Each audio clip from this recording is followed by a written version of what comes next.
So yeah, just as you know, as a reminder, it is cyberpunk. Cyberpunk does tend to deal with some heftier topics. Um, so just bear that in mind as we're going through the story. Oh, thank you. Oh my goodness. A raid at the beginning of the stream? Hey, Fabrows, thank you so much for the heckin' raid. Welcome in to the cloud community, the cloud kingdom. What are you playing? Let me. Sorry, the game tattles on me when I tab out.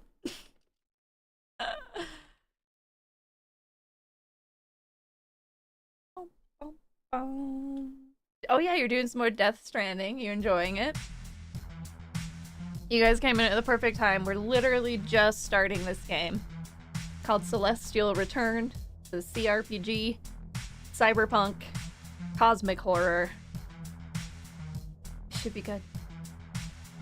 Welcome in, everybody. I'm Cesare. This is the It's a Free Stream. I am a variety streamer with emphasis on indie. As you can see by today's pick. Oh, I need to do the pin real quick. It's fun. You love the story. Nice.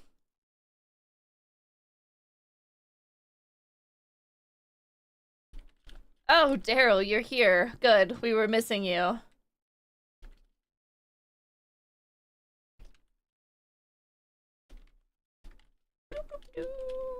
Let me grab the link. Steam.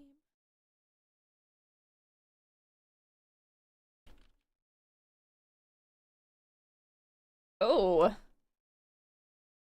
Normally $14.99, currently $11.99. Probably a pretty good deal. Most likely. There we go. It is out now. That's why I'm here, to stop you from worrying about you. Oh, thank you. Thank you, sir. Did you miss me enough for a free fish? Only if you tell me a fun story about a squirrel. Well, I guess then it wouldn't be a free fish, but you know. Anyway, check out Fabrouse, especially if you speak German. But he does speak English for the English speakers. Tends to play longer story games. Your brain is dead. You just got back from work. Okay, fine. You get one fish. One. Oh man, you know what I need to do? I really need to set up the PNG tuber for YouTube Shorts. One day. You will savor it. You better. Daryl told me to tell you the story about a squirrel who ate a fish, and it was really funny. That actually sounds like exactly the kind of story that Daryl would tell, so good job. Alright, new game. Okay, so basically we've got different books that we unlock by finishing the first one. So it's kind of like it's like a comic book. Oh, this is cool. So we start in Chasing Smoke. It was supposed to be an easy job. A few questions, a clean report, done. But in this city, nothing comes free. Howard chases shadows and dead ends, and the deeper he digs, the clearer it becomes. Some doors are locked for a reason. So good. The squirrel broke into your bird feeder. The birds have hired a lawyer. So this is cosmic horror. It's cyberpunk. There just is some cosmic horror elements. Authority. Before we begin, understand this. Your choices matter. Their consequences are real, and they leave marks on the story, on the people in it, and eventually on you. It was literally just enough time. But it's gonna be a lot like a comic book, really. Authority. I'll respect those choices, to a point, but I have spent an eternity writing this, so occasionally, I'll need to go a certain way. Try not to take it personally. I do it to everyone. Authority. Alright, can't keep the serious voice up any longer. Trust the rails, and I promise you a hell of a ride. So we're gonna give each one of those a different voice. Authority. You ready? Pick up your dice. I've been waiting too long for this. Way, way too long. Celestial Return, Book 1, Chasing Smoke.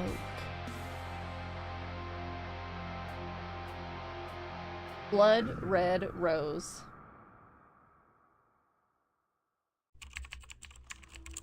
Oh, the typing. Let's go. Even though you're not into scary games, you do get down with some psychological or cosmic horror. Yeah, alright. This will probably be a little bit of both. Every story starts somewhere. This one starts 6 floors beneath daylight and with the grinding whisper of an old elevator heading nowhere good. We have a quest log. Oh my god. Ah, the art! We've got our so these are going to be our like level ups basically. Perception, intelligence, foolishness, virtue, anger issues, and we'll read through these as we're unlocking them. Hey, welcome in, American Girl. Now that song's stuck in my head. Do you have a top 3 chicken wing flavor list? Says Jason in chat. No, not really. I like a garlic and herb, you know. I like a milder chicken wing. Although the like habanero with something sweet like mango habanero, those are pretty good. What about you, chat? You got favorite wing sauces? Welcome in, welcome. Hey, Viking Care Bear, the one time my notifications didn't notify. Thanks, Twitch. Well, luckily, we just been chilling, so you haven't missed anything yet. You got lucky. Alright, so we've got boosts. Whoa, neural archive. Whoa. Okay, so these are like parts. New Genesis, the architecture of potential, the undisputed titan of the tech industry, the powerhouse behind almost every legal boost on the market. In Nethervale, to upgrade is to agree to their terms. Your Skull Starter Kit, the required groundwork for any boost. No approval means no augment. Everything else just fries your nerves. Get this first or get nothing at all. So I just realized you weren't here yet, so she was just chilling and waiting. Yeah, totally. And 1080p is still working. Yeah, so I finally updated, so hopefully that was the problem. Oh man, we have a bunch of stuff in our inventory. Oh, this game is dangerous, y'all. We've got our old PID badge. A relic from a life Howard walked away from. The metal's worn to hell. Useless. Powerless. He doesn't need it anymore. But he still can't bring himself to throw it out. So it gives you a +1 to all checks. It's a passive modifier. Howard's memo. Some things don't let go, even when you do. We've also got Howard's gun. It's not the caliber that matters. It's the stories etched into the steel. Close calls, long nights, and victories that cost more than they were worth. It's not flashy, but it gets the job done. And at the end of the day, that's what counts. Create a virus. A real virus. Computer virus. Why? That sounds boring. Flashlight. This isn't some high-tech implant or retina upgrade. It's a stick of metal with a bulb. Primitive, maybe. But when the shadows move, this flashlight doesn't glitch. It just shines. We got our cigarettes. Very important. Nether cigarettes. The last of a dying breed. Real tobacco. Hand-rolled. In Nethervale, where flickering blue vapor sticks dominate the air, Howard lights up the way it used to be done. Outdated? He couldn't care less, so we're a curmudgeon. Howard's memo. It's the ritual. Striking the match. That first drag. Every exhale feels like flipping off everything trying to turn me into a machine. Hell matches. Red tips, black stems, and a flame that burns too hot for its own good. These matches don't just light, they rage. In the hands of the desperate, they become more than fire. They become a weapon. We have the comic. a compact handheld device for calls, messages, and quick data checks. Scratched, stubborn, and always buzzing at the worst possible moment. I love how, like, old school sci-fi this thing looks. We also have the Daily Rockers newspaper. Slammed! A glimpse into Howard's past, this issue captures the wild chaos of a concert he played with his old band, a time when the stage was his battlefield. Howard's memo. If we hadn't brawled with the drummer and split up, maybe I'd still be rocking out instead of chasing down freaks. And then we have a bunch of dice. This die is rolled across enough stained counters and concrete floors. Don't be suspicious. Wow.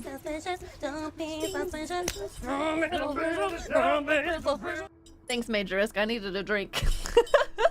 Welcome in. Suspiciously diving into chat when I'm talking about my cursed dice. Okay. And we also have an archive. Oh! So Detective Howard, that's us. Once a musician, soldier, and PID agent, now a paranormal anomaly detective. Intelligent yet grappling with anger issues, sometimes surprisingly foolish, but always ready for trouble. He spends most nights at the Crow Jazz Bar, despite repeatedly failing to charm the bartender. His most trusted friend is a talking rose. We'll get to that later. Alright. Let's go.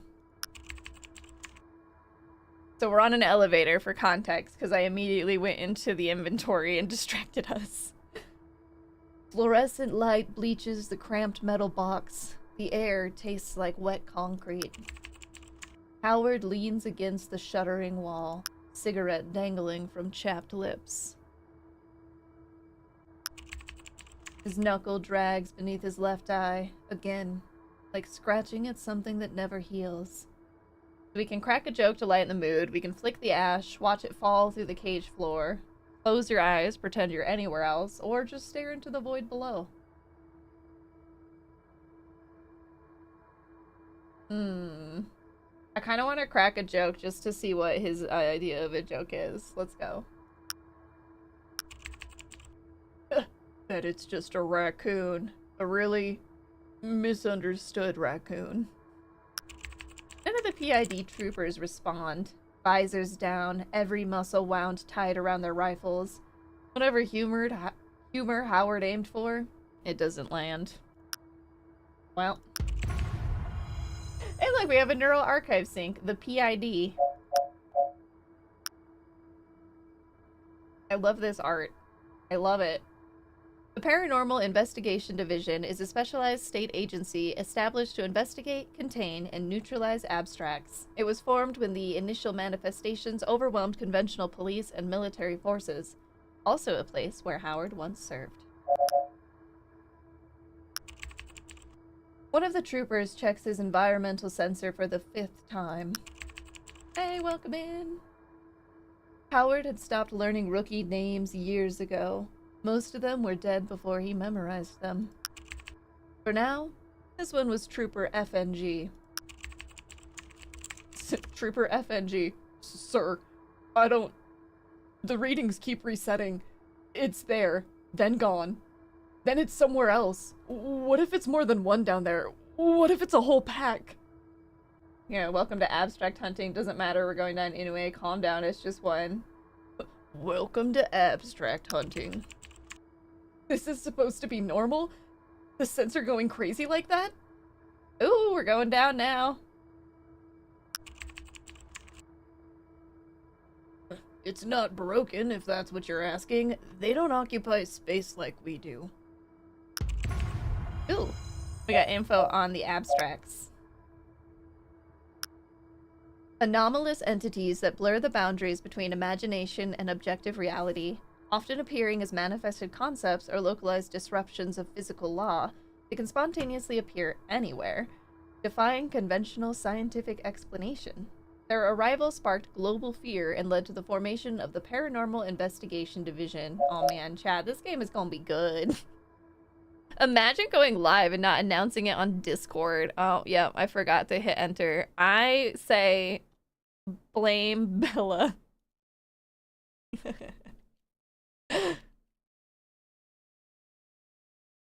Just throw it right under the bus.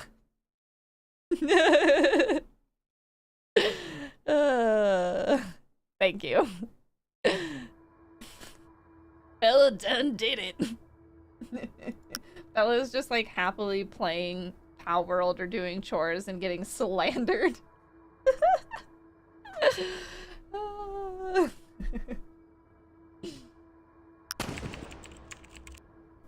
Somewhere far below, a gunshot cracks. Faint. Then another. The sound spirals up the shaft like a warning. This is Kiri on comms. Alpha's gone dark. Abstract activity confirmed. Assume the worst and proceed with containment. You're trying to collect your pals and your name is being dragged through the mud.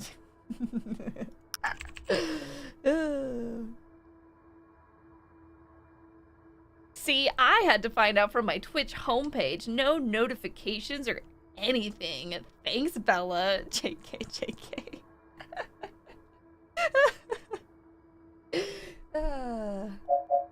Got him. No, I had the post already. I just didn't hit enter because I was on a different Discord thing. Like a noob.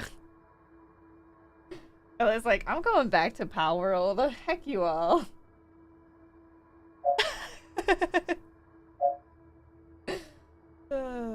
Okay. Every few seconds, the floor counter ticks down. Level -15. Or is it just 15? I think it's negative. I don't know. Okay, sound effects might need to go down just a smidge. Oh my gosh. Return. Let me play more. Save and load game. Let me handle my mess. Settings. Let me change the things. Return to title. I don't know why. I want to go there. Or quit game. Let me leave the journey. Let me turn down sound effects just a smidge. A burst of automatic fire erupts below. I'm heading to detox after this. Plays devil advocate. She starts at the same time every day. I don't know why y'all be sleeping. Yeah, except for when I'm late. 16. -16. I'm going with negatives. Trooper FNG checks his sensor again. His hand is shaking now. -17. Howard, status. Okay, so it isn't negative. It's just level 18. Okay. 18 down, still no welcome party. Level 18, no content. Descending, not dead yet. Level 18, no contact. Delta Squad, report! Is notoriously late to almost every stream. Delta Trooper on comms. Oh, containment failed! It's moving through the... between the... Ah! Another trooper. Why is it protecting them? What the hell is... The line dies. Howard exhales a slow breath. Delta, respond. Silence. The elevator keeps sinking. Level 23. That's 2 squads down. 24. 25. Scorched Earth unit is moving in. 26.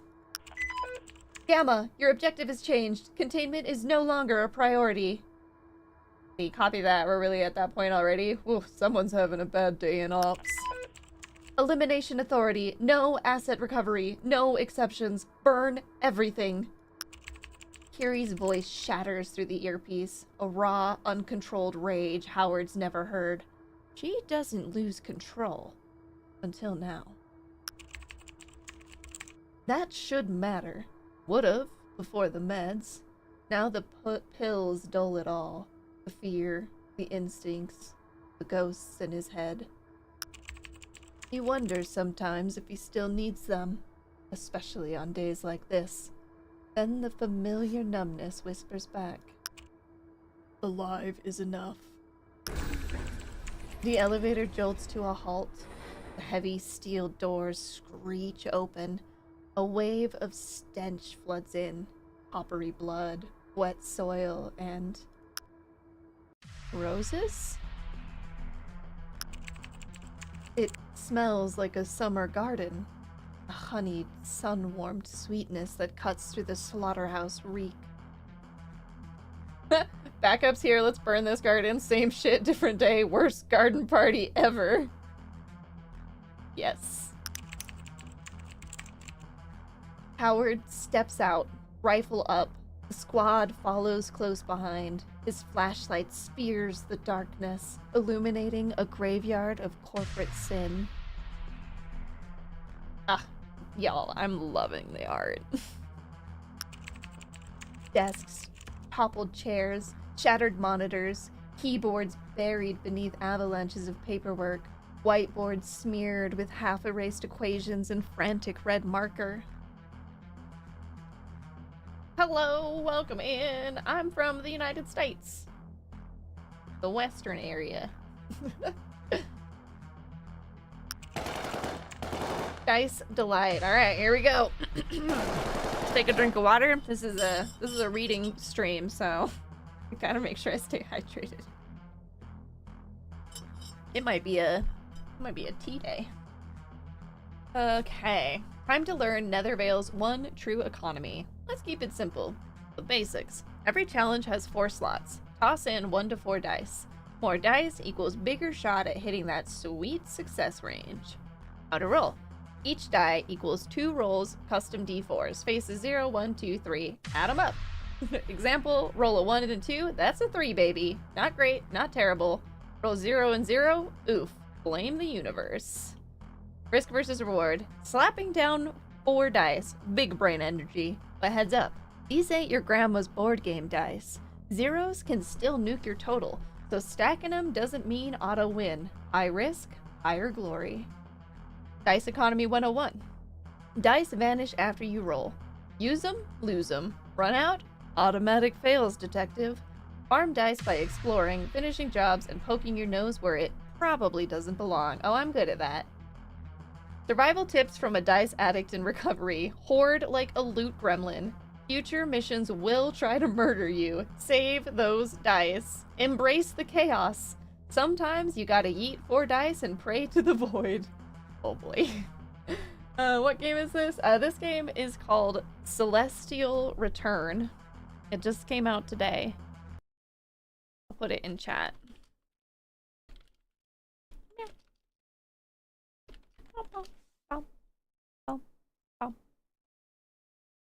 Yeah, spill that tea. Okay.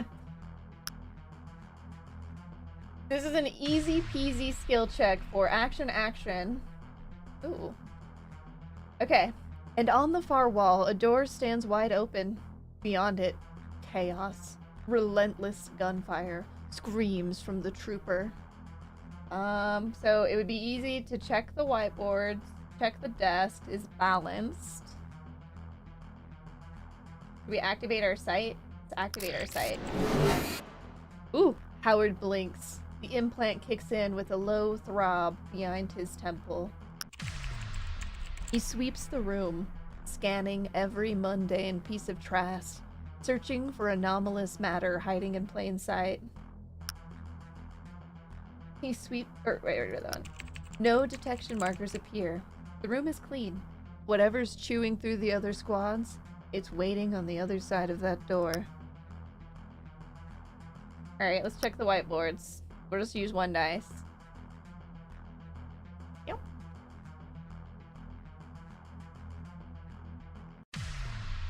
Roll! Oh, I got a 0. Oh.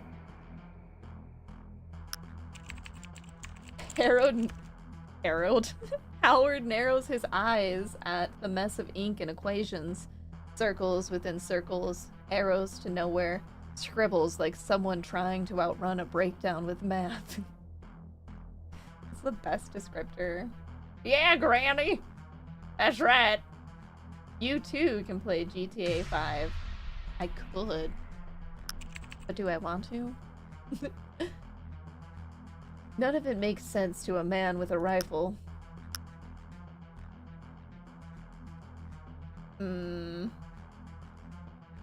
I don't know if I want to bother checking the desks. I should be saving my dice, but we're just gonna roll again.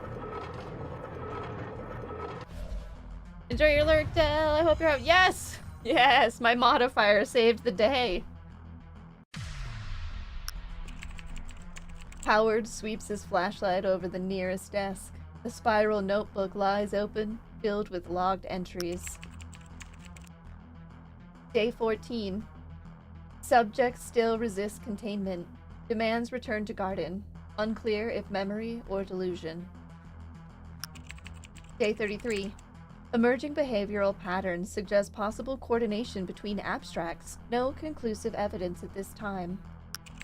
Day 47. First successful replication. The new specimen does not know it was made here.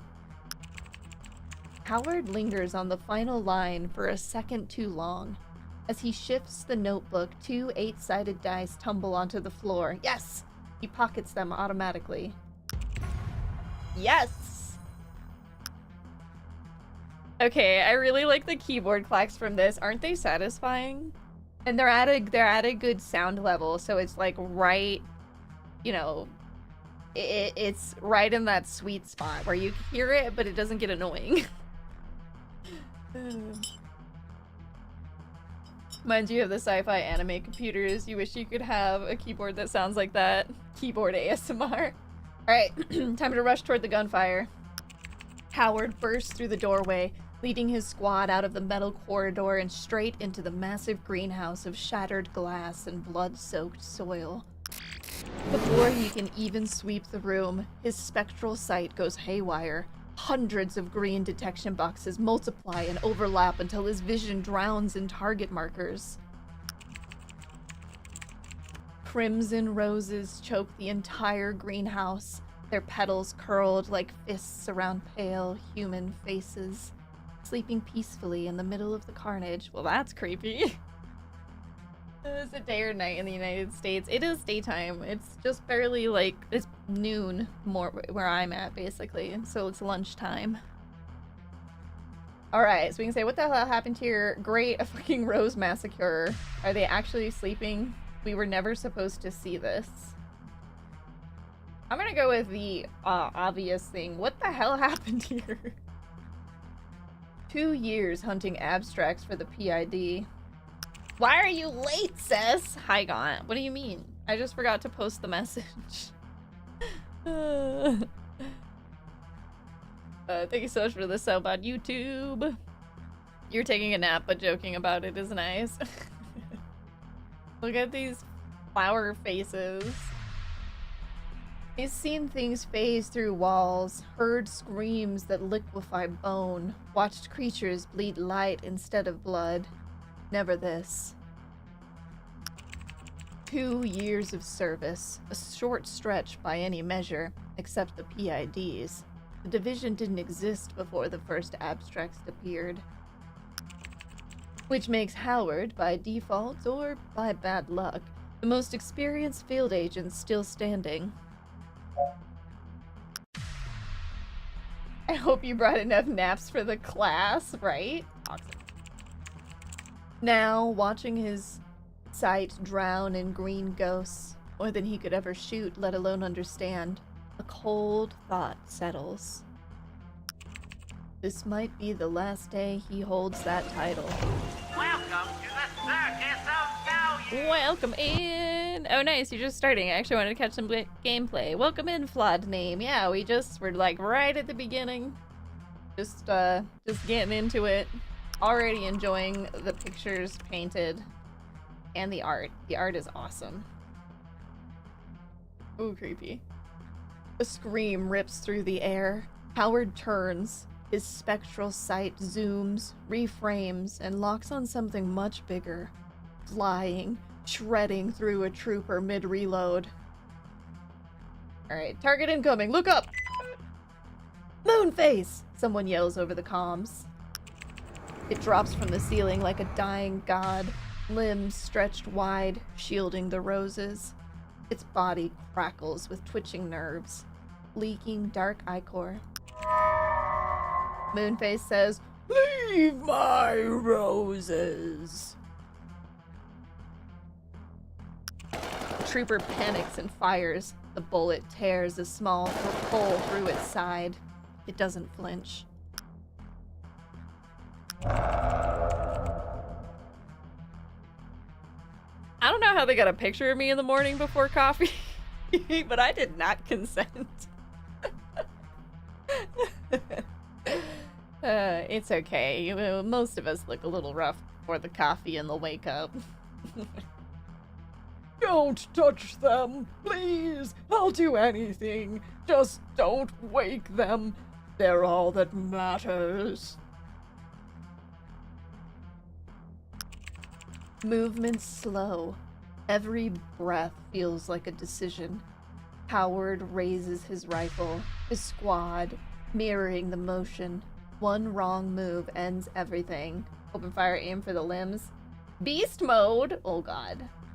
Negotiate. It speaks. Use that. I kind of want to negotiate with the weird moon man. But it takes a 6.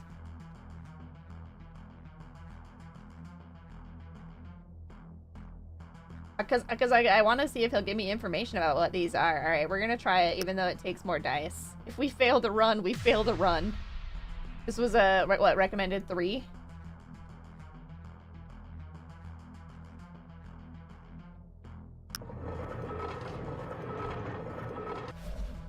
Oh! Yes! Yes! Success! Howard lowers his rifle just an inch, grounding the squad with a voice that refuses to gamble with their lives. Hold your fire. Stand down. Moonface freezes. The thrashing, nerve-lined limbs go completely still over the garden. It locks its gaze onto him. It's listening.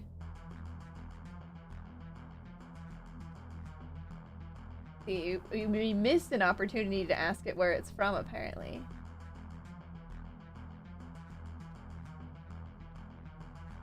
Let's see. Why are you protecting them? What happens if they wake up? What did Eden Corp do to you? Let's start with what did Eden Corp do to you? Yeah, let's try it. Eden Corp understands. Will send us back. It doesn't get to say anything else. Behind Howard... Dang it, I should have asked a different question. Behind Howard, the roar of the flamethrowers grows louder. Sudden heat licks the back of his neck. Moonface looks past Howard, straight into the advancing glare of the flames. Its ruined face shifts into something like grief. No! No, no! Wait! Please don't! They're not ready! Don't hurt them! The flames don't listen. The inferno rolls across the greenhouse. Petals blacken. Pale faces writhe in silent screams before collapsing into ash.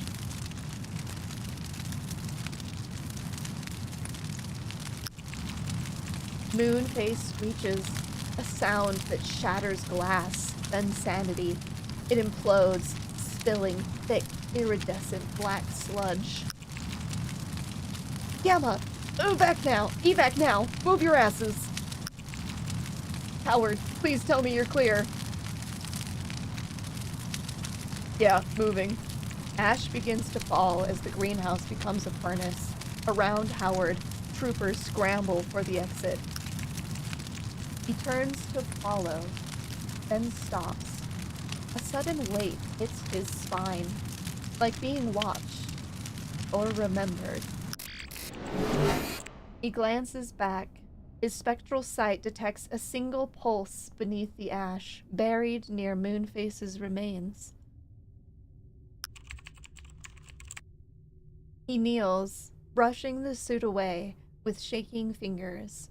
A single rose, unscorched. Its eyes are still closed. A wet rattle rises from the sludge nearby. Moonface's ruined mouth moves one last time. The stars. Remember. We're gonna be compassionate. Whisper, I'm sorry, and take it. Howard's fingers close around the stem. He tucks the rose into his breast pocket, careful as arming a bomb.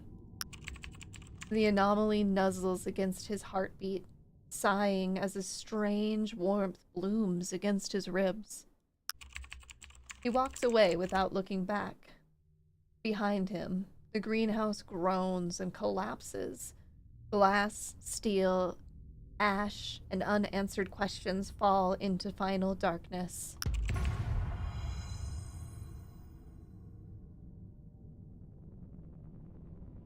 New quest unlocked, the one you saved.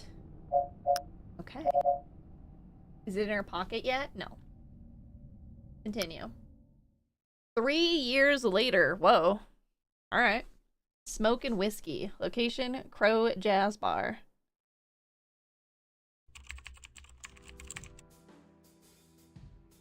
Howard sits alone at the counter in the Crow Jazz Bar, a refuge for those who've given up trying to keep pace with the city outside.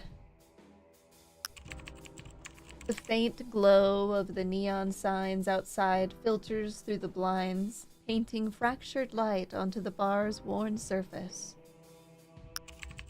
His whiskey sits untouched, a faint ring of condensation beneath it.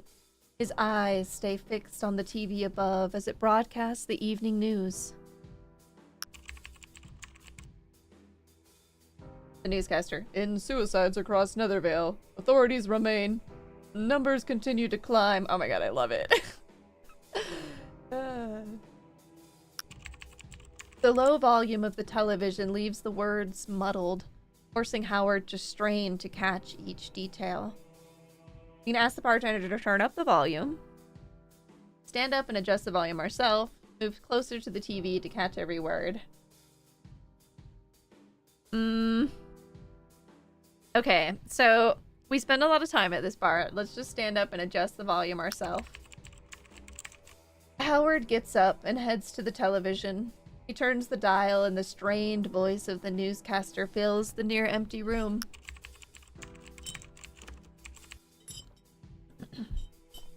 The community is in uproar, demanding transparency from law enforcement. What is driving this sudden epidemic of suicides? Who will step forward to shed light on these tragedies? The bartender stops wiping the glass. She folds her arms and watches the screen for a moment before turning to Howard. Whoa, she looks wild. The bartender. The bartender.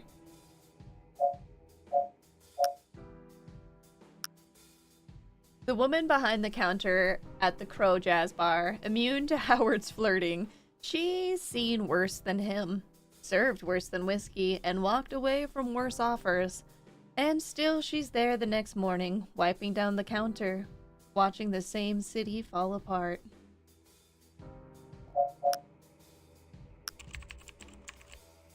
It's been like this for weeks now. Feels like the whole city's falling apart. See.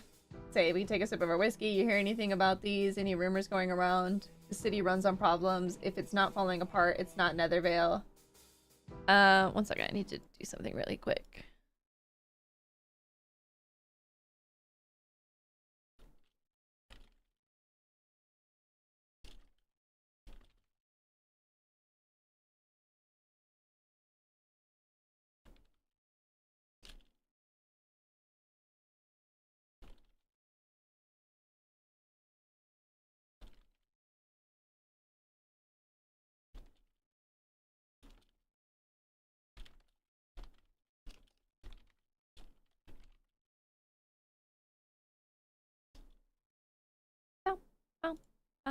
Okay.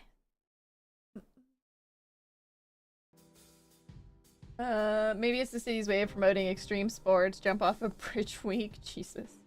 Persuasion. So, when you get off, I'd love to take you for dinner sometime. Recommended dice 4. It takes an 18. No mercy. We're not gonna try that yet. Let's ask if there's any rumors going around. The bartender hesitates. She glances around the bar, as if checking for eavesdroppers, even though it's practically empty. Dinner before getting off, please.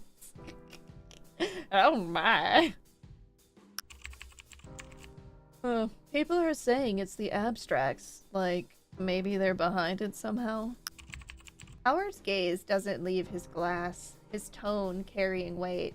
I don't know, wouldn't be the first time. If it's abstracts, we're already too late. Maybe it's not abstracts this time. Maybe it's just us. Thought we weren't supposed to say that word out loud. Wouldn't be the first time. Yeah, but what the hell are they? Aliens? Something New Genesis cooked up? Doesn't matter, right? They show up, PID takes them out, and everyone pretends that's enough. But it's not. Not even close. Let's see, it's not, PID doesn't ask questions, it's not what they're for. You don't need to tell me, or you don't need me to tell you the answer to that, or stay silent.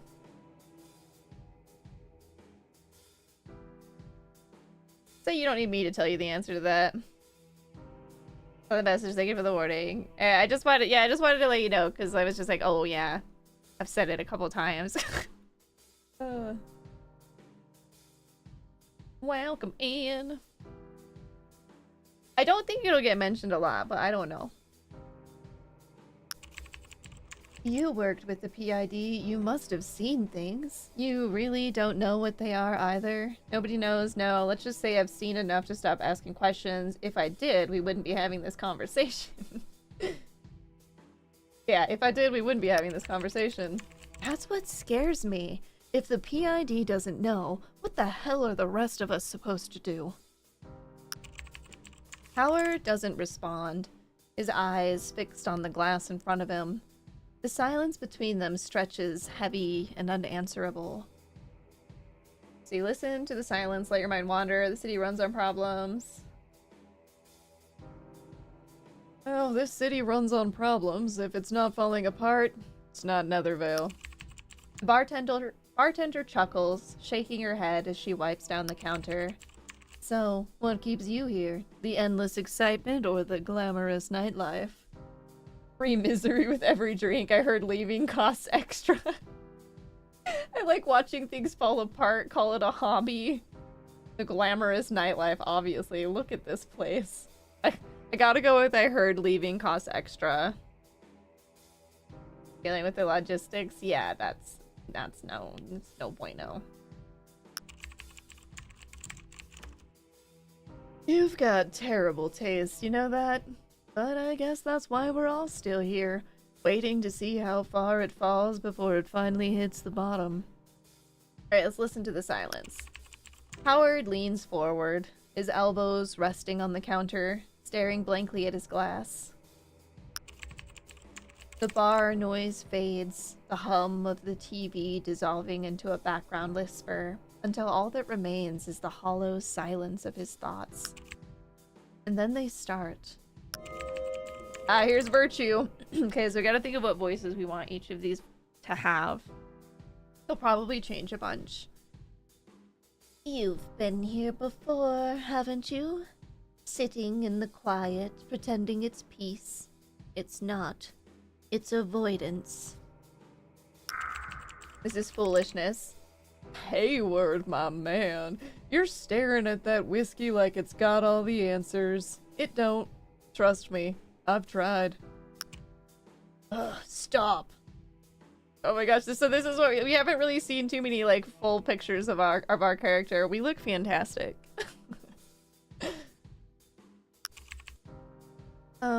You say something? Ask her for another drink. Something fancy. A cocktail with one of those little umbrellas. That'd cheer you up. And here's intelligence. Yes, because a man brooding over suicides absolutely screams Mai Tai. Great suggestion. Frank Canala. Hello, welcome in.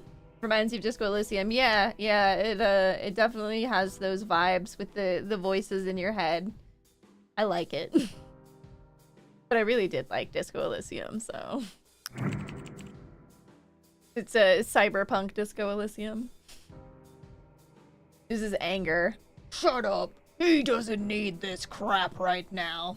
Anger issues, uncontrolled outbursts of anger, and excessive inconsistency, including anger problems, affecting the thought process. The voices clash like storm clouds rumbling in his skull. Shut the fuck up, all of you. A few heads turn, giving him that familiar look. Another guy losing it after too many drinks. Then, as if the universe had been waiting for the right moment, the door to the bar swings open, and a figure steps inside.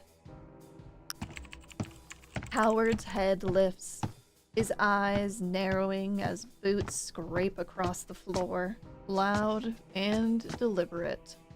The sound is sharp enough to cut through the haze in his mind. Perception, the ability to perceive and interpret environmental stimuli. This art, though, it's so good. Reynolds. Neural archive sync complete. Officer Reynolds. A long-serving police officer and Howard's oldest friend. Reliable, methodical, and one of the few people Howard still trusts without reservation.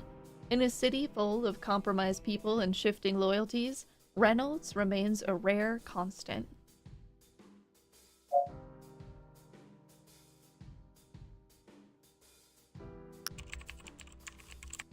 He locks eyes with Howard, his expression coiled tight with urgency. Without hesitation, he crosses the room. Shouldn't you be out flashing that badge of yours somewhere? Reynolds pulls out the stool next to him, sitting with a sigh. I've been flashing it all day, chasing leads that go nowhere. Thought I'd try something smarter. You look worse than I feel, that bad, and that brought you here. Must be desperate. Alright, let's see. And that brought you here. Yeah, say what you want, but you're still the guy people call when they've run out of better options. Take that as a compliment. We've got foolishness. Sure, but if this is about the stolen rubber duckies from the toy store, I swear it wasn't me. Intelligence, why me? Don't you have a whole department for this? Anger issues, not interested in police business. I think we're gonna try for a perception. Because it's an easy peasy, and it's the answer that I want to go for anyway. I swear it wasn't me. Wasn't me. It was Gaunt, everybody. He did it. Hooray!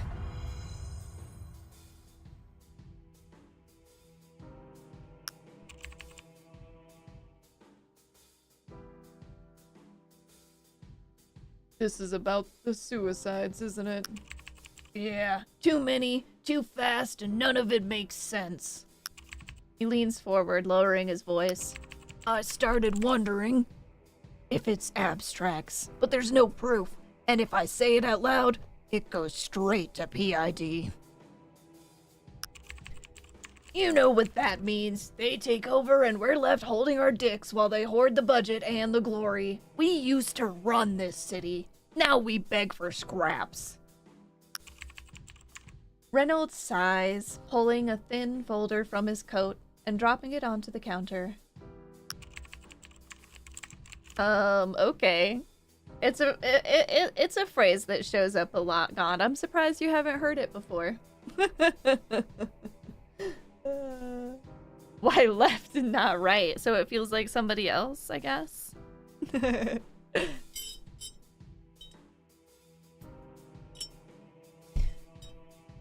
I'm here because I want this solved before they catch the scent. You worked for them. You know what they look for. I need your eyes on this, Howard. Here we go, Detective. This could be the case you've been waiting for. Yay! You've been drifting for too long. A case like this could be your way back. Back to the work that mattered. Back to being the person you once were. Think about the doors it could open. Or the ones it could slam shut. Haven't you learned yet? Every time you touch one of these cases, somebody ends up dead, broken, or missing. Usually you. Tell him to get lost. Big mystery, big detective, big reward. That's how this works, right? I saw it in a movie once. It's not about the dice or the reputation. It's about the people. Someone out there needs help. And you have the skills to make a difference. You know what's right. We got virtue, I'll do it. So basically for justice, for foolishness, or no way I'm gonna try. Fine, I'll take a look, but no looks. We're just gonna say, Fine, I'll take a look, but no promises. new quest unlocked. Smoke, shadows, and body bags. Check your quest log. The hunt starts in 5, 4, 3. Head back to the office to dig into the case files and connect the dots before the trail goes cold. You pulled something alive from the fire. She began with nothing but the heat and your hands now. But the heat in your hands. Now it is time. It is up to you to define what she becomes. That's a lot of pressure.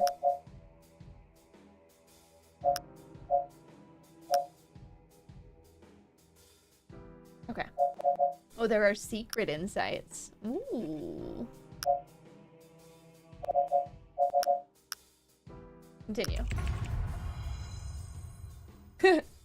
No refund policy, sorry. Time to talk about the junk in your pockets. I already looked at all the junk in my pockets. What are items? Items bend the rules of skill checks. Some boost you, some sabotage you, and some are just plain weird. They can affect all kinds of roles, either passively or on demand. What game is this? This is called Celestial Return. It just came out today. Passive items. These live in your pocket without paying rent. Passive items stay active until the end of the game. You don't need to click a thing. When a relevant skill check happens, they automatically appear in the upper right panel. Got a perception bonus? Rolling perception. Congrats, the item shows up and does its thing. Single-use items. These are your panic buttons. Use them to stack bonuses onto a difficult roll, then kiss them goodbye. To use one, drag it from the left side into the right side, into the lower right item slot before you roll. You'll remember these right after the roll fails. I feel attacked right now. Knew I could count on you.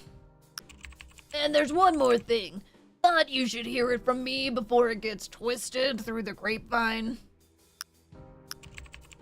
DK's father. He's dead. Jumped off the top of a PID research wing 2 months ago.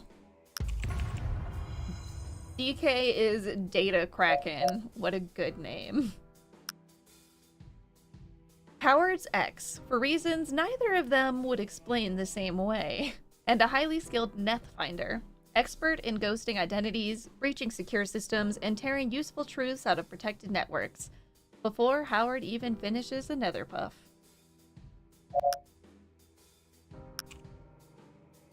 Shit.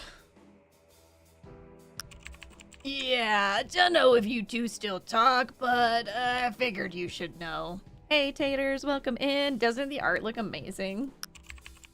He adjusts his coat, tugging the collar up as though bracing for an unseen chill. You know where to find me. Don't take too long.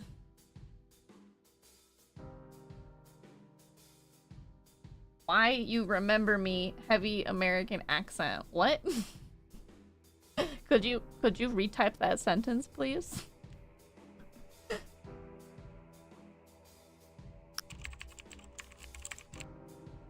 The door creaks open. A gust slips in, then shuts with a thud. Howard leans back, eyes on the folder, heavy with the promise of trouble. Oh wait, are you talking about Do I Remember You? You were here giving what were you the rabbit stew recipe?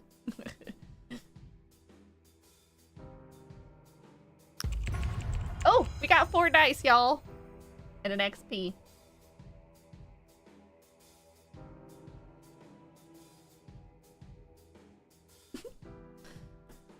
The city's silence offers no applause, but it knows you've earned this. See, what the hell did I just agree to? Let's see if Nethervale is still worth saving. Guess I'm back in the game. What the hell did I just agree to? The beginning of an adventure. Let's not act like this wasn't inevitable. Howard grabs the folder, nods to the bartender, and steps out into the rain. The city greets him like it always does. Cold, wet, and sick of his face.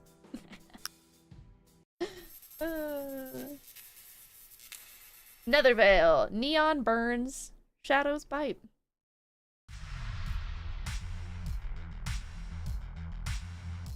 Pew pews, fun guns. Welcome back to the gutter, detective. You know these streets better than your own reflection, but let's see if you've still got the chops. We got our movement keys, WASD, or right click and drag to glide the map around. Double click anywhere for hyperscape mode. Yes, his boots have illegal mods. No, don't ask.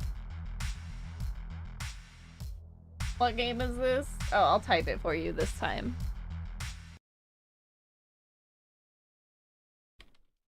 There you go. That's the title.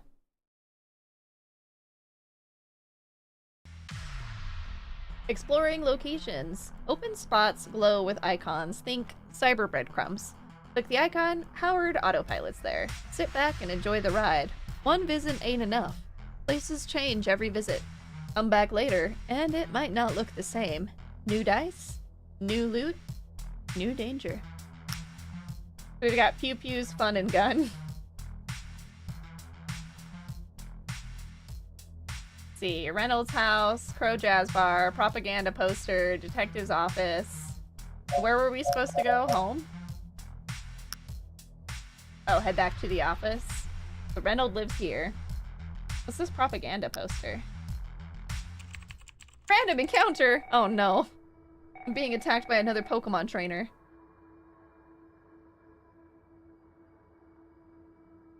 Are you talking about this face? Ooh woo!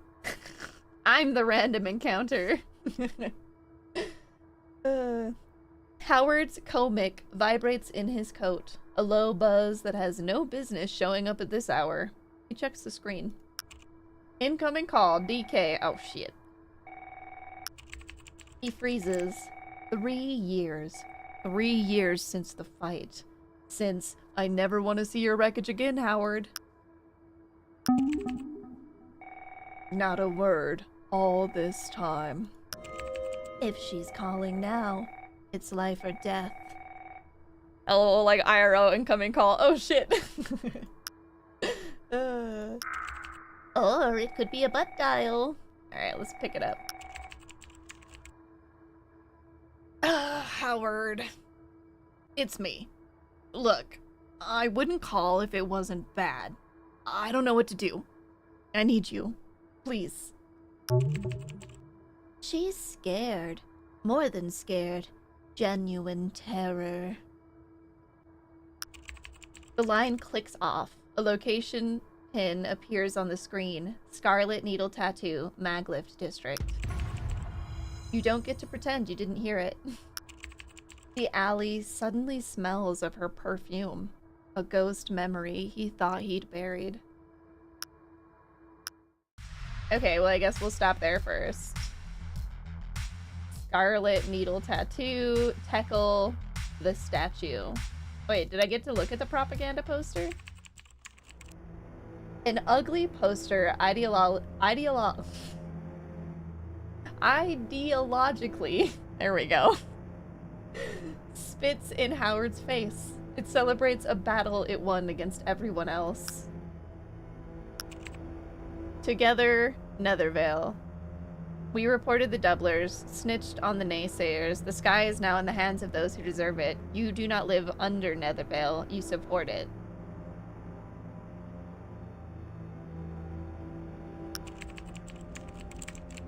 There is no above nor below. There is only us. Your sacrifices have paid for the future.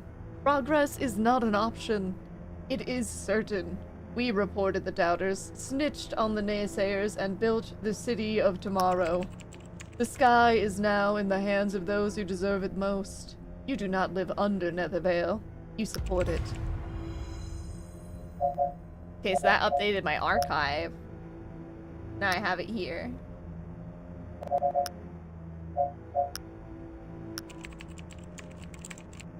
Neural Archive. Throughout the construction of Nethervale, minor but coordinated sabotage efforts were repeatedly recorded. My goodness. Logged acts included sugar poured into wet cement, contaminated water supplies, acid exposure, severed brake lines, sand introduced into fuel systems, and repeated cargo manifest disappearances. Small acts. Repeated often enough, they become a pattern.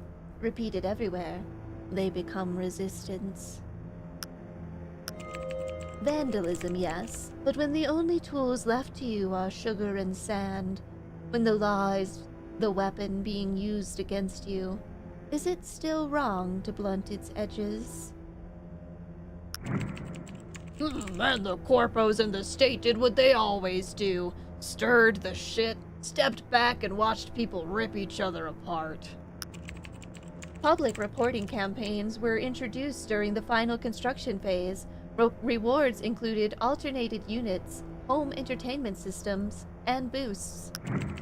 Snitch for a prize, betray your neighbor for a new toy, same old fucking filth. They should have read the fine print. With corpos, the gift is only there to distract from the cost. I think the perception picture might be one of my favorite because of this creepy third eye. It's so creepy, but I love it.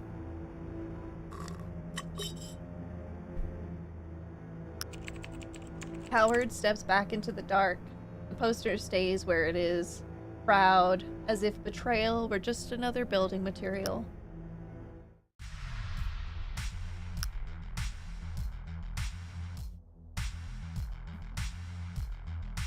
The way we move through this city is really interesting. It's kind of like a board game. The streets here are quieter, not peaceful quiet, predatory quiet. Howard stands across from the studio, half lit by a flickering neon sign, scarlet needle, buzzing red like it's bleeding light. Are you ready to see her again? A guttural moan tears through the silence. He isn't, but we have bigger problems. He pushes inside, gun instinctively half-drawn. DK turns. Her eyes lock onto his, wide, stunned, tears streaking down both cheeks. Behind her, a girl crouches on the floor, body convulsing. Blood spills from her lips, but it's the arm that draws the eye. Etched into her forearm, the ink isn't sitting on the skin. It's burrowing, coiling, thrashing, trying to digest her radius. Intelligence, tell me exactly what happened. Foolishness, that's one hell of a 3D effect. Perception, where is the artist? Virtue, panic helps no one. We stabilize her first. Anger issues, what were you thinking? Yeah, let's try and stabilize the person first. Panic helps no one. We stabilize her first. She wipes her face and nods, trying to steady her voice. Yeah, okay. Focus. Help her. Please. Who is she? My girlfriend. Or Yara, my girlfriend. I can't lose her, Howard. Howard steps closer. The ink squirms under Yara's skin like it's being pulled from inside. So we can spectral sight boost on. Let's see the ink's true form.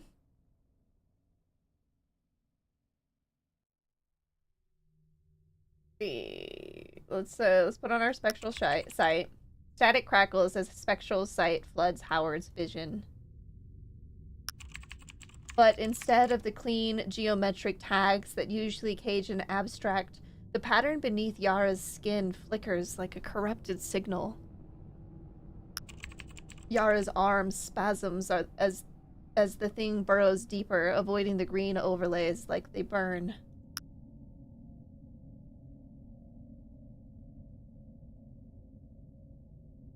Let's try a perception check. Perception check. Let's see. -6. Oh my god, we got a catastrophe die. My dice suck. Bureaucratic die.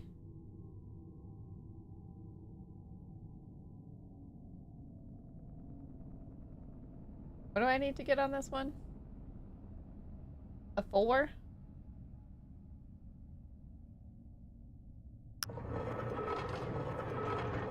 Oh wait, I probably could have just done 1. Well, the way that these dice roll is very interesting.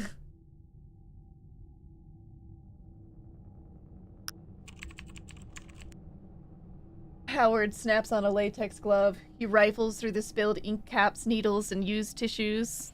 Discord check. Wow.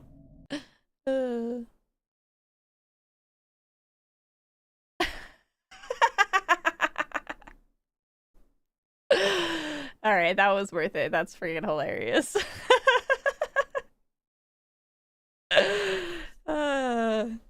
Thanks. Thank you. It's beautiful. I'm gonna have to put that on Discord later. We've unlocked Uwu Saray.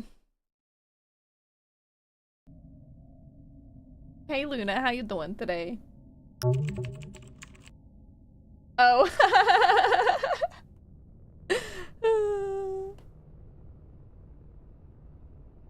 I'm gonna put it in the fishing game.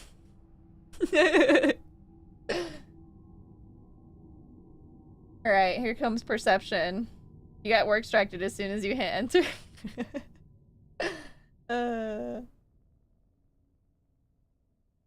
There, sitting amidst the filth.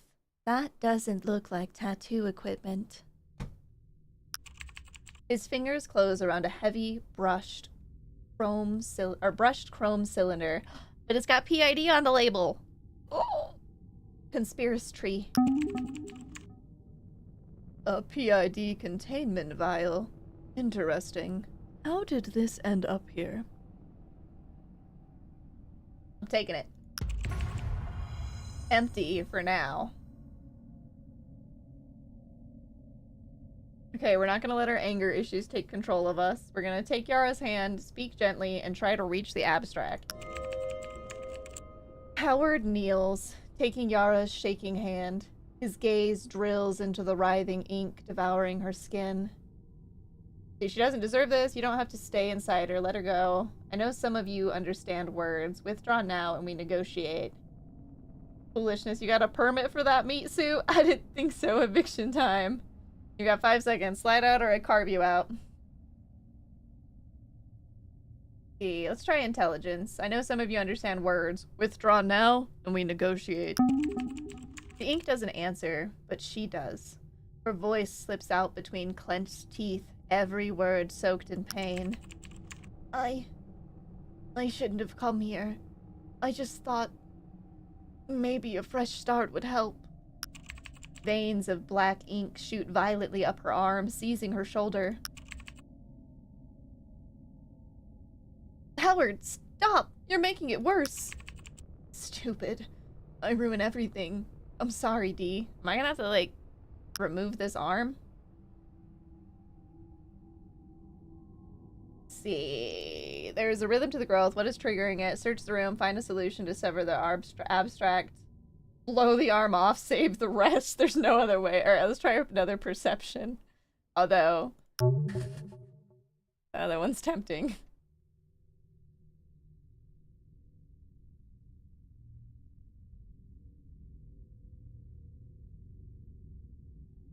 Let's keep that for later.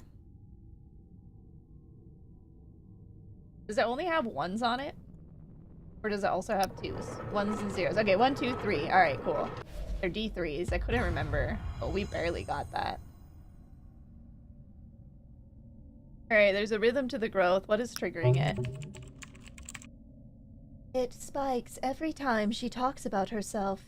The guilt. That's what it feeds on. Her regret fuels it. See. Now we gotta try and tell DK to make her recall a memory she doesn't regret. I'm like using up all my dice, but I can't help it.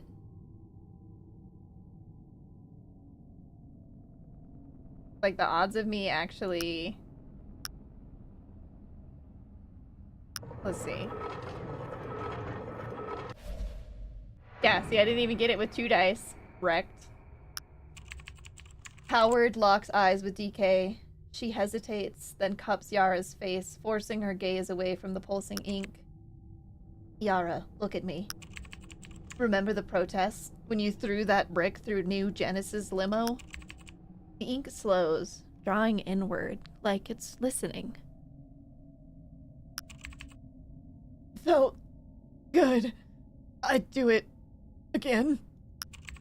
Damn right you would. It was fucking glorious.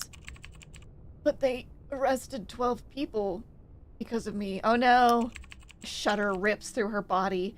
The ink twitches, swells, twists. It's growing again. Hungry.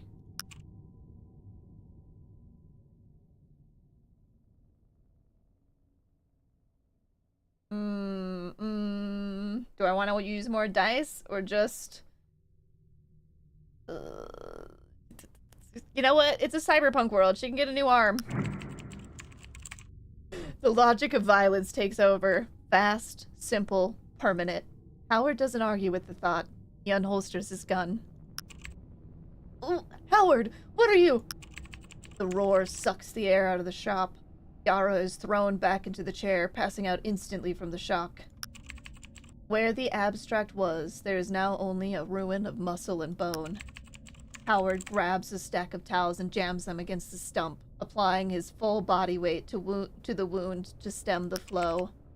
She'll live. Hold this. DK stands paralyzed. Her eyes are wide, trembling, locked on the smoking gun. Then the wall, splattered with dead, gray sludge.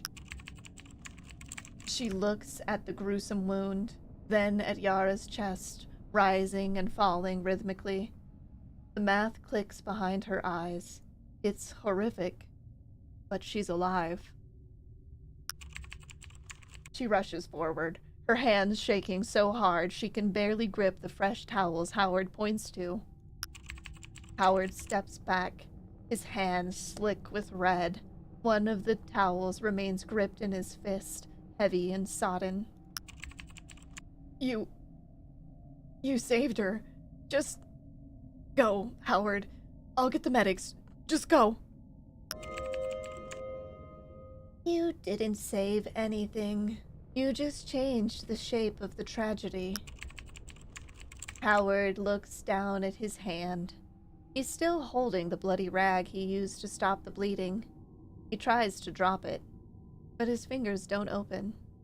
I'm just keeping the bloody towel, apparently. Oh boy. Quest completed. Skin deep. 0 XP awarded. Validation denied. Butchery requires no skill, only a heavy hand. I didn't want to use up all my dice! He pushes out into the Maglev district. The rain has started again. Cold iron water slicking the streets. Howard stops under the awning. He cups his hand and lights another puff. The smoke fills his lungs, but it doesn't cover the smell of iron on his hands. Some stains don't wash out. Well, there's a cyber fetus fighting sign. Oh my goodness. Pre-birth gladiator league. Why wait 18 years for your kid to disappoint you? Get them fighting now. We extract the neural pattern, build the wireframe body, and let them tear each other apart in the womb sim. Winners get 25 dice. Losers get deleted. Scan your fetus today. The ring is waiting. Oh my god. What do they mean by deleted?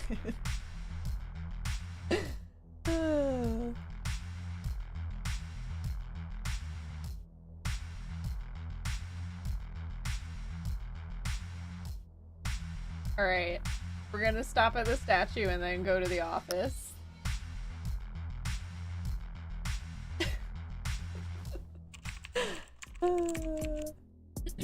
The city exhales as midnight approaches. Howard's footsteps echo too loudly in the abandoned square, his shadow stretching toward the statue. A jagged spire of oxidized bronze masquerading as a sailboat. Its sails are shards of shattered mirrors, reflecting fractured glimpses of the sleeping skyline. Squint at the mirrors, your face splinters into a dozen strangers. Kick it just once for closure. Man, I gotta try an anger run one time. Try to find peace in the design. Let's inspect it. Howard crouches, gloves scraping against the statue's unnervingly smooth face. His fingers trace the seams where metal meets pavement. There's definitely something here. Oh. What if I kick it? Will it give me it? Try to find peace in the design. Howard exhales and lets the noise fade. The statue looms, rain rolling off its surface like slow tears. The longer he looks, the less ugly it becomes. You're not broken for needing a moment like this. Pathetic. You'll die soft. The moment shatters. A hover truck backfires. The piece was a lie. Do I want to try and use my dice, or I'll use one dice. Wait, I have to get a 3 if I only use one. Fuck. He scrapes his knuckles raw, searching for the seams. Nothing. The statue mocks him with its silence. You missed it. You always miss it. Shut up. Squint at the mirrors, your face splinters into a dozen strangers. He leans in. The rain-warped reflection twists his face. 5 Howards. All wrong. Too cruel. Too tired. One of them is smiling. Their eyes follow him with quiet accusation.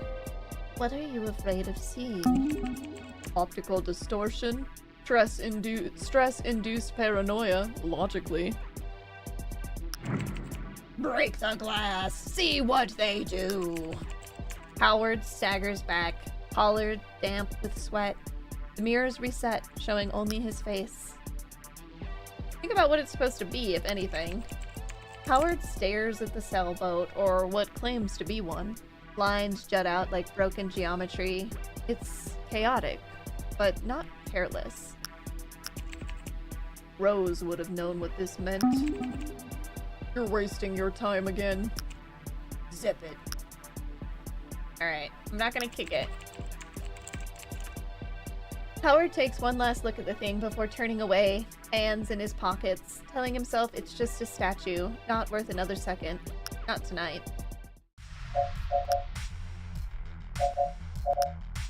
I'm just like carrying around this rag. Effect, -1 to virtue? Oh shit, I need to get rid of this rag. It reminds you that patience is a luxury you refused to afford. I feel attacked.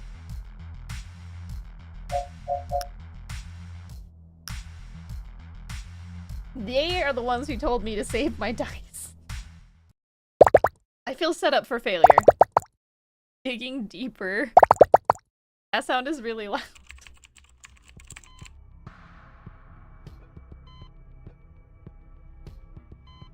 Rain clings to Howard's coat as he steps inside. The case folder mocks him from his desk. Beside it, a mug of coffee sits cold and neglected. That coffee's been sitting long enough to make friends with the desk.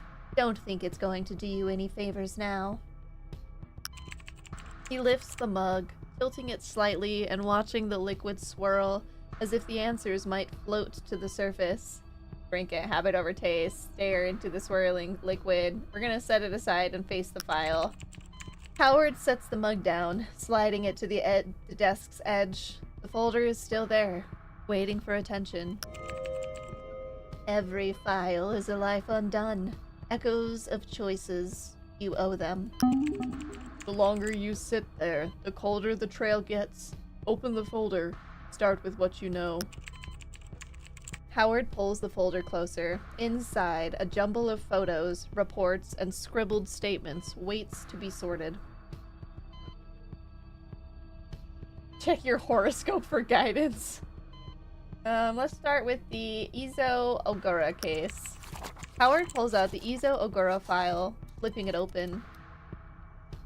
A mess of reports, photos, and dive logs spill onto the desk. Start with checking his background. Izo Ogura, 32, independent, Nethfinder, lived alone, no registered family or emergency contacts, finances stable, no debts, low profile, and a clean record. Oh, now we get to learn what the Nethfinders are. An expert who infiltrates secure networks, bypasses advanced encryption, and extracts data from restricted digital layers. Much like the hackers of the past, they exploit the vulnerabilities of the Neth. Though the stakes in Nethervale are often physical as well as digital, high-level practitioners often use Gangfang boosts for direct interfacing. Just another ghost in the system, until he wasn't. Examine the crime scene photo. Howard lifts the grainy photo. Ogura slumped in his chair, neural bridge still clamped on, cables thread into his approval. A half-eaten nutrient paste rests nearby, smeared across the desk. He was mid-bite. Something cut him off fast. Analyze the dive log. The log shows Ogura running a recursive scan of his own neural archives. Session start. Accessing sensory logs. Foreign signature detected. Data fragmented. Unrecognized encryption. Running bypass. Neural feedback surge. Emergency disk terminated. User forced shutdown. Howard frowns. Ogura was digging through his own mind. The session ends with a self-termination. No external triggers. He overloaded after this? Why abort mid-dive just to fry yourself? Read the witness statement. The neighbor's statement is cold and empty. Lived next door to Ogura for a while. Don't have much to say. He kept to himself, never caused trouble. Either the witness didn't care, or they were choosing their words carefully. Last time I saw him, no idea. Maintenance went in after his rent auto payment failed. Door was still locked from the inside. Check the autopsy notes. The autopsy says what he expected. Self-induced neural overload, no signs of struggle. But one thing jumps out. A crumpled note in Ogura's pocket. He said it would help. That I'd feel lighter. I trusted him to fix me. Now I don't know what's left of me. He trusted someone to fix him. What if they did? What if this was the result? I did attach. He got played. End of story. Think of your own failures.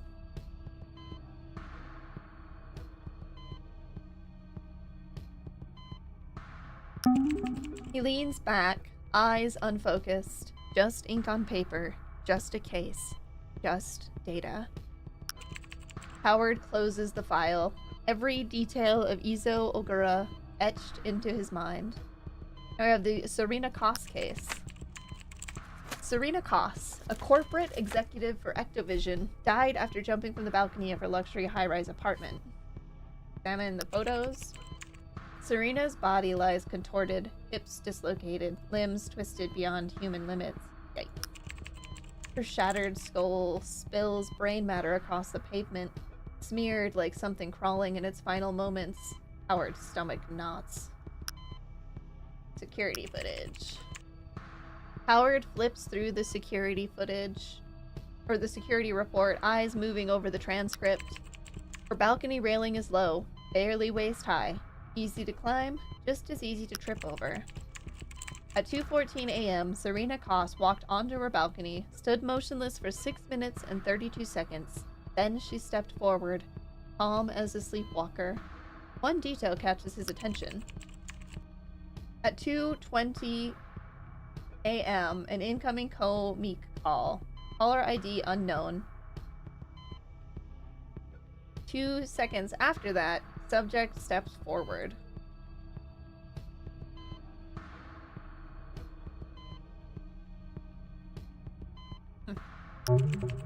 Someone reached her at the last second. Whoever it was, they didn't try to stop her. Autopsy notes. Howard flips to the autopsy report, looking for anything unusual. The cause of death is obvious, blunt force trauma from a high-altitude fall. The injuries are exactly what you'd expect from that kind of drop. Nothing more, nothing less. Witness statements. Howard scans the report. The household assistant, a maintenance bot synced to her approval, logged biometrics 24/7.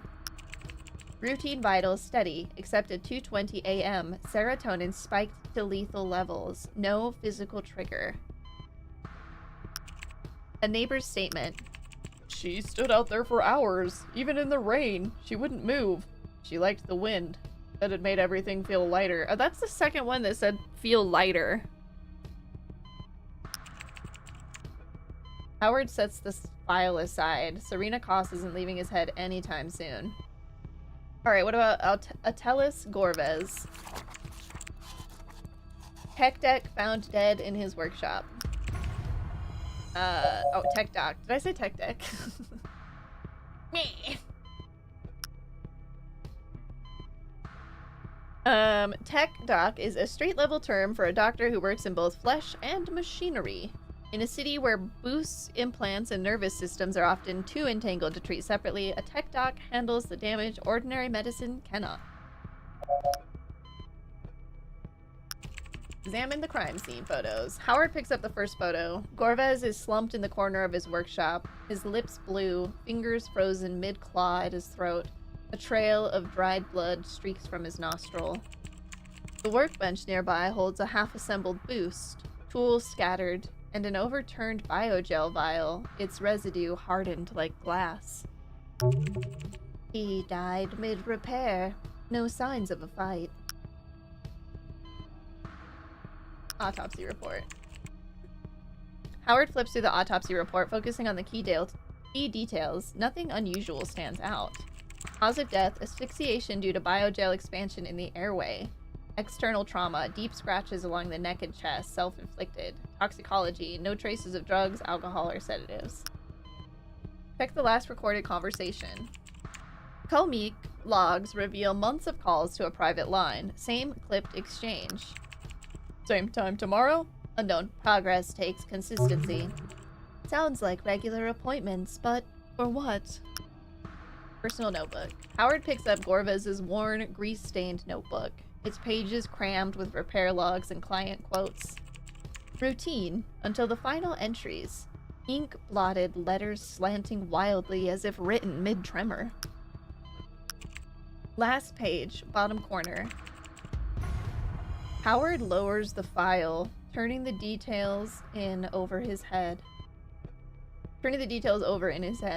Wait, what did it say on the last page, bottom corner? Old from ink-stained papers and sleepless hours, we got 1 XP.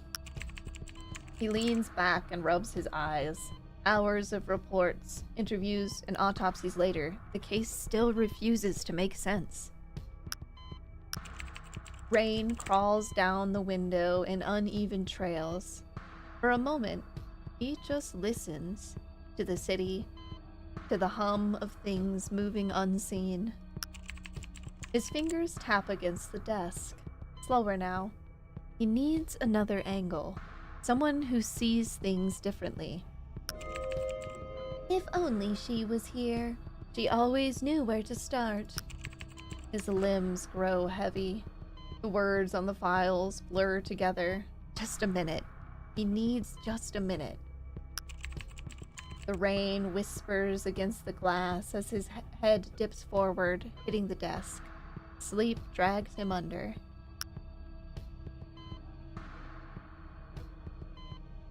Oh, whoa. What? Can you wake up inside a dream? Howie. You're tired, right? Ooh! I can play with the pieces. You're gonna fall anyway.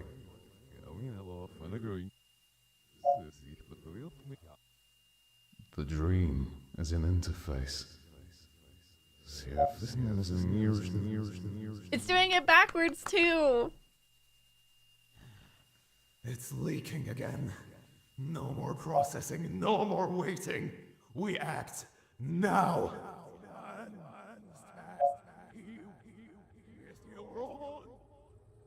And yet we endure. Because we must. Otherwise, there's no difference between us and the ones we fight. Oh, thank you.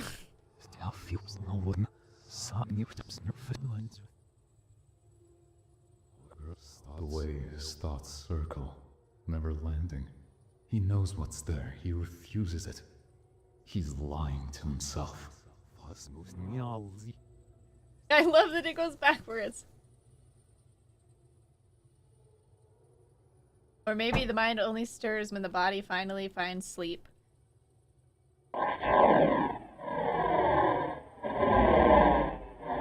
Why loud? Questions and answers next morning. A dull ache settles in Howard's neck, the kind that comes from falling asleep in the wrong place. The stiff leather of his chair hasn't done him any favors, and neither has the pile of paperwork serving as his pillow.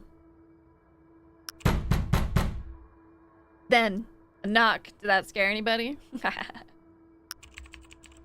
Howard stirs, blinking against the grit in his eyes. His brain claws its way out of a dream and collides with reality. Then another knock. Louder. Someone's begging for a broken nose before breakfast.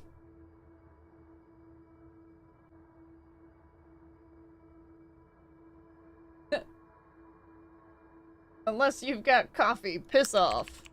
Howard's voice comes out rough, still thick with sleep.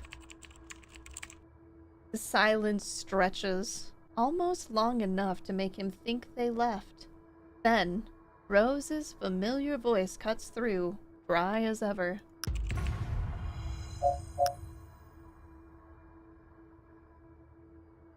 Oracle Rose. An oracle and, somehow, a talking flower. Gifted with psychic sight, Rose sees glimpses of possible futures, an ability triggered only when submerged in icy water, a sensation she strangely craves. Fragile enough to need Howard to carry her through the city's decay, strong enough to make sure he doesn't lose his way.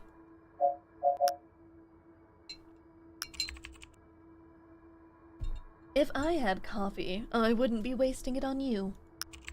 Howard exhales, running a hand down his face. So much for a quiet morning. He's gonna get up and open the door.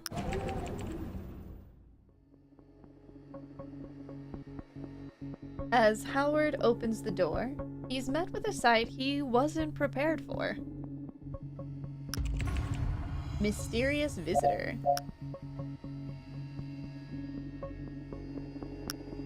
His motives are his own. His timing is always perfect. His presence is never a coincidence. He never speaks. His language is a raised eyebrow, nod, the sudden placement of his stick, a strip club pole, repurposed to break bones and change fates.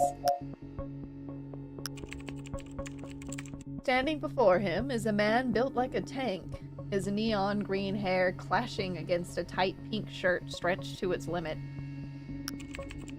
In one hand, he grips what looks like a stripper pole, if stripper poles were designed for combat.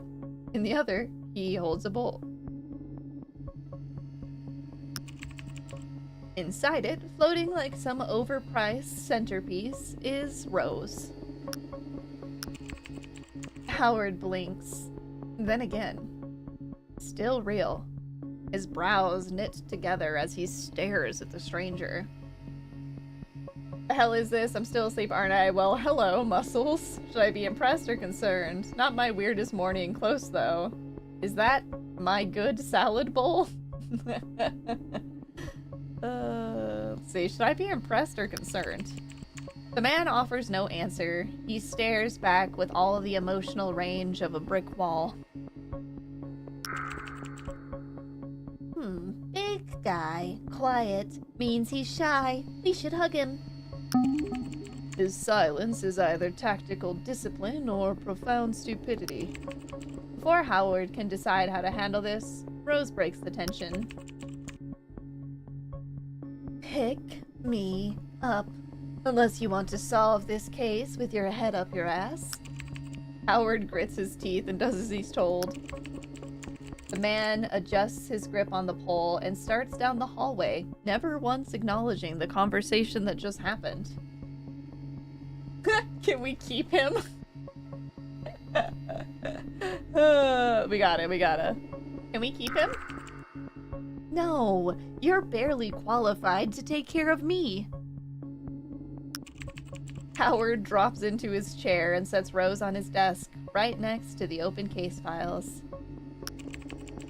I got 100 freaking questions about that guy. Was that really a stripper pole? Should I be concerned? Actually, don't answer that. Is he mute or just dramatic? We'll meet him again, Howard. Mr. Mystery can answer your questions later. Now, the case. Tick-tock. Howard's eyes drift back to the files spread across his desk. Oh, I hate it when the only witnesses are corpses. Don't even ask. Aw, come on, Rose. You can talk to them. You have before. No, absolutely not. I'm not your Ouija board. Then give me another option. The files are dead ends. You think I enjoy digging through the dead's memories? It's not a party trick, Howard.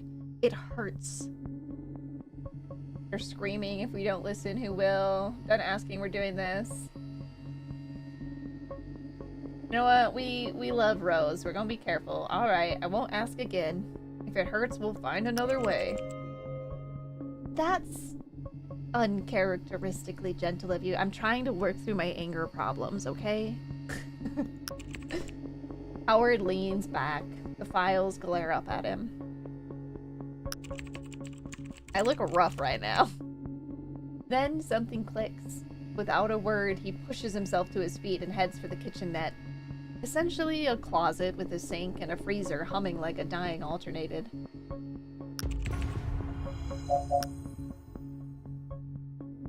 Alternateds are remote control shells manufactured by New Genesis. Operators jack in from their couches and pilot them through the city. They work, deliver, patrol, and take the hits so their owners don't have to.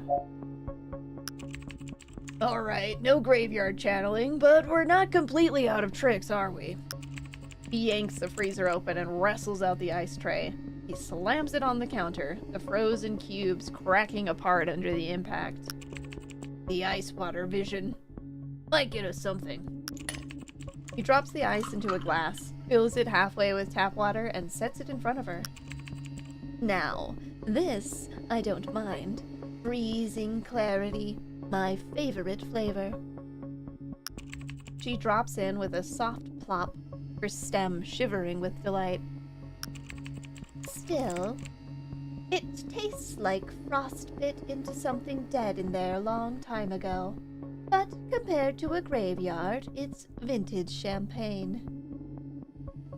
You see his sandwich again? I'm composting you. Focus, Rose. Those people deserve answers. Says the guy who still thinks Answers is a brand of whiskey. Quiet. It's starting.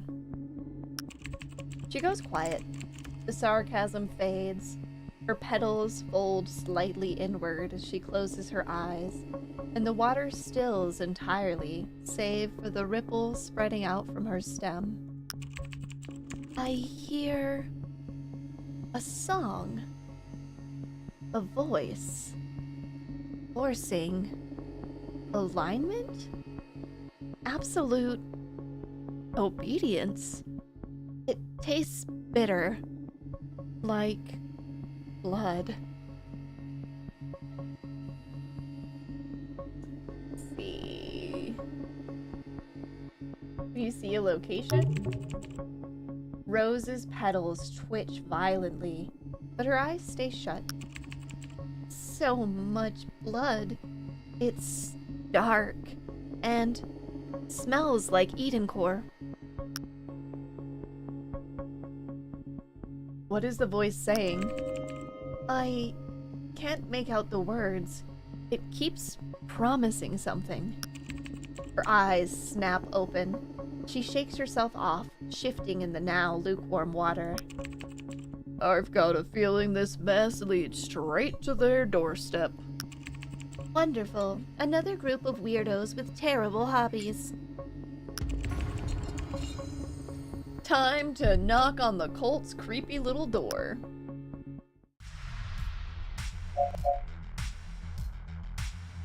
There's a wooden bench here.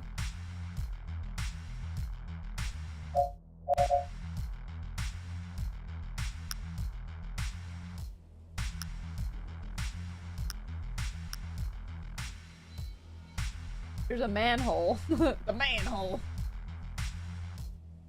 happens if I go sit on this bench? Wait, what's this? Why is this guy following me? Howard lowers himself onto the bench and pulls Rose out carefully, setting her on his palm. And I like this like raindrop scene behind us. The street is alive in that half-dead Nethervale way. Neon reflects in the puddles while broken ads buzz and alternateds pass by. A campaign drone drifts overhead, projecting a smiling face 10 feet tall. Your vote, your future. Howard's eyes follow it a little longer than they need to. Is that face bothering you, or is it just another one of your quiet little existential episodes?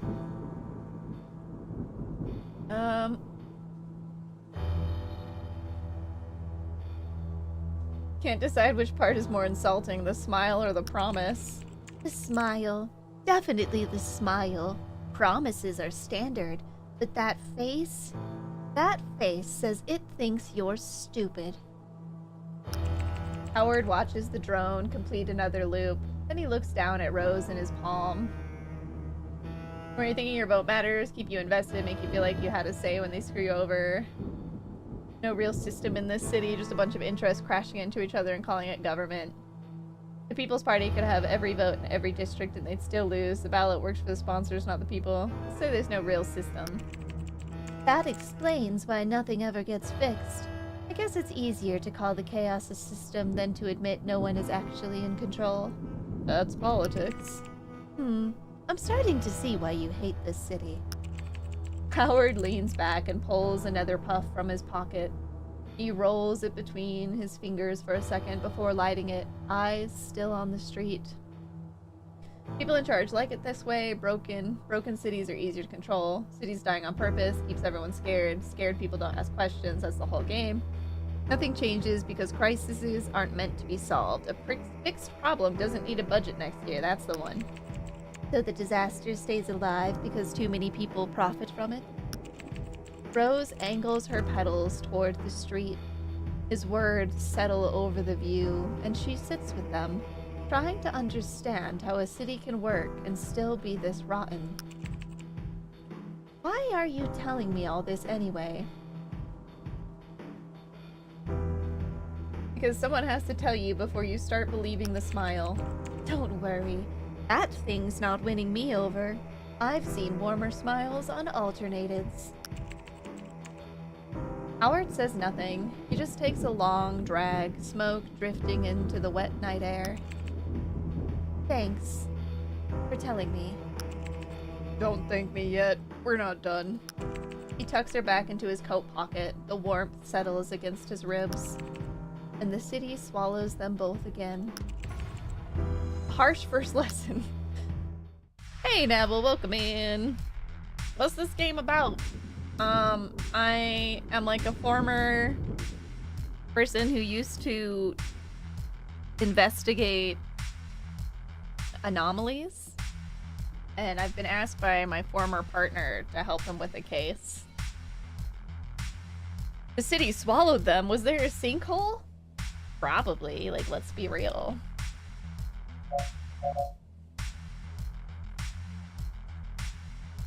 Okay, where did I need to go?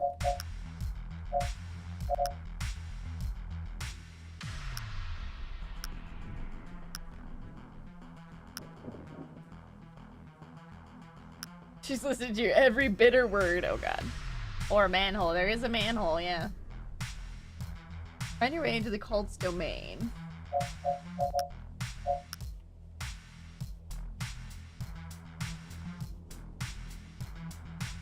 Check out this chaotic arbiter poster. There's still an alternated following me. Why is he following me? Crash! The sound of shattering glass tears through the static of the rain. It's sharp, violent, and close. Sounds like trouble found me again. You sure that wasn't your stomach finally giving up on you? I'd be relieved if it were. Shame. I was hoping for a quiet walk and zero trauma. Focus on the sound.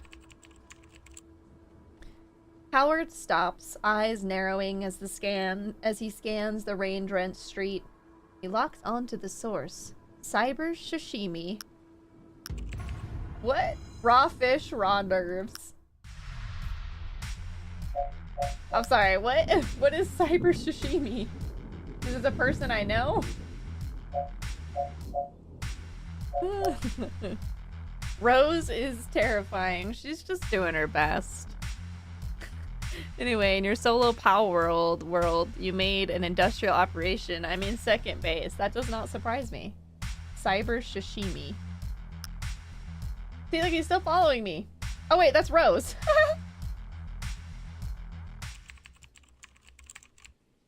Howard steps up to the broken window frame. Inside, the restaurant is a wreck. Overturned tables, smashed chairs, soy sauce everywhere. Ugh, that fish smell is assaulting my senses. If you pull me out, I'm holding my breath and pouting, and filing a formal complaint. Loudly. Duly noted. Just try not to pass out on me. Alright, let's focus on the voices. Oh, I'm like truly running out of dice. I think I've made a mistake, chat. I think we're screwed.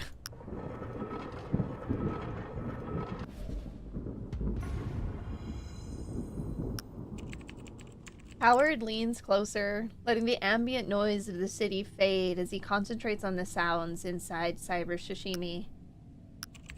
He catches the muffled, agitated voice of someone inside, sharp and angry.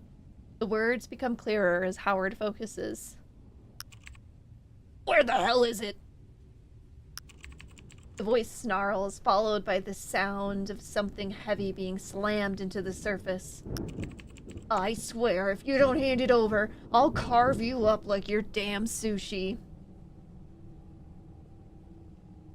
Reynolds gets pays for this. Call him. You walk away, you can still end without you.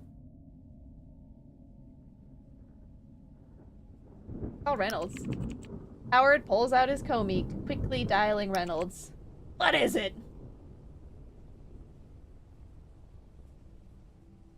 See. Trouble at Heroes joined. Someone who's dumb enough to try and rob the old man.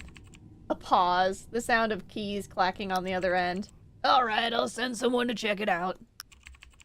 Howard kills the connection. He takes one last look at the shattered storefront, then turns his back as the distant wail of sirens begins to cut through the rain.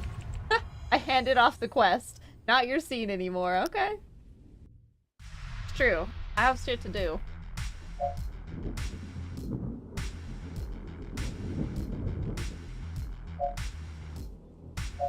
Okay, so do we know where these guys hang out? Let's see.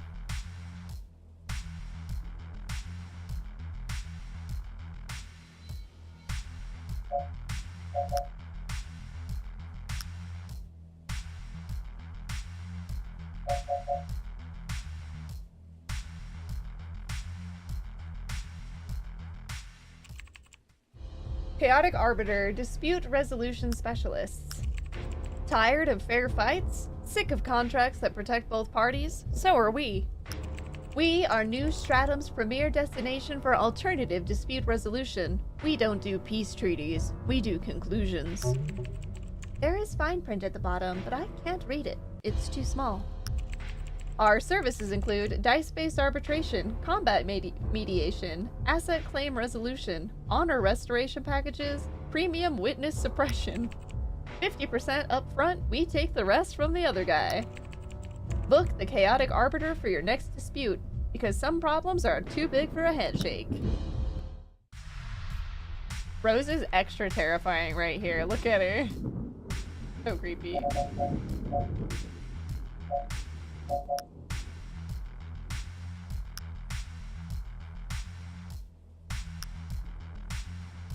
Okay, so I don't know where the cult's domain is.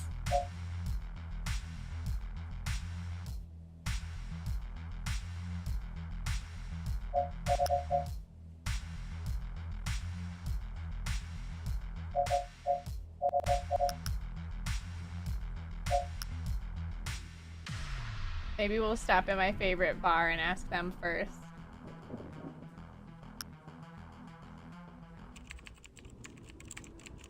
Howard stands outside the Crow Jazz Bar. It's under heavy renovation. Scaffolding, paint buckets, scattered tools. The entrance is completely blocked. Looks like we picked the wrong night for jazz. Let's come back when they're done with renovations. Sneak in. We're gonna leave. I don't want to use my dice for this, unfortunately. What's this tackle spot? And then we'll go on break.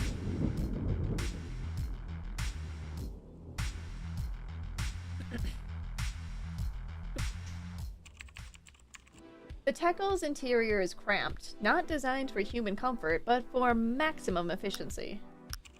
Dozens of spider-like drones skitter across the walls and ceilings, pulling packages from grid-lined shelves and zipping out through a revolving delivery chute.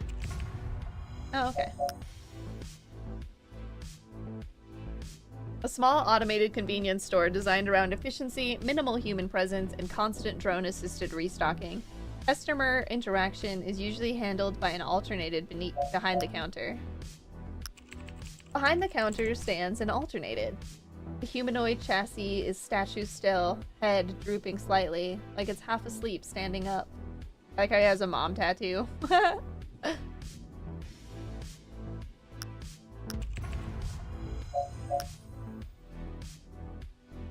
Oh, I guess it's this sync complete if I didn't already have it.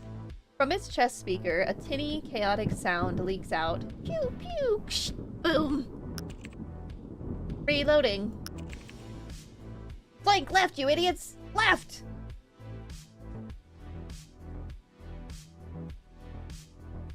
Are you winning? The alternated jerks violently. The war sounds cut out instantly. Its head snaps toward Howard, lenses spiraling as they focus. Whoa, what the? You actually walked here? On the street? Physically? Are you insane or just stupid? Why? What's out here? You serious? Abstracts! That's why I'm inside this tin can and my real body is 5 miles away. Ignorance must be bliss, huh? Just show me what you sell. Alright, physical man. Here's the inventory. Make it quick. I'm mid-match. Anger issues reroll. Oh, you have to buy it with dice? Eek. Digital locket. Brain fizz. The alternated immediately loses interest, its head snapping back toward the invisible screen only it can see. Whatever. Howard turns back to the neon-soaked streets. Behind him, the pew-pew noises immediately start again. Okay. It's been 2 hours since we started stream, so I'm gonna take a quick break. Gonna get up, stretch my legs, drink some water. When we come back, some more Celestial Return, rolling the dice through this cyberpunk world. I'm pretty low on dice. We may actually die. Because basically if we run out of dice, it's game over. So, we'll see what happens. I'll see y'all soon. Have a nice break.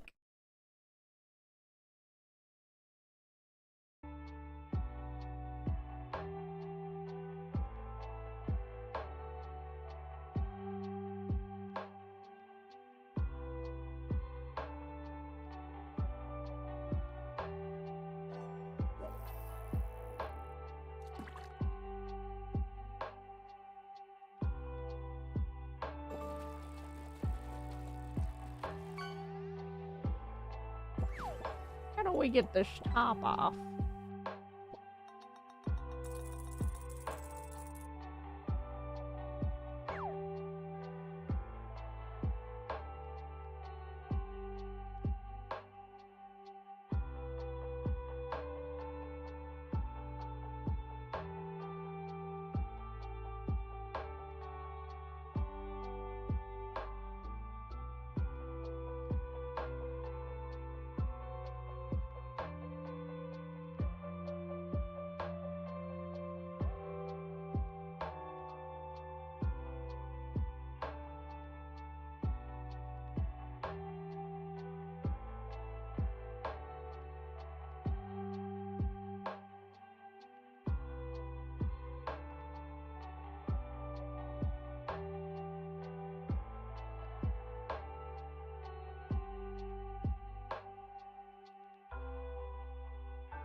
I was like, I came back and saw that for a second. I was like, uh-oh. Yeah, that's okay. I have returned. Ready for some more celestial return.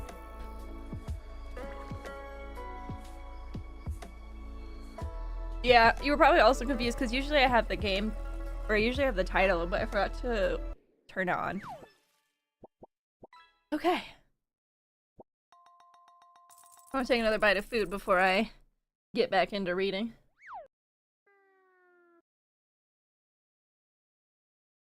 Mm-mm-mm.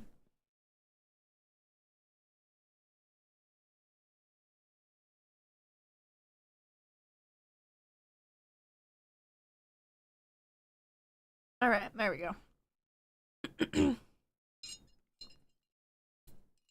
I am smarter than the average bear, but not the smartest bear. Who wants to be the smartest? That's a lot of pressure.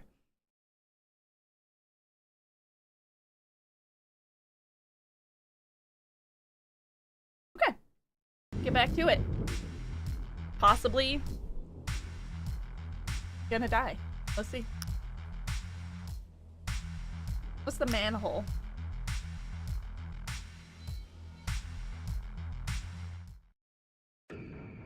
Into the shadows. The manhole cover grinds back, screeching on rusted edges. Howard stares into the drop, dead black, cutting off the yellow glare of the street lamp. I'm not insured for this. Neither am I. He drops her into his pocket and grips the ladder.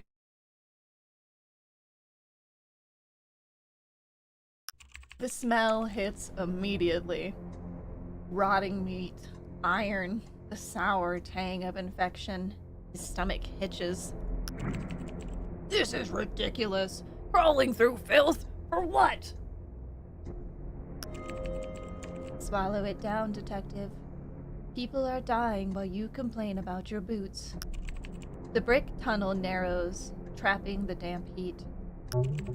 Shh! Did you hear that? Howard stops. The echo of his boots dies out, leaving a new sound up ahead. Voices. A lot of them. Chanting the same words over and over again in the dark. Ask Rose if she recognizes the chant. I know that one. It's a nursery rhyme. Twinkle, twinkle, little corpse. Want the full verse?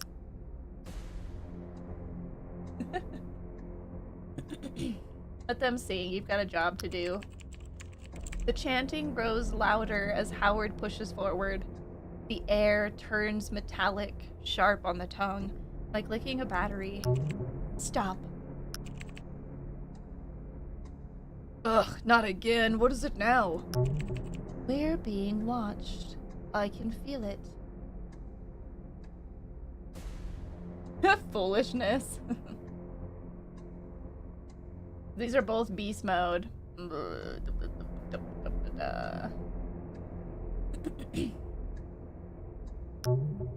This is probably a bad idea.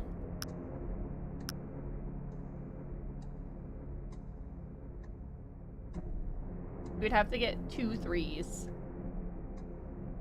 Oh wait, well we have a +2. Oh my god, we failed, but we were close. Howard stands frozen, straining to catch the sound again. Only the tunnel answers, the groan of old pipes, the skitter of rats, and the slow drip of water. I swear something was out there. You always say that. You needed to be something. That's the real problem. Howard shakes his head and keeps moving, refusing to look back as he forces his boots forward across the wet stone. The tunnel opens into a massive, low-ceilinged junction chamber. Right in the center, a ring of guttering candles cuts a weak hole into the dark, lighting a stained stone slab and the shapes that move around it.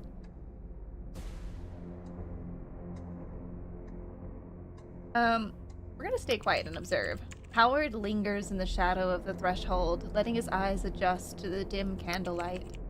6 mutilated silhouettes move around the slab. A legless woman drags her torso across the stone, her blackened thigh stumps leaving a slick trail of pus. Ugh, gross. Near her, a man with hollow, weeping eye sockets scratches symbols into the floor with skeletal fingers. Farther back, the others sit flat against the wall, staring at the floor between their knees. Jeez, at least wrap yourself with a towel. I feel like she might be too far gone. Howard slowly lowers his hand from his holster. They are harmless, in all the worst ways.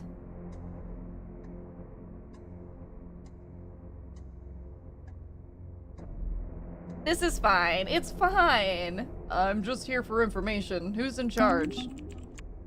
A hunched silhouette in the back shifts, stepping into the candlelight.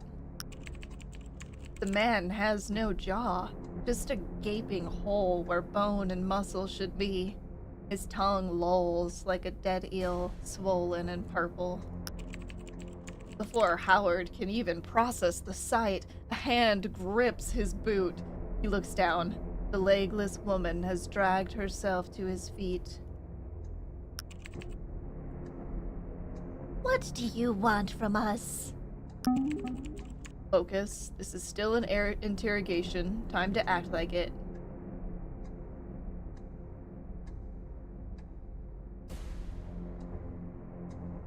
Let's just ask her if she's the leader. The woman lets out a dry, rattling wheeze that might be a laugh. She tilts her head back, looking up at Howard. Me? A leader? No, our leader is not here.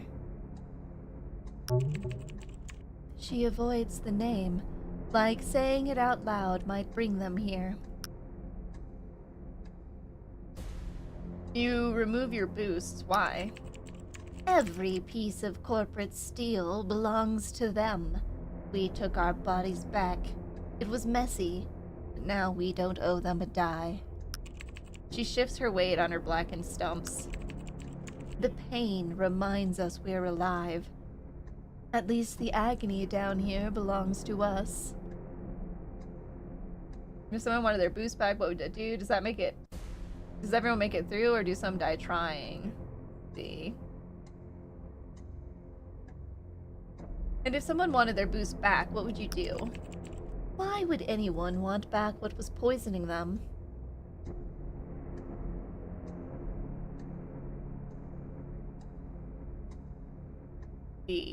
What if somebody wants out? Has anyone ever tried to leave? Some have begged, cried, but they already made their choice, and choices must be honored. Honored how? You let them walk away? You misunderstand. They are honored because they chose to join. Anyone new join recently? Someone who vanished soon after? A pause. She glances toward the others, as if expecting them to answer. They don't. People come and aren't ready. Some don't survive. And if they don't survive, what happens to them? Their weight is lifted. Their offering is complete.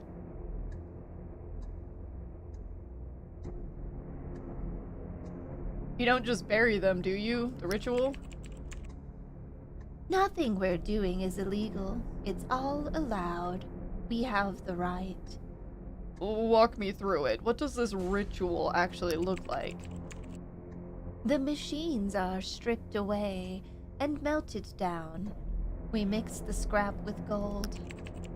Then we pour the hot metal over the face. It seals the flesh, hardens over the bones. That is how the offering is complete. The mask becomes a door. A door to what?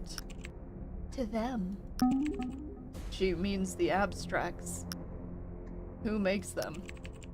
Someone you don't need to know about. Oh, they're all locked.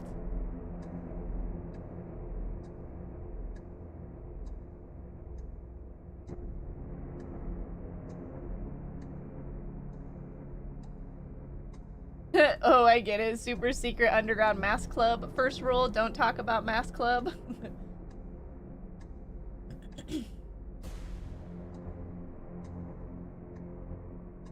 We could try persuasion, but I don't think I have the dice for it.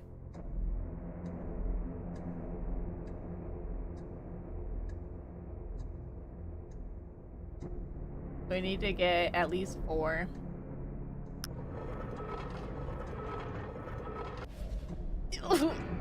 No! No! You're a poor liar. Forget it. It doesn't matter who makes them. I've got what I need. Howard turns away, leaving the cultists stuck in whatever broke them. The sound of the rain hitting concrete grows louder with every step. By the time he reaches the surface ladder, the sewer is just a stain on his coat. He steps back into the rot he understands. I've wasted too much dice, chat. This is... we're doomed. Nothing here but ghosts. 1 XP. Another step deeper and somehow forward. The rain, never truly gone, gathers strength again, drumming a steady rhythm on the pavement, soaking through Howard's coat. He steps under a scaffold, pulling out his komeek. The cracked screen flickers to life. Time to make a call. Can't do that one. Call the bartender, check when the bar will reopen. Let's call Reynolds. Howard dials Reynolds. The line picks up immediately. You've got something?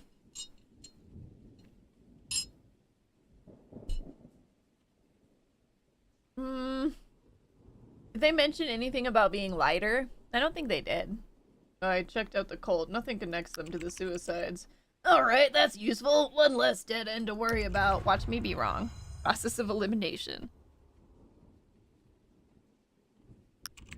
Reynolds hangs up without another word. The komeek screen goes dark. I'm not gonna call the bartender, then she'll think I'm desperate. Your phone is an old handheld basketball game and I'm here for it. I know, right? Well, and in this world, he is using like an older phone as well, like because he's kind of, you know, he's kind of a curmudgeon about that stuff. So it makes it even funnier.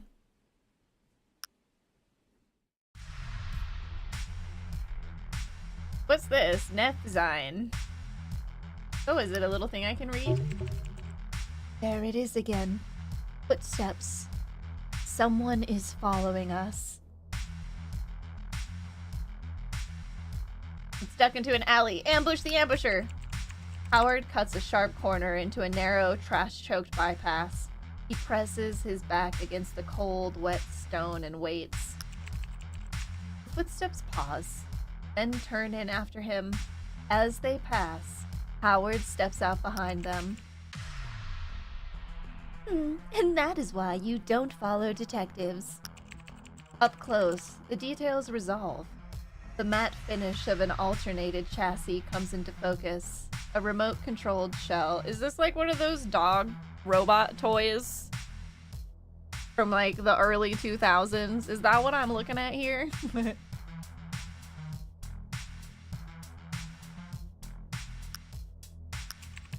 Its vocal processor crackles, then smooths out into a voice that is dramatic and colorful, despite the tinny speakers. You can call me Nikki. I'd curtsy, but the servos in this thing are shit. Oh, yes, I think it is. That unlocked a memory. You wanted one of those. I did have one for a little while.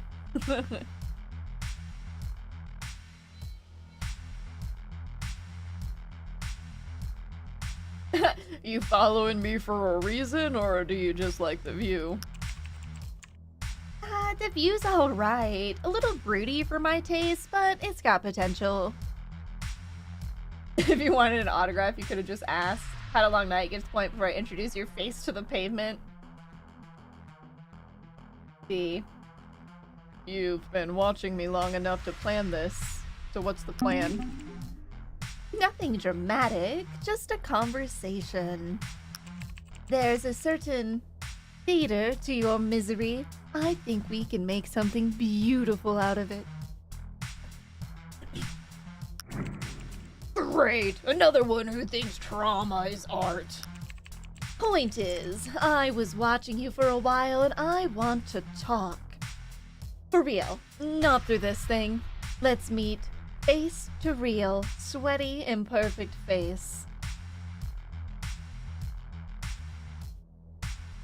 Watching me? Define watching.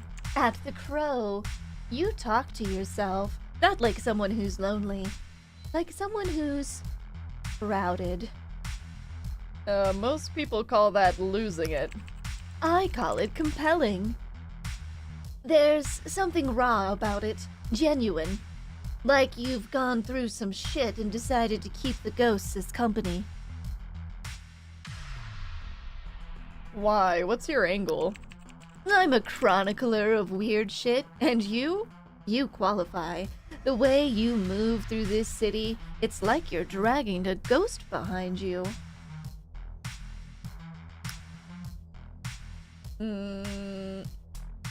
Why me? What makes me so special?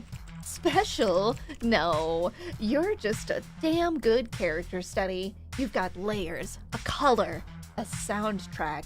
You're not a ghost story, and I'd like to hear it. Meet where? And make it public. Let's do cyber sashimi, public, loud, plus Hero has a very sharp knife for anyone who gets out of line. Fine, I'll be there. Perfect, I'll see you there. No proxies. They just called you an onion. You got layers. Yeah, I'm an ogre. The alternative gives a jaunty two-fingered salute, steps back into the rain, and is gone. A writer, huh? Great, now we've got a fan. Next she'll want your signature. Or your soul. Hard to tell with those artistic types. New quest unlocked, different kind of muse. Alright, well that was weird.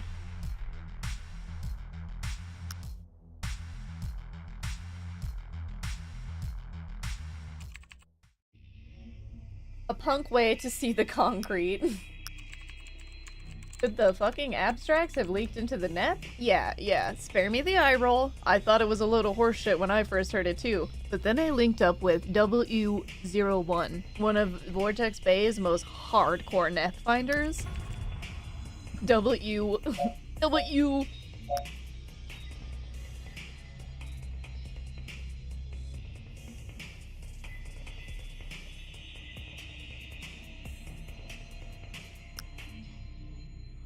A hardcore Nethfinder from Vortex Bay. They gained attention after helping prove that the abstracts in the Neth Panic was mostly staged using fake accounts, dead threads, and rerouted signals.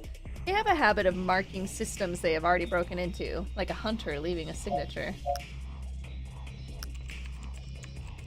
Smelled like they'd been chain-smoking Ethernet cables, but you know how it is. The best Nethfinders come from the ones who shower the least. They told me something's fucked up in the Neth. Zombie forums, threads nobody's necroed in months, deleted accounts, they're all crawling back, and everywhere it's the same shitty, creepy tone, same obsession. Don't stop, never stop, just keep fucking running. WO doesn't buy the ghost in the machine abstract bullshit for a second. They told me straight, this isn't a haunting, man. A haunting would be poetic. This is something else entirely. This is some high-level technical fuckery. The shit hitting the boards is absolute brain rot. One post just said, locked at 350, we are not stopping, not yet. Another, they're always right behind us. Then this one, how did they find us in the Black Forest? Look, either some brain-burned loser is writing a new tabletop RPG, or there's something in the Neth trying to skinwalk as a human. Or maybe I just accidentally tripped into a Neth meth smuggling ring's back channel. Also a possibility. If it's the latter, we're even more fucked. The only thing more dangerous than an abstract is organized stupidity. XXX. Hey, don't forget, just because we're punks doesn't mean we're junkies. I'm repping straight edge, bro. Oh, and before I forget, another post just hit the wire while I was scribbling this. This is the address where I'm sharing live updates from the net. Go dig through it yourself.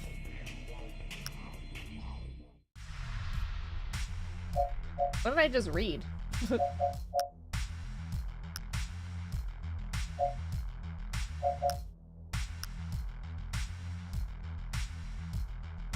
Okay. We've still got my office, the rusty and hostile bench, and a propaganda poster. I gotta go look at the propaganda poster. I will not be sitting on the rusty and hostile bench. Although maybe I should check it for dice.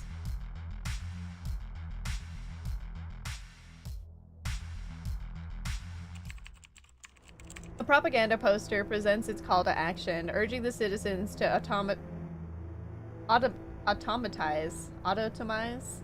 automize themselves for the benefits of others, or else, something like that. We are all reaching the sky. We owe our livelihoods to the corporations that enrich us. Join the construction of Skybreach and claim your new alternated. By accepting this contract, you waive your right to hold New Genesis liable for reparations regarding work-related incidents involving your alternated, neurological complications, and mental strain. The corpos kept climbing toward the sky like they were trying to escape the ground, escape the people. What was the hurry?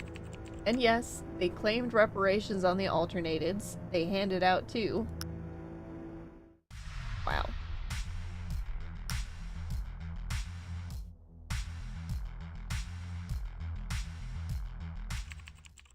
The bench squats in the square like a sentence handed down in concrete. It's heavy and rectangular brutalist in that special way only something meant to punish can be. Steel spikes jut up from the seat, each one placed with the cold precision of a government form. This is a public bench, only by technicality. Technically, public space belongs to everyone. Technically, we all know that it's not true. Good luck sitting on that without a tetanus shot. Symmetry without mercy. Every spike is placed exactly where a body might rest. This is design as enforcement, a public amenity engineered to repel the very people it pretends to serve. A bench should belong to the tired, the poor, the lost, not just those the city finds acceptable. He runs a hand along the rough edge of the concrete and feels the answer in it. The state does not need to shout when it can shape the world like this. The architecture functions without a badge or a siren or a written law. It is a slab of stone and steel arranged to tell the unwanted to keep moving. In the middle of a square that belongs to everyone, the architecture draws the line. Okay, well, I'm glad I didn't try to sit on it. I guess let's go home for now.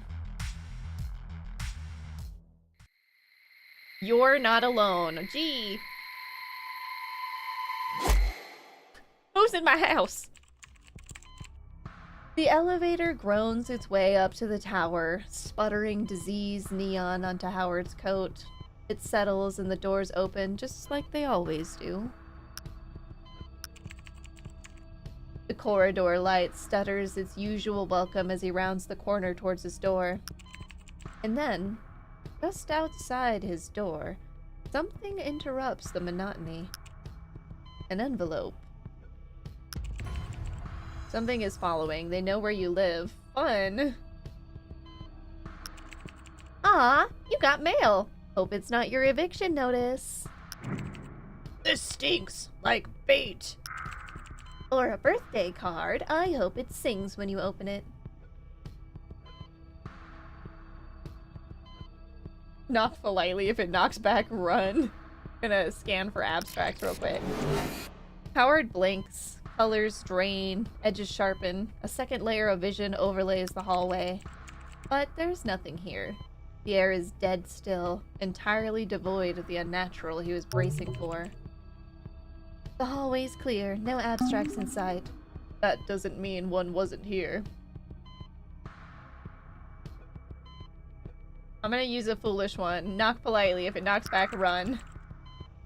Howard lifts a hand and gives the door a soft, almost courteous knock. Nothing. Great. That accomplished absolutely nothing. Are you kidding me? You knocked? Look, if it had knocked back, we'd know we had a problem. At least you're being cautious, in your own way. I couldn't resist. Alright, pick up the envelope. Howard picks up the envelope, ignoring the prickle of unease crawling up his spine. Guaranteed to ruin your night. Aw, man. The lock grinds like it's forgotten its job, and the door swings open to the same old stink. Gun oil, burnt coffee, and a life spent chasing ghosts. Home sweet hellhole. Howard steps in, shuts the door with a dull click, and walks past the chaos like it's furniture. He drops the envelope onto the only patch of bare desk. Tear it open! Enough games! No. I would like to check it, but I'm not going to use 3 dice. He slides a finger under the flap and opens it clean. Polaroids spill onto his desk, glossy and cold. Oh, these are creepy. Are these pictures of the people that died? It looks like it. There's the one with the thing. There's the one with the choking, falling. What's this first one? Impossible Polaroids. So this is like them at the time of death, I think. Howard stares down at the scattered photographs. His fingers brush over familiar faces, the victims he's been investigating. Serena's fall caught mid-frame, Atellus with bloodied hands still clinging to his own throat. Then the last one. His own face stares back at him, a cigarette burning low between his fingers, standing before the shadowed bulk of the old silo. Let's find out who took this and teach them about personal space. You've seen enough. The silo's not just a coincidence. You need to go there now. Howard's pulse quickens. The quiet room suddenly feels oppressive. Draw a mustache on your own photo to lighten the mood. That's tampering with evidence. See, compare the timestamp and details across the Polaroids. He lays the Polaroids out across the desk, studying each one carefully. The surface feels tacky, chemical residue, darkroom grade developer. Nobody uses that anymore. He leans in. Izo's corpse glows under the desk lamp. The timestamp winks. 3 days after they buried him. What? Serena's frozen in midair, her skirt billowing like a parachute. The angle is intimate, taken from her own balcony. Date yesterday. Her body's been buried for a week. Every timestamp taken after the victim was already in the ground. This isn't just evidence, it's a trail. Someone wants you to follow it. The timestamps are impossible. It has to be an abstract. Something bending time, reality, or memory.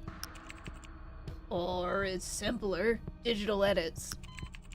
And the committee in your head reconvenes. Wonderful.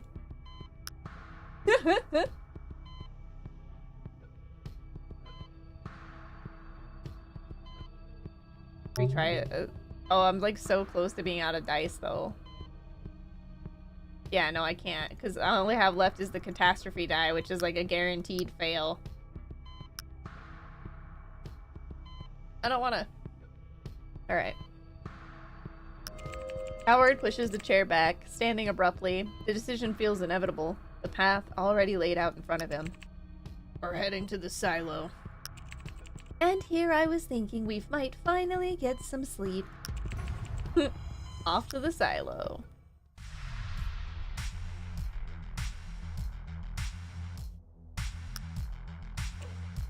Bark, bark, bark!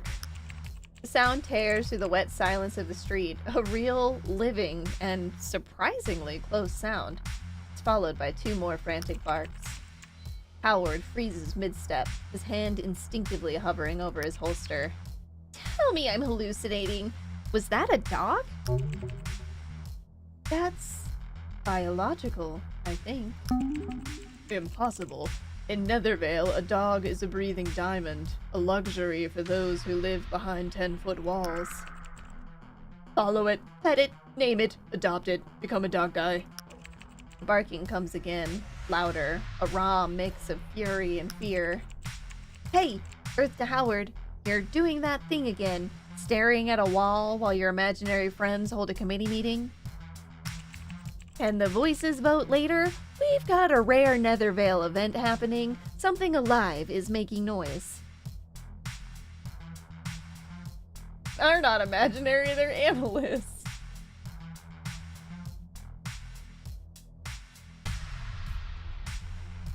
The committee has reached a verdict. Great, did they sentence us to curiosity again? Let's move before the sound draws more than just us. I don't need you, I'll just comb the area until I find it. I see the voices are on a coffee break. Fine, lead the way, detective. I don't have any dice, okay?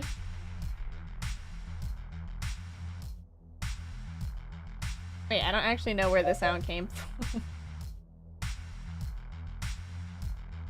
But the statue wasn't there before, so it must have come from over there. The statue looms ahead, half swallowed by rain and neon. Oh my god, what? And right at its base, 4 dogs tied together by a heavy black leash knotted neatly around one of the statue's stone pillars. New quest unlocked, who let the dogs out? I swear, if this is bait, It's the cutest bait I've ever seen. Are those real puppers? fully organic purebreds, no mud on their paws, no matted fur. They definitely have an owner. Someone who took very good care of them. Oh no, where are they? They haven't been here long.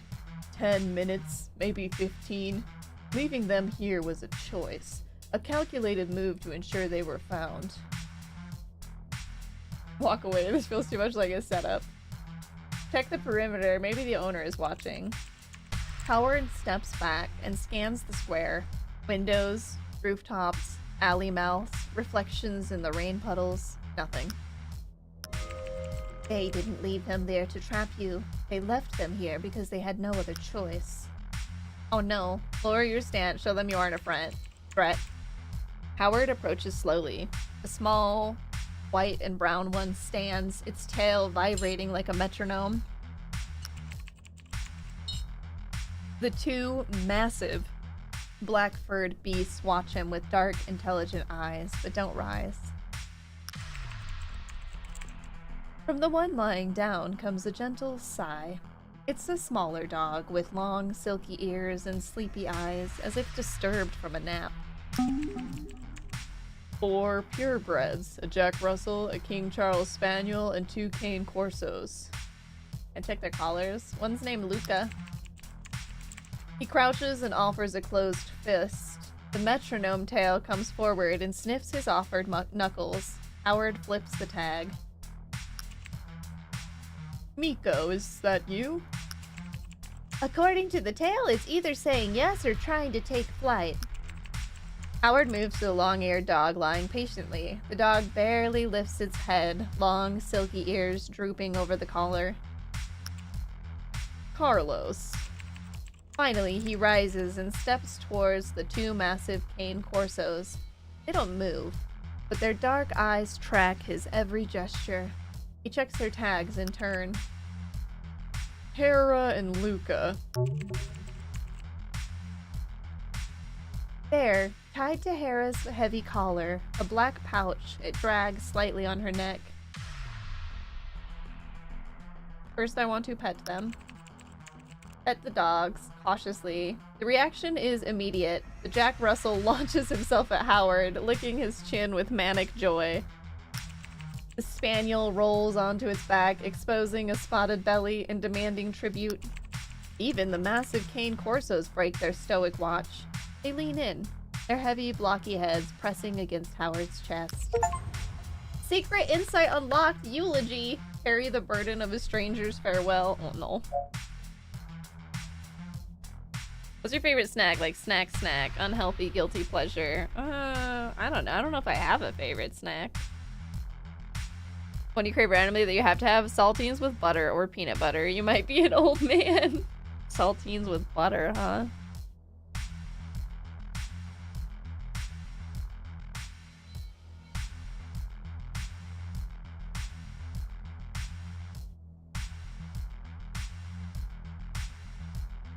You have something called Smash, which is salty corn tortilla covered in chocolate. That sounds wild.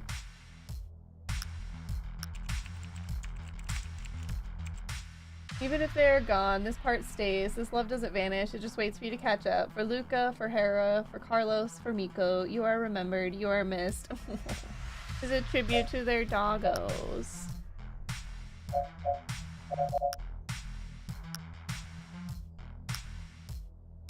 Feel a grief that isn't yours, and a joy that belongs to someone else. A stranger's farewell becomes your burden for a moment.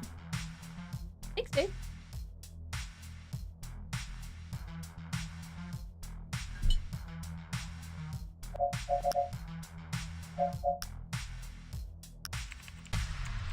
It's been a long time since I've seen you look at something with peace instead of suspicion. Untie and open the pouch. Howard works the wet knot loose from Hera's collar and upends the small pouch into his palm. A heavy handful of metal dice clatters out alongside a tightly folded slip of paper. He unfolds it. The handwriting is elegant but rushed. The ink is blurred in one spot by rain or something else. They're good dogs. I couldn't keep them anymore. Please take care of them. He folds the note, tucks it into his coat pocket, and scoops the dice in after it. Wait, do I just have 4 dogs now? I don't know if Howard is ready to take care of 4 dogs. Been in phone calls all day dealing with logistics? Yeah. Sorry to hear that, dude. 10 dice! Like payment for a responsibility you never asked for. Whoever left them here loved them. That's what makes this hurt. This is a problem we don't need. Well, we can't leave them here. I know. You have a terrible habit of trying to save things, but our apartment is smaller than that Cane Corso's head. Howard sighs, the sound lost in the rain. He looks at the 4 wet, expectant faces, then reaches into his drenched coat. Whoa, whoa, whoa, what are you doing? He pulls out his comb. Holy hell, I thought you were... never mind. He lets out a sigh of relief. Okay, we do what adults do. We call someone and beg. See, Reynolds, bartender, hero.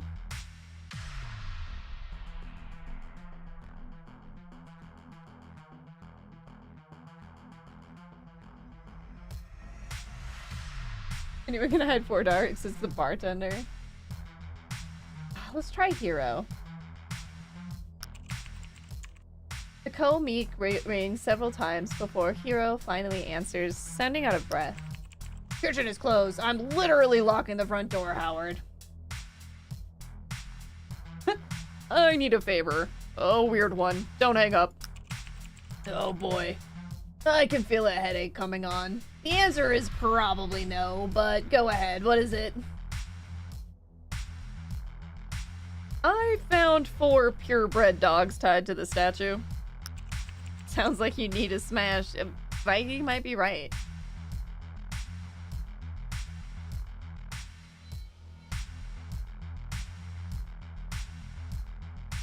Okay, good for you, man. Really. Now, can we stop talking so I can go home? Let's see. I called because I need a safe place. Can you take them? He sighs. It's the sound of a man who wants to help but knows he shouldn't. Howard, what you're asking costs dice I don't have and attention I can't spare. I'm sorry. I don't have the dice, time, or energy to do it right.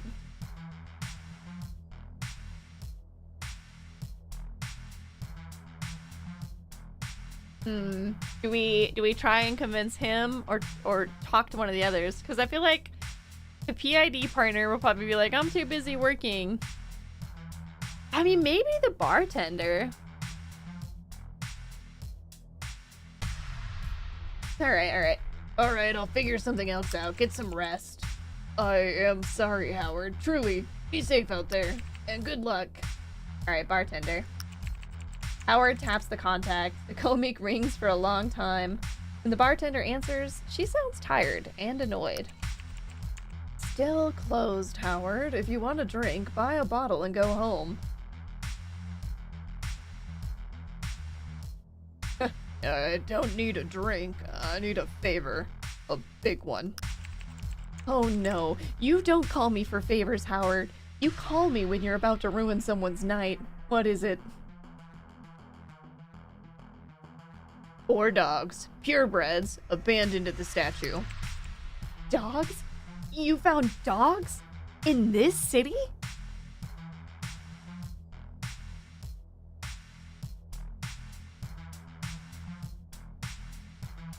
See, I know it's a huge ask, but if anyone can keep them safe, it's you.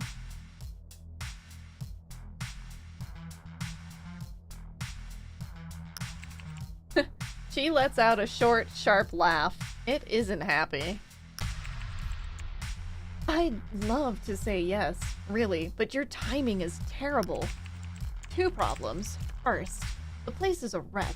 We ripped the floors up this morning. It's just jagged concrete, nails, and open wires. Those dogs would get shredded in 5 minutes. Second, and worse, the Queequos have been sniffing around the block since renovation started. They think I'm moving dice, contraband, something. If they hear barking behind my door, they're coming in, and I'm not handing 4 luxury dogs to the wrong people. I'm not risking their lives, and I'm not risking mine. So no, I can't take them. Alright, I get it. We'll go somewhere else. Okay, good.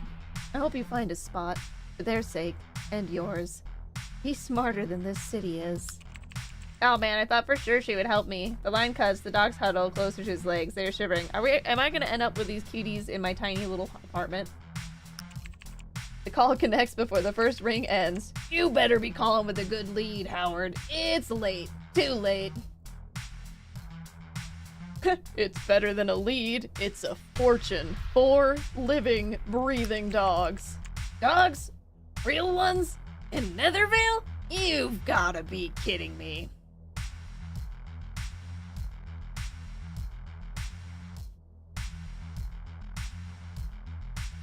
Do we use the same line on him? Damn it, Howard, you know I'd take a bullet for a dog. I'd love to keep them, but I can't. Not with my building, with my neighbors, not with my name attached.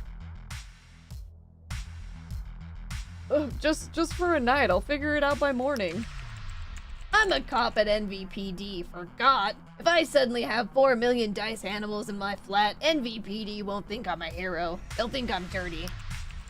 They'll think I took a massive bribe, and they'll raid me by the morning. And if they don't take them, the Queequos who watch my shift rotation will. Okay, then what's the smartest move? You want them safe? You take them somewhere the law doesn't bother looking. But don't ask me to do something that'll get us both busted. The line goes dead. Howard looks down at the 4 dogs. They look back, waiting. Enough begging. I'm taking them myself. Howard kneels, his fingers working at the wet knot, securing the leashes to the statue's pillar. I got a roof, a door that locks, and it's not here. That's the plan. That's a terrible plan. We figure out the rest tomorrow. He wraps the leashes tight around his fist. The 4 dogs crowd around his legs. A sudden warm weight of trust and confusion. He nods to the pack and steps out from the shelter of the statue. Alright, time to retire and just go take care of these dogs. Bye! Look at that. They think you know what you're doing. 4 sweet things. Just 2 of my best.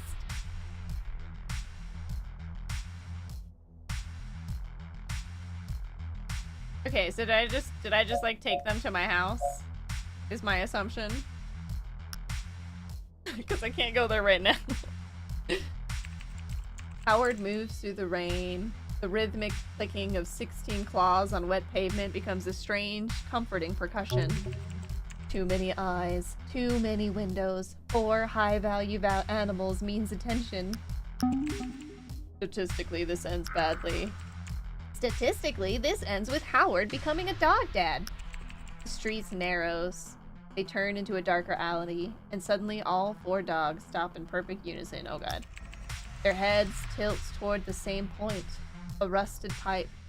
An intake valve leading straight down to the foundation. They are locked on. They must have heard like they've just heard something. Before Howard can react, the dogs launch toward the dark opening with a unified, desperate force. The leash goes taut, yanking Howard off balance. The wet leather burns through his palm, and then it rips free from his grip. Don't just stand there, do something! Shout a command! The command hits. Luca skids to a halt right at the pipe's entrance, his body vibrating. He shakes his head violently. With a savage, jerking motion, he backs out of the collar. It falls to the wet concrete with a heavy clack. I'm not sure if these are dogs anymore.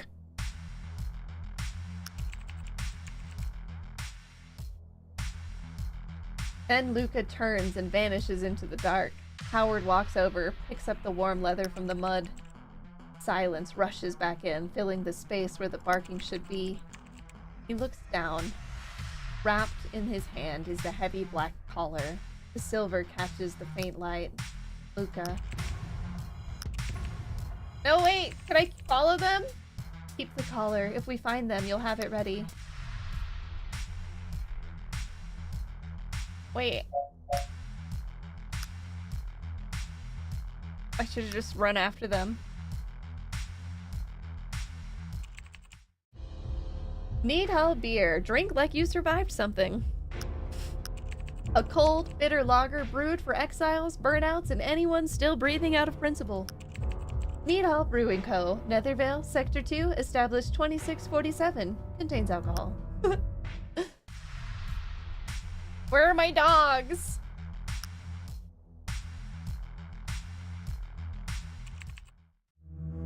Howard settles onto the cold metal bench. Across from him, a massive mural covers the concrete wall. It depicts 2 alternatives, their mechanical limbs intertwined as they marry beneath a sun that doesn't exist in this city. Howard studies it for a second, then pulls Rose from his pocket. Are they getting married? That's what the painter wanted it to be. I don't get it. Why would someone paint that? Someone saw a blank wall and took it personally. That's art. Doesn't need permission from either of us. So, anyone can just decide something is art? That seems dangerous. What makes someone an artist anyway? Is it the skill? The recognition, a decision, point of view, practice, audience, intent.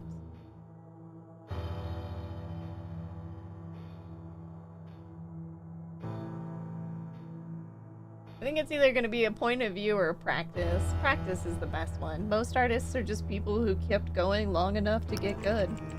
So it's not about who has talent. It's about who has the privilege to fail over and over until they get it right. Wow, that's such a tree answer. Howard's eyes stay on the mural while the city grinds on around it. A siren starts and stops. A rat slips into a crack. Below, a Magway train groans through the concrete. So, do you like it? Do you even care about art? Let's see.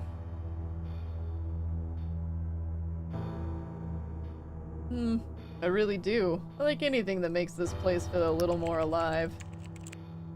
Before the thought can settle, a low electronic chime starts somewhere down the street, getting closer. Cleaning drone glides into view and stops in front of the mural, its red sensor sweeping slowly across the painted surface. Wait, they're not going to... The drone deploys its sprayers. Caustic foam hits the concrete. The couple's faces melt into a gray slurry, their joined hands running down the wall like black tears. Secret insight, the right wall. Listen to what the city forbids its walls from saying.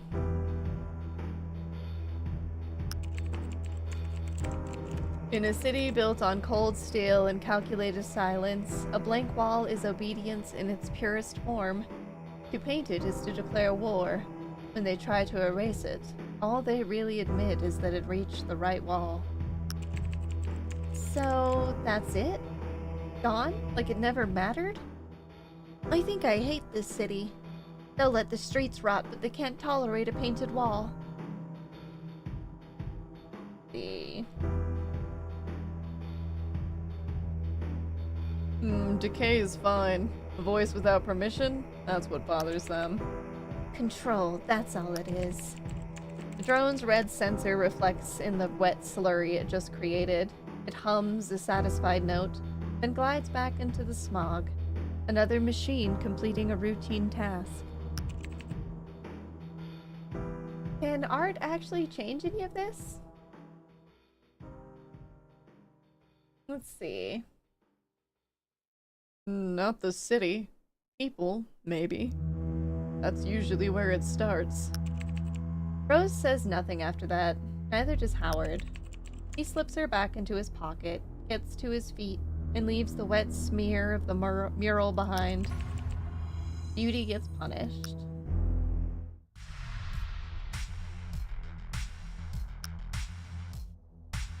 I want my dogs back.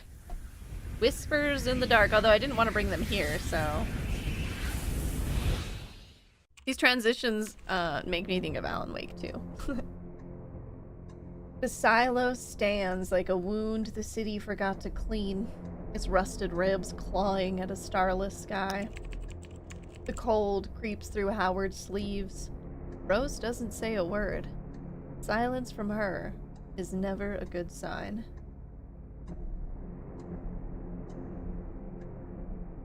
Let's pull out another puff and match the Polaroid. Howard pulls out another puff, lets it dangle between his fingers. The Polaroid showed him standing here, cigarette in hand, just like this. A cold shiver crawls up his spine.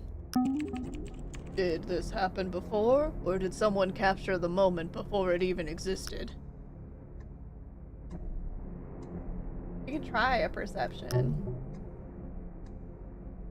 Sponsor die is -2. Hype die +2. Platinum die. Oh my goodness, she gave me some good stuff. Lucky die.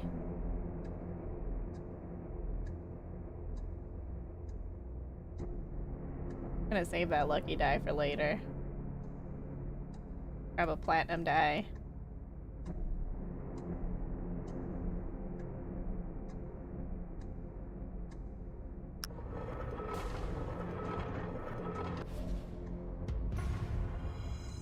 Scan the area for fresh tracks or signs of recent entry.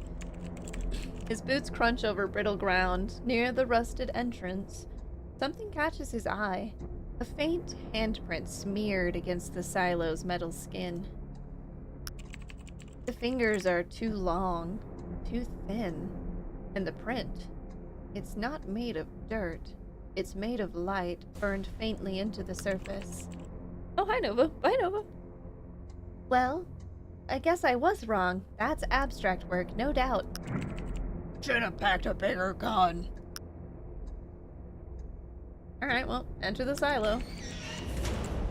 The door screams. The air inside is thick, mildew, rot, and something electric, like the hush before a storm. Howard's flashlight trembles, carving a frail path. Graffiti bleeds down the walls. The staircase spirals up into nothing. If we run into ghosts, be nice. They're probably just as lost as we are. Fascinating. Even here, some still choose nonsense over logic. Let's not be them. Overlord is the skill check there. Inspect the grain stacks. Howard tears into the mildewed grain sacks, rotting husks spill out, and something clinks in the debris. His fingers close around two small objects, cold, smooth. Definitely not grain. Yay, more dice! The odds just shifted slightly.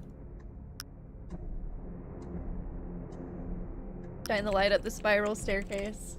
Howard angles the flashlight upward. The beam slices through cobwebs and dust motes, catching the remains of a staircase. Half of it has collapsed, leaving splintered metal and gaps like missing teeth. Alright, I'm not gonna use my dice. Put a bullet in the ceiling, let them know you're not prey. We're just gonna move deeper into the silo. Whatever's here already knows you're here. He moves past rust-bitten pipes and collapsed crates, walls flaking with graffiti like old skin.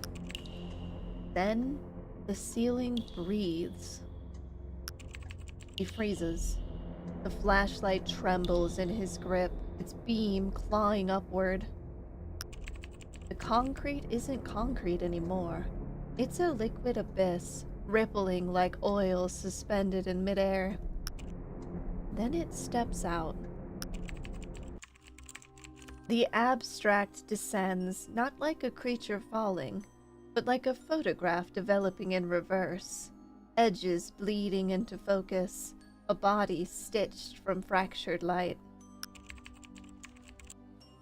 Where a face should be, a Polaroid frame leers. Click, and suddenly it cycles through grotesque vignettes. A bloodied hand, a screaming mouth, Howard's own eyes, wide and frozen in a future past scream. Above it, a neon corona erupts, a kaleidoscopic mane that crackles and reforms itself endlessly. Is this some kind of sci-fi movie? Here we go again. The air hums, charged like a live wire. Howard's teeth ache. Why do you look like this? I'll enjoy making you regret. We're just gonna let the abstract speak first. The abstract's voice is calm, almost soothing, yet carries an undertone of menace. I am the echo of past decisions, reflection of lost futures. They call me Shuttergeist. Howard's grip tightens on his gun. His breath stays steady, but his eyes narrow. The abstract isn't attacking, not yet. We can use a neural archive. 3 recommended dice.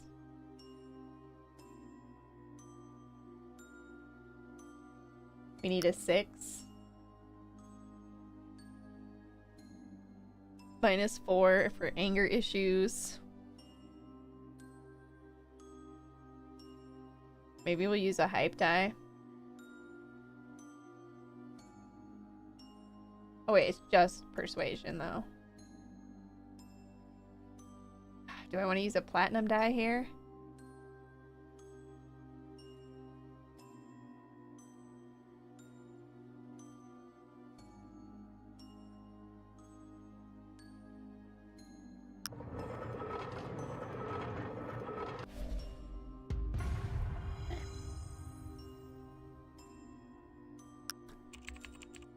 A PID file buried in his neural archive claws at the surface. Neural archive complete. Shuttergeist. Okay. A level 3 abstract associated with unrealized futures. Its appearance is marked by bursts of neon and a repeated clicking sound like a camera shutter. Its most identifying feature is a Polaroid frame grafted where his face should be. Well, that doesn't tell us much. Shuttergeist, level 3, class aware, status uncontained. Last known encounter, a PID squad found liquefied, their organs rearranged into stop-motion sculptures. Good lord. Shuttergeist tilts his head slightly, the eye in the Polaroid frame seeming to study Howard intently. A wave of heat passes through the air, and the smell of old film and scorched plastic follows.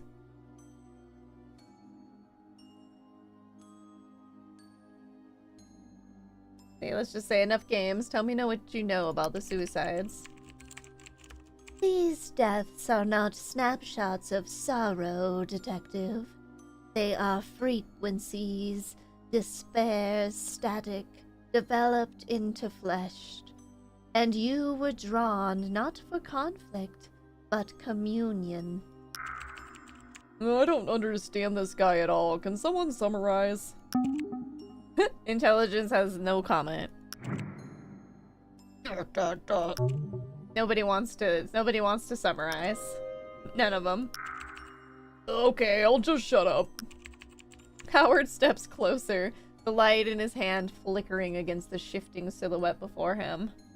See, communion requires reciprocity and abstracts don't bargain, they consume, so what needs a human hand?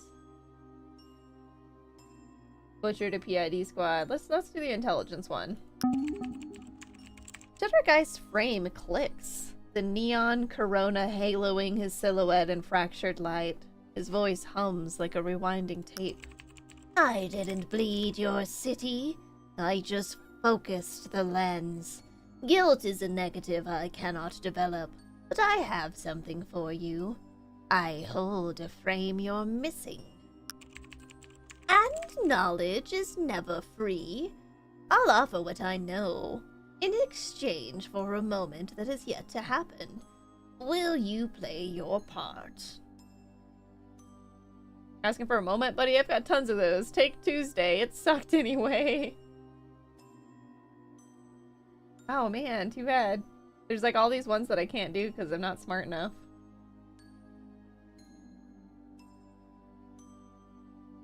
A moment that hasn't happened. What does that mean? Be specific.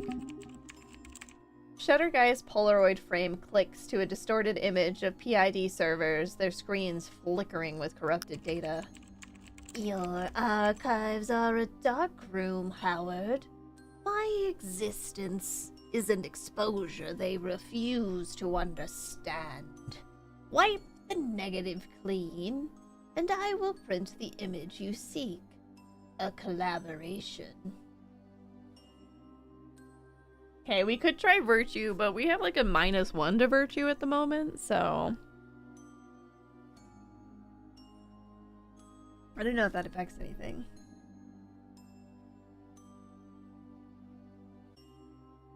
You're not telling me everything.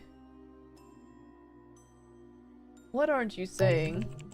You search for what's missing, but it's been staring back all along. Let me sharpen the focus. Polaroid face flickers violently, static hissing like an old television signal turning into clarity. Then it snaps still, capturing a stark, familiar room. Howard's own office. He's hanging from the ceiling, a noose tied around his broken neck. Lifeless eyes stare emptily from a swollen, discolored face, his limbs dangling simply in the suffocating stillness. Is this some sick joke? You've seen the negative, Detective. Now watch it develop. Hesitate, and you'll find yourself stepping right into the noose. Act swiftly, or accept your own ending. The air thickens, each click of the Polaroid feels like a countdown. The image of his corpse lingers, its swollen face a grotesque mockery of defiance. How did you find me? You're not as hidden as you think. Guilt leaves a trail, and yours lit up the dark room like a flare. Your footsteps hummed a frequency, the static of a man chasing ghosts. But she is a developing echo, a paradox even abstracts admire. You see her bloom, not her thorns. That blindness shines. She led me to you, not by intention, but by nature. You call her companion. Perhaps you should ask yourself why she lets you. Let's see. If this saves life, even when it's worth the risk, that's the job. I don't make deals with abstracts, not for fear, not for gain. Some lines don't blur. My answer is no. This reeks of a trap. I'm willing to listen, but don't mistake caution for trust. Let's start with specifics. What exactly do you want? That's a good way to start. A lens unclouded by fear. Very well. Then we are in agreement, Detective. Scour PID's archives. Erase every trace of me. The negatives, the exposures, the whispers in their wires. In return, I will carve a name from the static, the architect of this despair. When it's done, you will find me here, still waiting, still developing, until the light fades. From killing abstracts to cutting deals with them. Shuttergeist Corona gutters, its blinding neon bleeding into oil-slick shadows. Its silhouette fractures, splintering into jagged shards of light that spiral up, then break free, drifting down in a slow, deliberate rain. Each fragment flares once, a dying ember, before scattering like crushed glass in a phantom wind. The silo is empty now, save for the faint smell of scorched film and the slow drip of water echoing in the dark. That's one way to make an exit. So, we trusting Casper here or what? Trust got nothing to do with it. The silo's shadow falls away behind him, traded for the neon streets. He ducks under a scaffold, shakes the rain from his hands, and pulls out the Comic. The contacts line up. Okay, so we can call DK.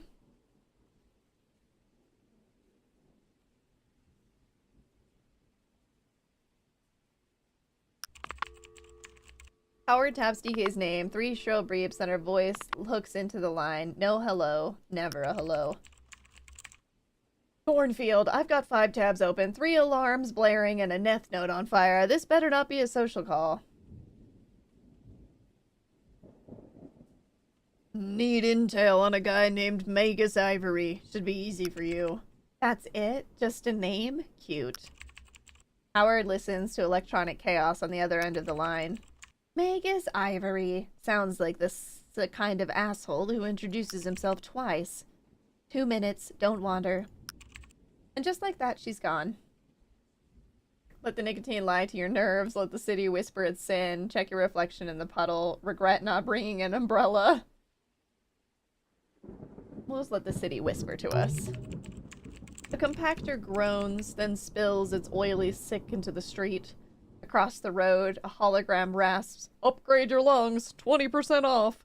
Somewhere above, the drip, drip, drip of rusted pipes keeps time. Let's see what we look like in the puddle. The face looking back is tired, water-warped, and older than Howard. Remembers. Or maybe just accurate. The Comic buzzes, a sharp vibration dragging Howard out of the moment. The city doesn't wait. DK is calling back. Answer. Found your Ivory. He's an artist, quote-unquote eccentric rich, and probably convinced he's changing the world. Tonight's shit show at Crystal Tower. Invite only. Retinal scans at the doors. Pure high-rise ego orgy. You need to decide, Howard. Hunt down Magus Ivory or head for the PID archives and scrub Shuttergeist's name.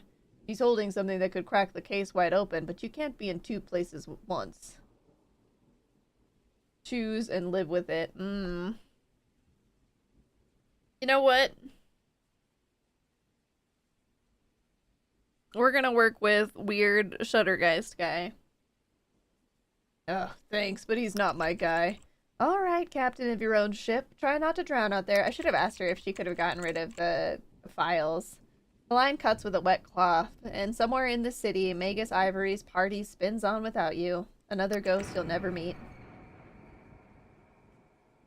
See if she can delete files. DK's voice is already laced with suspicion. You only call when you want something. What is it? I need a file wipe from PID archives. You been drinking or did you get hit in the head? You worked there. You know their security isn't some public data trove you can just stroll into. I've heard you're the best. Flattery is a bad look on you. The best knows their limits. I can't just delete something from the outside. Nobody can. Okay, then can you get me inside? Inside? Inside where exactly? The lobby? The cafeteria?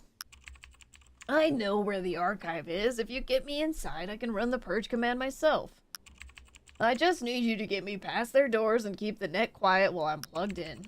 You're not hearing me. I can't do any of that from outside. To get you to that room, I have to be in the building too, and I'm not risking my ass for one of your cases.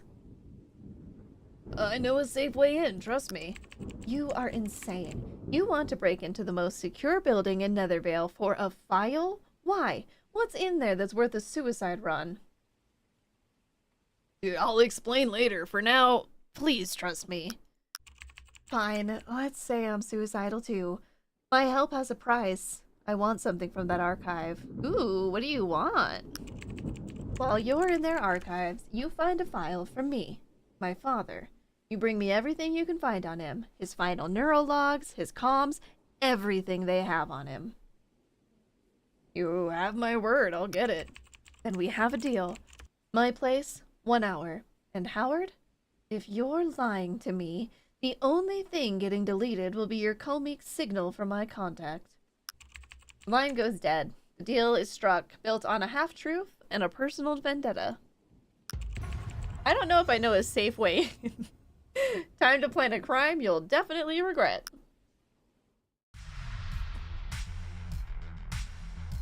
Okay, but I still need to find those dogs. I've been given dice. Where are my dogs? Death sign number 2, a punk way to see the concrete. Yeah, folks, you miss me? I'm stuck in my hole because the NVPD pigs gifted me an electronic ankle monitor. Guess they couldn't fix the bugs in their approval tracking system, so they went old school, back to chains. So much for the future. Still just wires, error codes, and state-sponsored scumbaggery. Anyway, got new leaks from W01. Welcome to part 2 of the Neth is Fucked Chronicles. Wait, does it say anything more about them? No.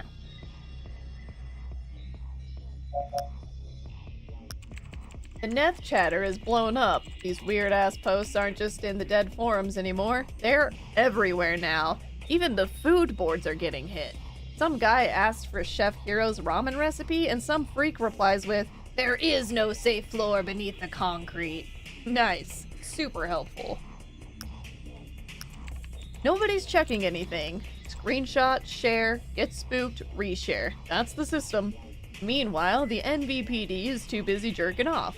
Guess their only job is locking me in my own home?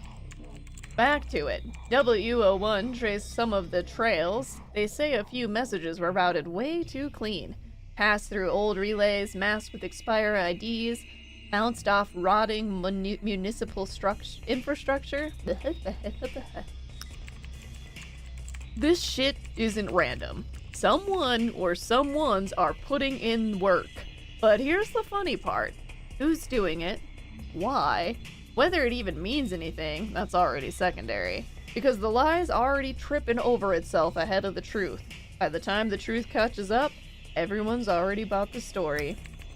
So, I still can't tell you the Neth is haunted, but I can't exactly chill either. Cause sometimes there's something weird in the tone of those messages, like whoever's doing it isn't just trying to scare people, like they're actually trying to get somewhere, like something's constantly running, like something's trying to warn somebody and all we get are the broken pieces.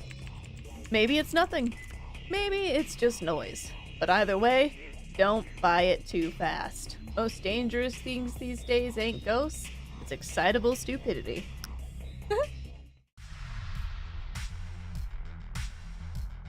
I'm gonna go to this graffiti real quick.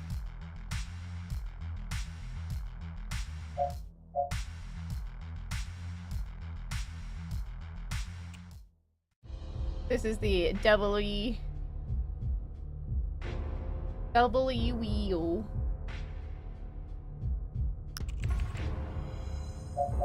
W. It's so hard to read it. Still nothing new though. The tag is sprayed in sharp white paint with a sickly yellow halo around the letters, making it glow dirty under the streetlights.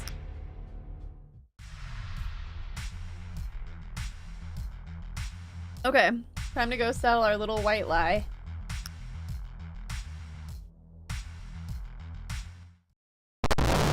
Old wounds, new entry points.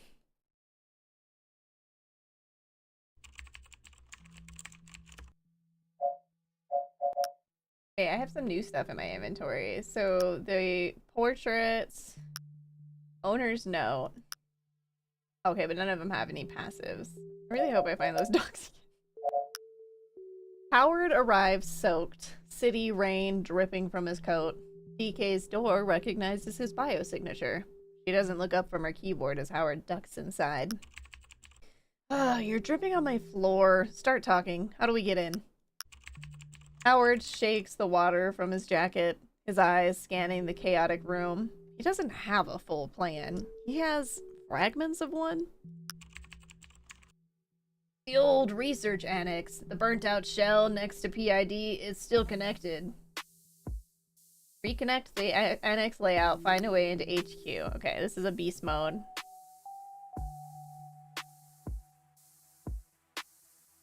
We're just gonna use a platinum die here. Barely.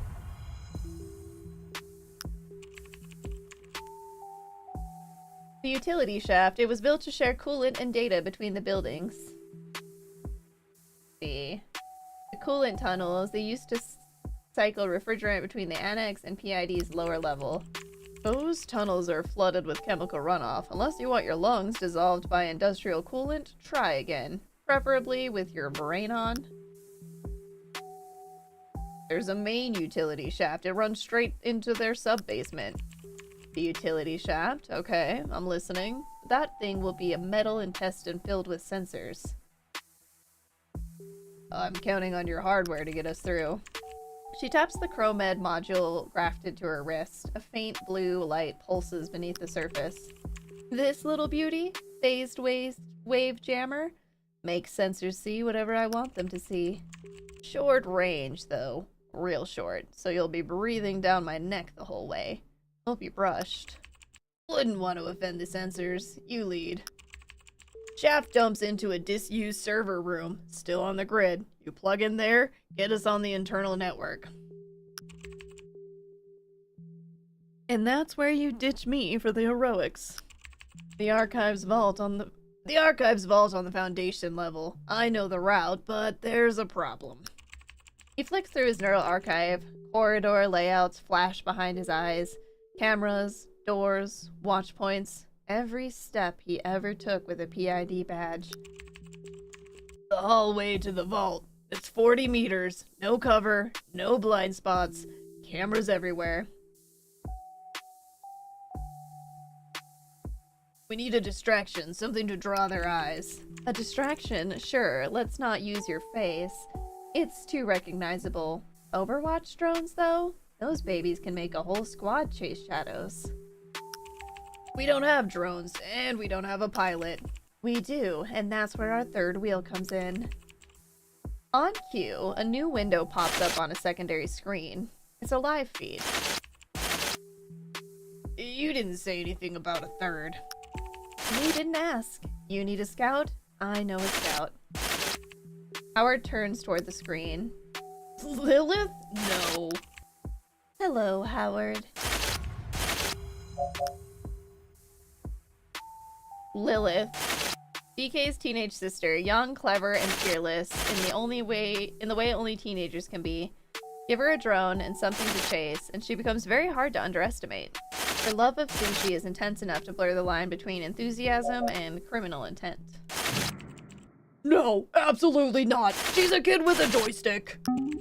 Her emotional maturity is questionable. She might freeze, panic, or misinterpret a threat.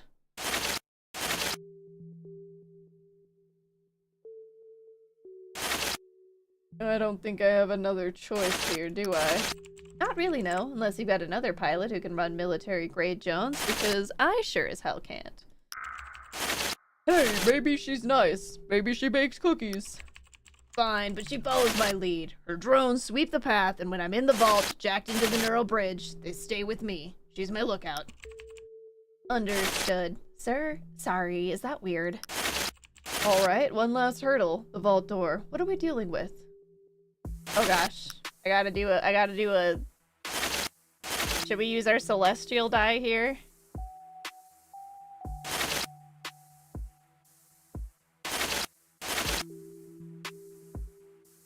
Could do the lucky die.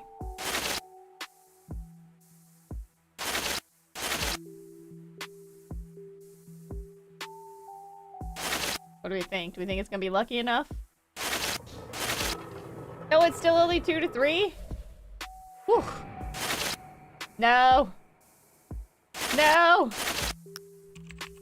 Howard's memory is foggy. The image of the door is there, but the details are blurred. He'll have to guess.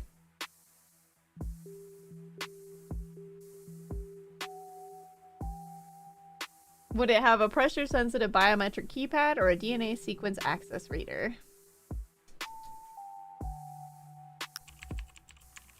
A keypad for a PID vault? Don't be naive. That's lobby-level security. They retired those things a decade ago. Run your NA again. You walk past that door 100 times.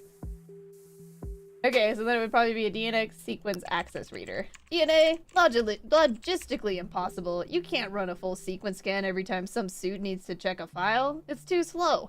And what if they need access during a crisis? No, it has to be something faster. Think harder. Okay, so then it's just an eyeball reader. DK smirks, already holding a small gel-filled pad attached to a micro spool of wire. Biometric spoofer? Stick it on. I'll feed the scanner the credentials of a PID night shift manager who's about to have a very forgetful night. Now the part everybody forgets. How the fuck do we get out? Go through recorded exit routes. Ugh, I'm really sad that that other die didn't work.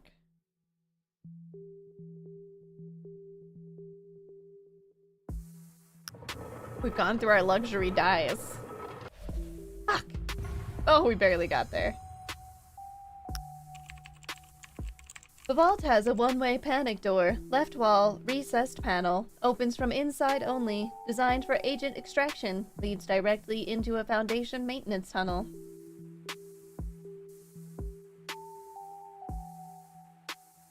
The vault has a one-way panic door. There you go. Finally using that boost for something other than replaying old regrets. Lil, you catch that? You'll be waiting in that tunnel. Got it! 1 XP earned through preparation. Now, for those drones. Any password or phrase I need to get them? What? You think this is a spy novel? Just tell them you're here for the drones. You don't need to whisper the swan flies at midnight or some shit. It's a business transaction, not a secret handshake. Ugh, how much are these gonna cost me? 2 dice. And Soil doesn't haggle. Don't bother. Any chance you've got 2 dice you were planning to use? Fine, here's 2 for the drones and a 3rd for the inevitable moment you do something stupid and need a miracle. Oh, bless. Where do I get them? Give me the location. The data packet hits Howard's neural interface with the force of a migraine. Coordinates for a place called R&R Industries. Ask for Soilp. Tell him you're here for the Stormbirds. He'll know. I hate that, and you know it. Why can't you just send it to my co-milk? Because you'll lose it, or delete it, or drop that antique in a puddle. Neural's cleaner. Deal with the headache. Try not to get shot, scammed, or accidentally recruited. I think we're all set then. Then get moving. Good luck, sir. Howard leaves before he can think too hard about the word luck.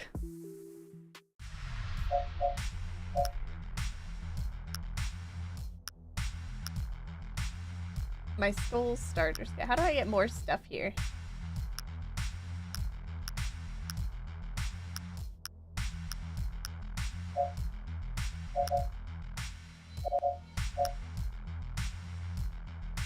I wonder when I get an insight point. Oh gosh, there's a lot of places to go now. Cold load-bearing pillar. Is this for my headache? Howard places his palm against New Stratum's colossal concrete pillar. I need to touch something real in a city made of more. Oh, you found me! What are the odds?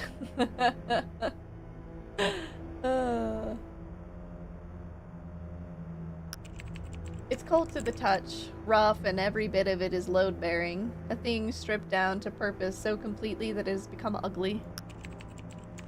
Then, for one impossible second, the dead concrete awakens. A presence runs through it. Load transfer. Structural pressure. The whole upper mass is pushing down through this single vein of material and into the foundation below. It goes deeper than he can follow. Past the smog of Nethervale into the buried arteries of the foundation, layer upon layer of poured silence. No room for the useless little deviations that make a thing into a something. Just purpose and utility. Just enough structure to keep the collapse from happening today. It's been reduced to function, same as us. I don't want to be just function, detective. I don't want to exist only because I hold something else up. He pulls his hand away. The sensation dies. Concrete becomes concrete again. A whole city resting on a spine that was never built to care. Oh, we got another Neth Zion. Let's go.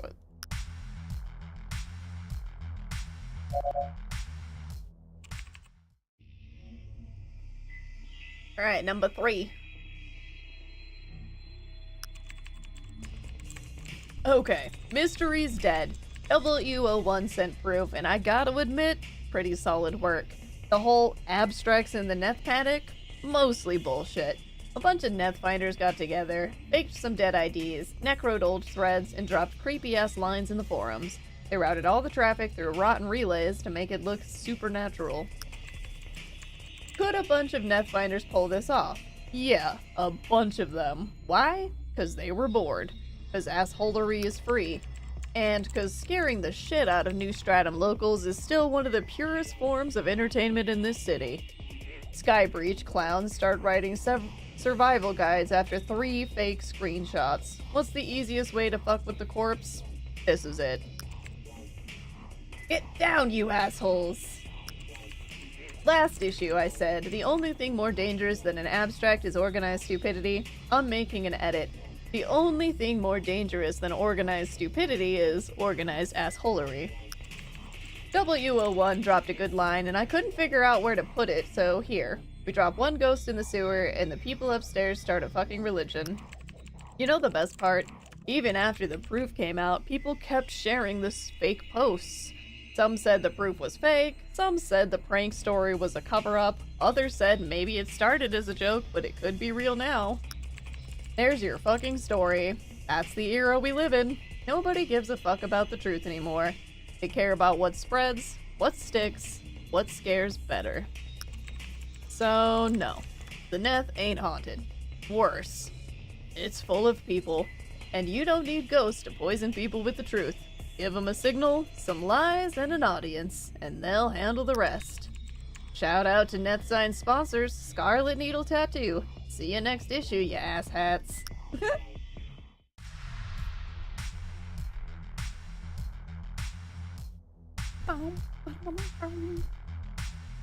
Okay, now we can go to R&R and Industries.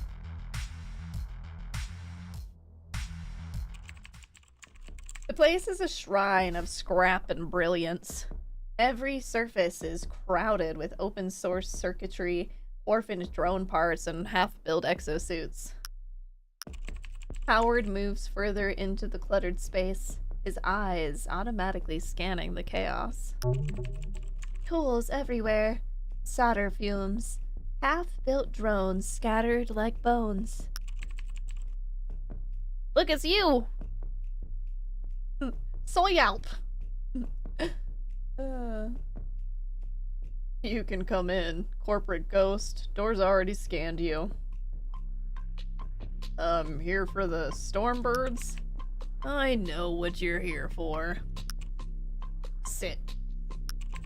He gestures at something that looks like a dentist chair built by somebody who hates patients. Why? Soyalp gives him a look that lands somewhere between pity and you absolute idiot. I'll check your shoulders for ports. Judging by your posture, you don't have any. I was told this was a purchase, not a procedure. Everything's a procedure. You think these drones just follow you around? They don't. They sync to your nervous system. He holds up two brutal-looking metallic units, each the size of a fist. Shoulder mounts. Bone grafts. Quick, clean, you'll fill a click. Bone grafts? This junkie wants to drill into our shoulders. Electricity's yours. The steering doesn't have to be. Anyone with the right handshake can take the reins. Take a seat. Won't hurt. Much. He's right. Overwatch drones require shoulder ports. We could carry them as equipment. But that means hauling a case everywhere we go. Highly visible. Slow to deploy. If it keeps us alive and gets us answers, we endure it. Maybe it's like a crunchy massage.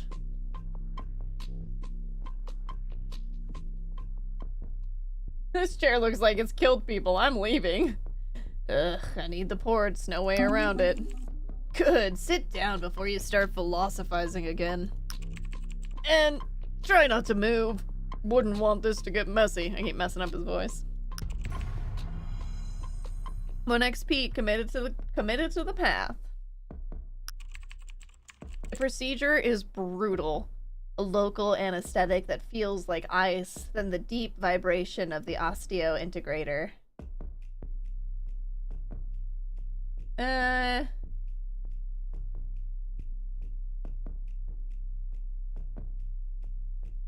I think in this case we'll let our anger issues peek out a little bit. Grip the armrests. Don't give him the satisfaction of seeing you flinch. Howard's knuckles turn white as he anchors himself to the chair. He stares Soyalp down through the haze of pain. Two sharp, sickening clicks as the mounts fuse to his scapula. A wave of nausea.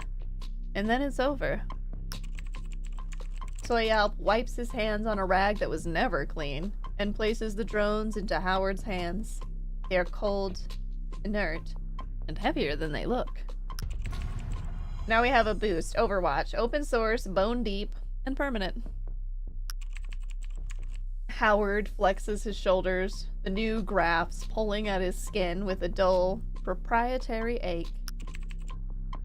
The birds are roosted. Now for the feed. He extends his mismatched prosthetic hand, the palm open and waiting.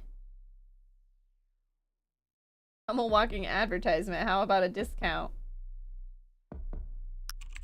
The price is two. You think I run a charity? Pay in full or I'll take the hardware back the hard way.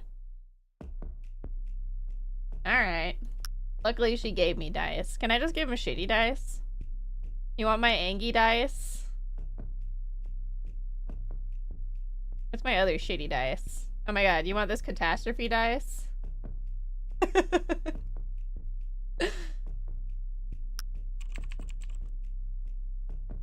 Real dice. Good. Was ready to throw you out if they clicked wrong. Howard stands, the new weight on his shoulders alien and heavy, a violation. But as he steps back into the rain, it also feels for the first time like an advantage they won't see coming. Hey. So now, if I look here, I have the Grit to New Genesis Gloss, building affordable, modular, no-nonsense tech for those who can't or won't bow to the corporate titan. Open source, hackable hardware you can tweak and upgrade on your own. The Overwatch is a dual drone shoulder rig for full battlefield control. One drone scouts ahead, feeding you intel before trouble hits. The other carries enough firepower to make that trouble regret showing up. Classified PID only ocular rig that tunes the retina to detect abstracts. Illegal for civilians, dangerous for everyone. This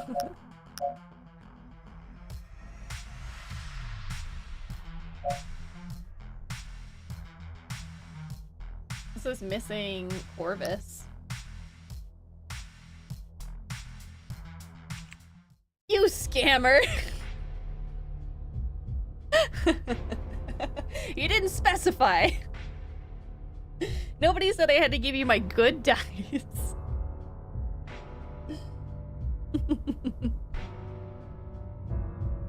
See, have you seen this man? Keenan Ward, Corvus, age 21, not missing, hiding. Beneath a blurry photo.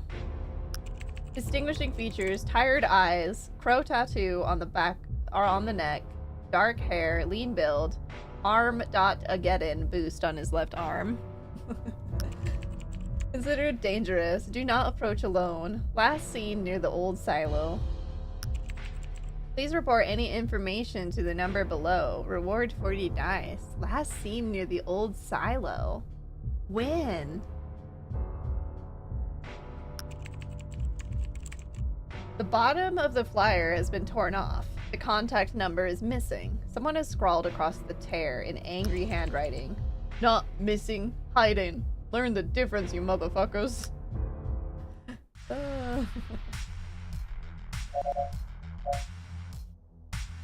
Yeah, the research annex. Let's go.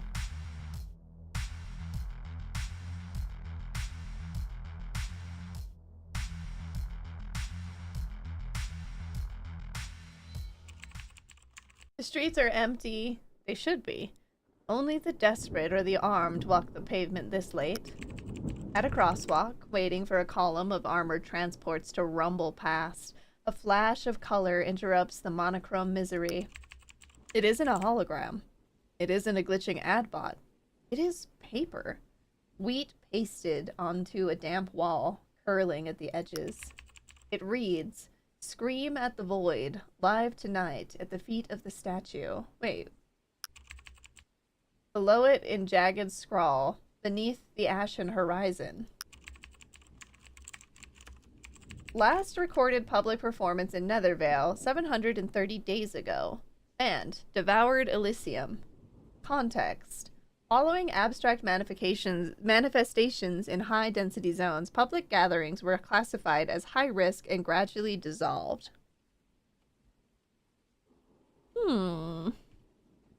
Interesting. You're allowed to want this. Go stand with them. Remember you're human. Why not? Let's see how loud they can scream.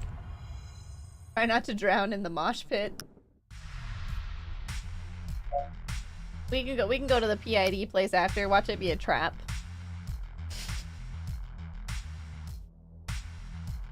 Maybe I'll find my dogs. The statue stands in the center, staring down at the concrete. The benches are empty. The windows of the surrounding blocks are dark. But the silence is being murdered. Two figures stand amidst a tangle of cables, a lanky kid hunched over a guitar, and a rotund one buried behind a drums kit. No stage, no permits. Howard stays in the shadows, expecting amateur noise. He doesn't get one. Good, it sounds like violence. It sounds like teeth breaking. I like it. It sounds like us, before the badge. Howard watches them play their hearts out to absolutely no one. They're sweating, eyes squeezed shut, pouring every ounce of teenage frustration into their instruments. They are good. Better than they have any right to be in this city. His foot taps, almost involuntarily. It's been years, but the instinct doesn't die. It is heartbreaking, all that fire burning in a vacuum. They aren't just playing music. They are begging the world to acknowledge they exist. Oh, what a jam, though.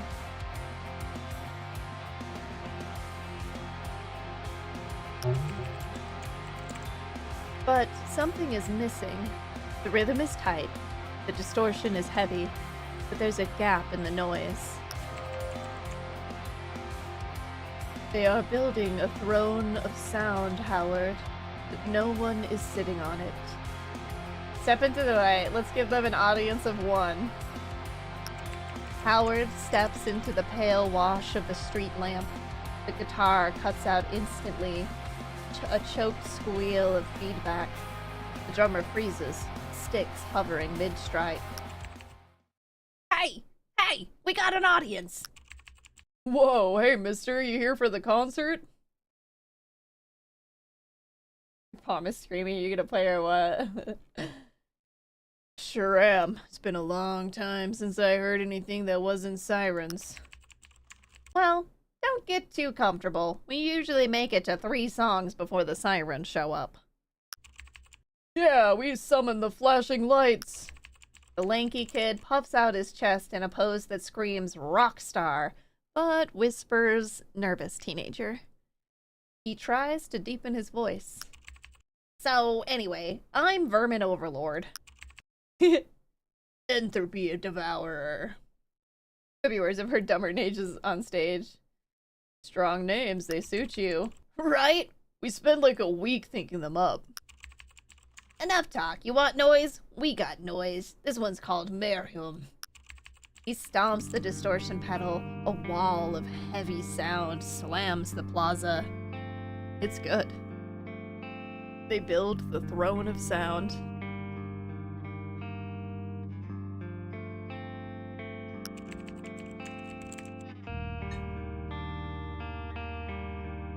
But when the chorus hits, the music demands a voice.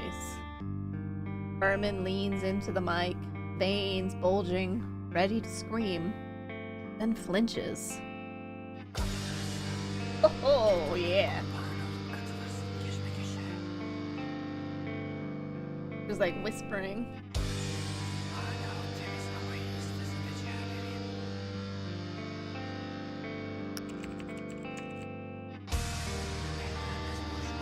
He mumbles a weak lyric that instantly dies under the crash of cymbals. The momentum snaps. Dude, you gotta commit. We talked about this. I can't, okay? It feels weird doing it in front of him. He gestures vaguely at Howard with his guitar neck. He's the audience. That's the point. You gotta scream at him. He looks at Howard, flushed with embarrassment and frustration. We, usually have a guy for the screaming part. He quit. Howard looks at the empty microphone stand. It's waiting. You've got a lifetime of screaming locked in your throat, Howard. Maybe it's time to share it. You're not their front man, you're a detective. Don't mistake nostalgia for purpose. Stop looking at me. Look at the statue. Scream at that. You know what? I want to jump on stage though. Play it again from the top. I'll handle the vocals. You will? No offense, man, but do you even know this kind of music? This isn't a jazz lounge. We need, you know, aggression. I spent years on stages before I put on the coat. Okay, okay. He hands Howard the microphone, suspicious eyes with a glint of hope. Howard steps between Vermin Overlord and Entropy Devourer. Muscle memory triggers. Stance widens. Chest expands. The detective is gone. The front man is back. Take 2. Click, click, click, crash. The drums kick in like a heart attack. Involuntary shivers creeping across the skin. Sick. It's cold as steel and dark as sin.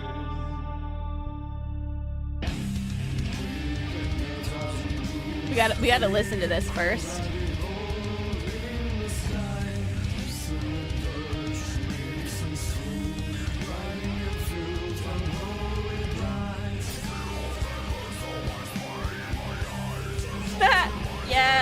go.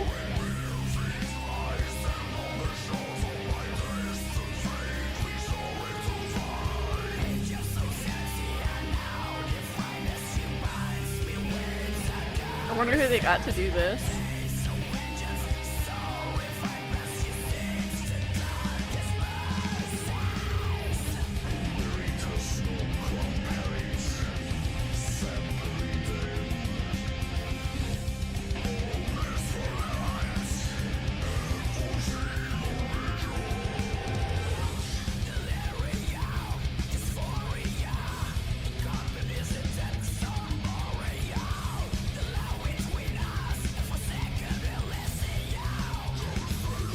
I actually have a guitar like that, not green.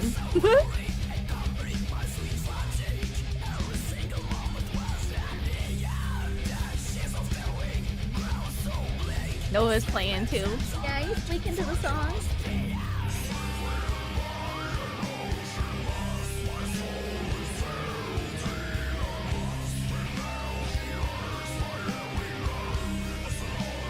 She's part of the band. Yeah, squeak it, Nova. Oh crap, she noticed me. Okay, cool. That was neat. So the drums kick in like a heart attack. Vermin Overlord slams the strings, unleashing a wall of distortion that shakes the puddles on the concrete. Howard stands at the mic. He doesn't look at the kids. He looks at the dark windows of the empty city.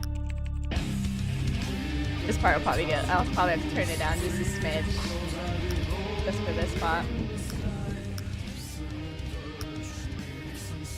Still really good though. The music vibrates through his boots, unlocking a door in his chest he's kept bolted for too many years. And we talk about a ghost, ready, trapped in the maze. See the ghost one. Chasing a ghost in a concrete cage, they sell us the poison to numb out the rage. The song builds, the drums double the tempo. Let it all go, Howard. The badge, the guilt, the case. Tear it out! Howard grips the mic stand so hard the metal groans. He leans back, eyes squeezing shut. The bridge is here.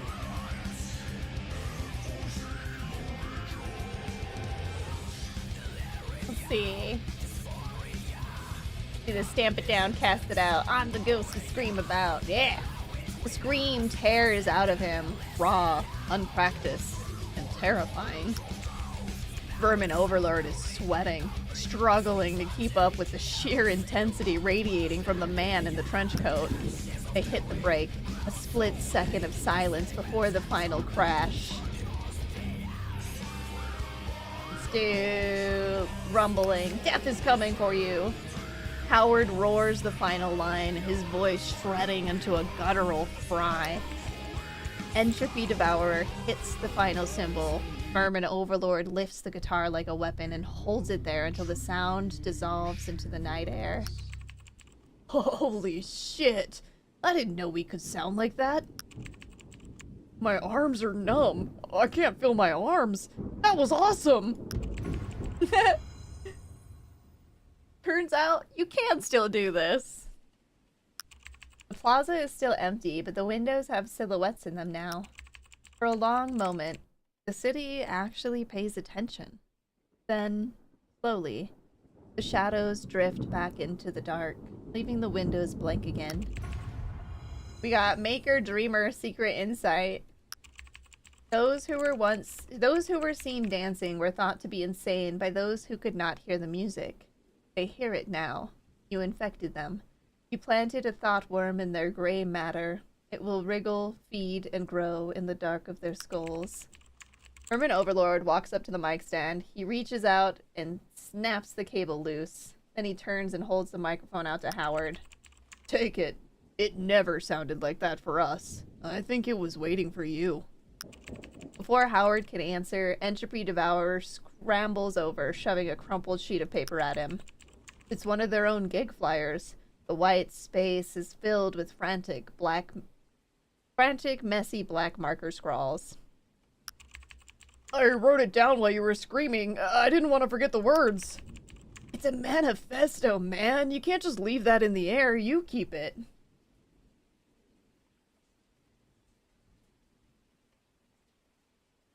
I'll take the lyrics. You keep the mic. You're gonna need it to practice. Howard takes the paper, folding it carefully, but when Vermin tries to hand him the mic, Howard pushes it back. Don't make me come back and fix your rhythm again. We got the scrawled manifesto, a souvenir, proof that for 3 minutes you weren't just a badge. Alright, that was awesome. I'm so glad we went and did that. Alright, now we can head to the research annex, but first, it's been 4 hours since I've started stream, which means I need a little break. I'm gonna get up, stretch my legs, check on my dog. Please take this time to do any of those things if it sounds like something you need to do. And when we get back, some more Celestial Return, which has been fabulous. I'll see y'all soon.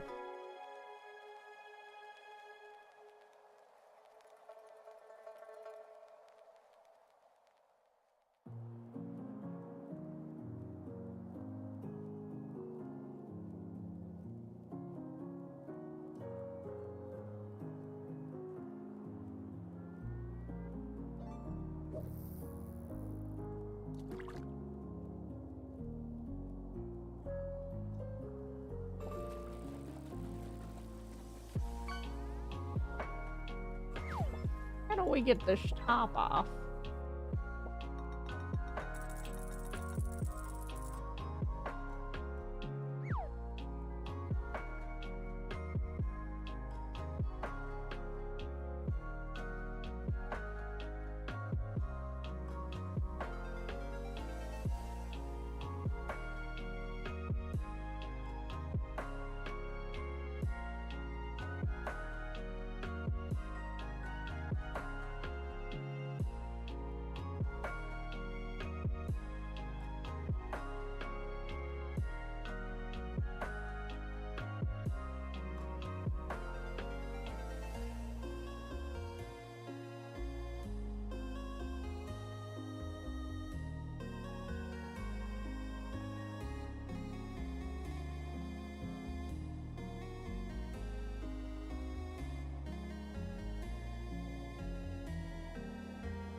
How do we get this top off?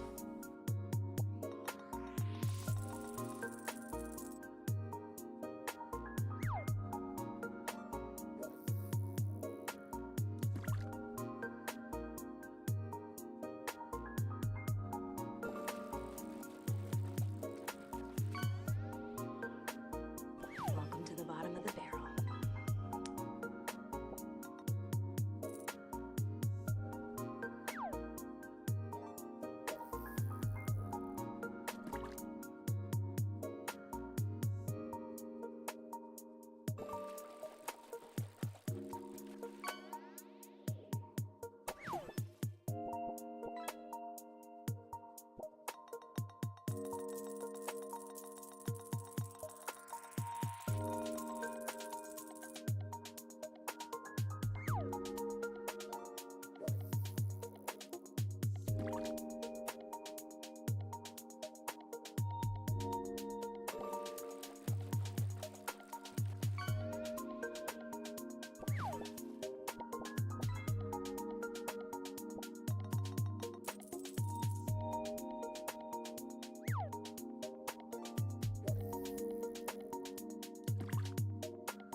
we get this top off.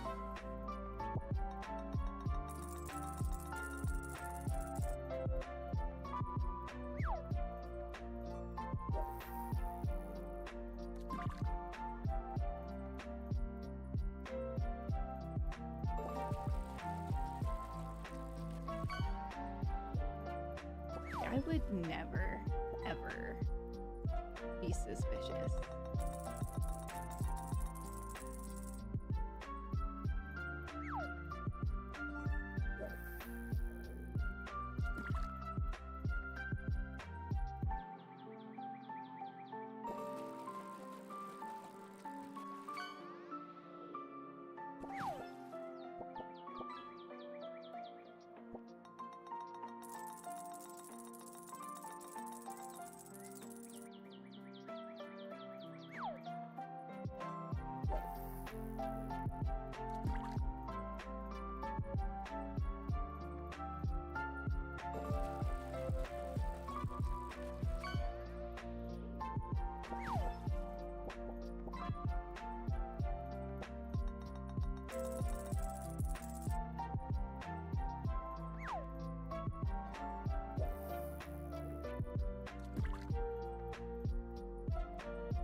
Alrighty, Rue. I see Kel came in and cleaned out the pond. Kel, are you homes now? Welcome in, friendo.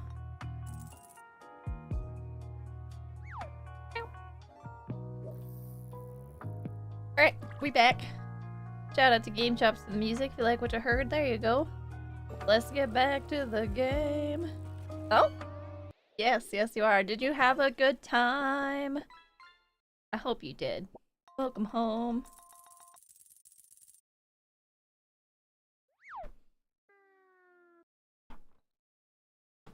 Yes, yes I am.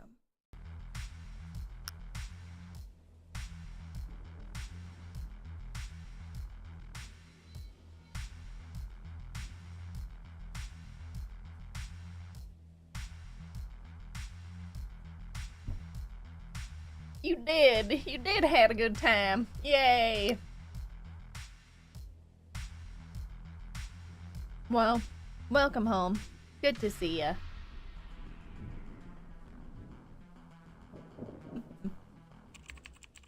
Alright.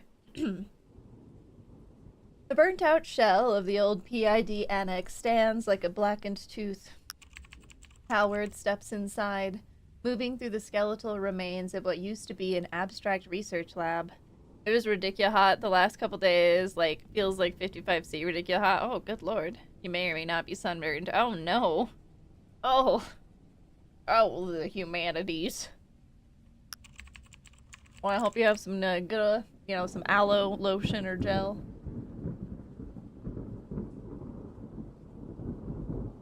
Those sounds freaked me out for a second. I was like, what is that? Is it thundering? Shattered containment units line the walls. Below them, stagnant black fluid has dried into thick, sticky trails across the floor.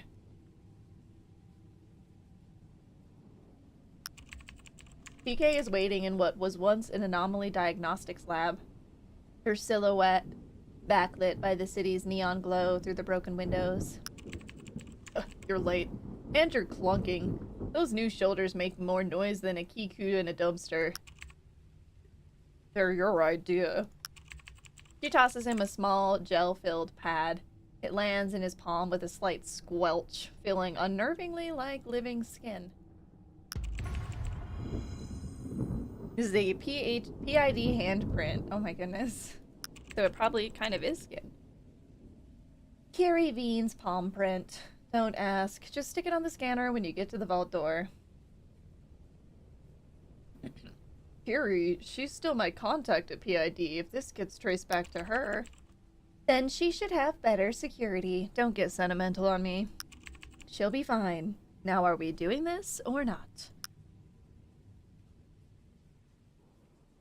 What's the fallback if this doesn't work?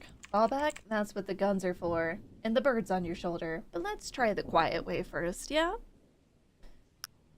Oh, let's move. The longer we stand here, the more this place feels like a grave.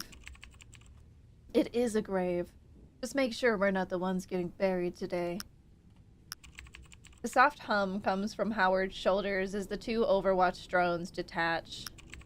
They orient themselves for a moment, then dart into the dark opening of the utility shaft.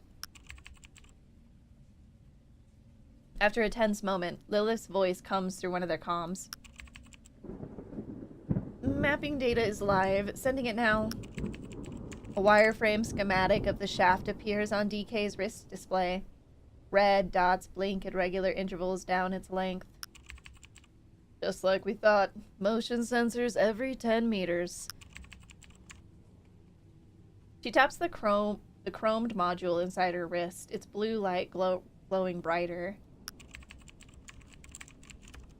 I'll disable them one at a time as we descend. You get about 90 seconds per sensor before they wake up. When I say move, you move. When I say stop, you freeze. A sharp nod from Howard is all the confirmation DK needs. She drops into the shaft, her jammer casting a faint blue glow. Need some water.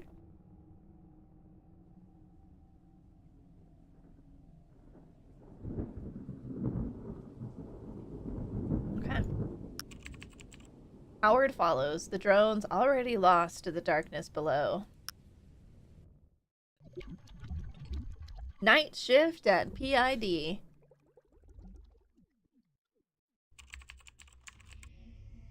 DK drops from the shaft, landing in a crouch that kicks up a puff of dust. Howard follows a second later. The disused server room is a tomb of dead technology. Racks of decommissioned servers line the walls, their indicator lights dark. Home sweet home. DK is already at a network port, plugging in her gang fang. Lights blink to life in a rapid, sequenced pattern.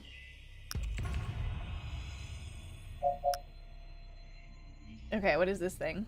A fingertip augmentation wired directly into the nervous system. Designed for direct system interfacing, it allows a Netfinder to bypass security at speeds far exceeding manual input. While highly efficient, the procedure carries a significant higher risk of neurological complications and mental strain. Alright. Don't just stand there looking dramatic. This will take 90 seconds. Make yourself useful, or at least stay out of my sight. Or stay out of my light, rather.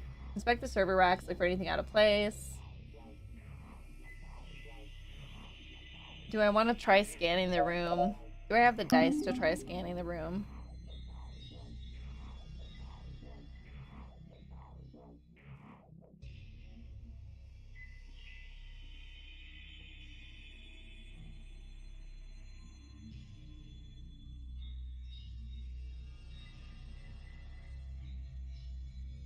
I mean, it's an intelligence roll, so... Nice. I didn't trust myself to get those numbers.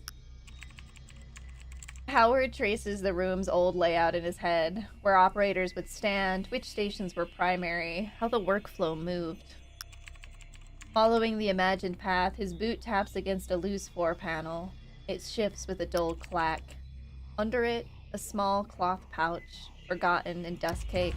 5 dice, let's heckin' go! Luck's always worth pocketing. Alright, I'm in. Camera loops are running, door logs are spoofed. Your call now, Thornfield. Oh, I can't take the vent. Stick to the stairs. The known path is the safe path. Stairs. Copy, Lil. Keep an eye on our cautious little hero. On him. Copy that. I mean, copy. Yes. The drones zip ahead, their soft hum echoing in the concrete throat of the stairwell. Howard follows, boots scuffing on the steps as he descends. He is 2 flights down when Lilith's voice cuts in again, sharp with warning. Howard, stop. 2 uniforms hanging out on the next landing. Let them try something. I could use the workout. They're just doing their job.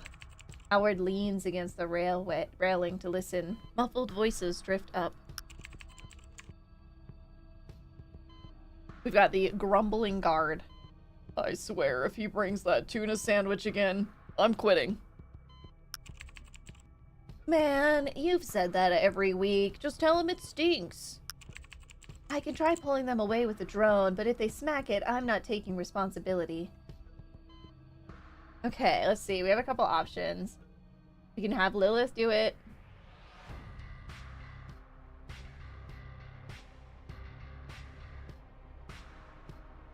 Walk past like you own the place. I wonder if we should just wait them out. Minutes tick by. The officers don't move. Their conversation loops from overtime pay to bad coffee, back to overtime pay. They're not leaving. I can't keep this spoof running forever. Pick a path, Thornfield, now. Okay.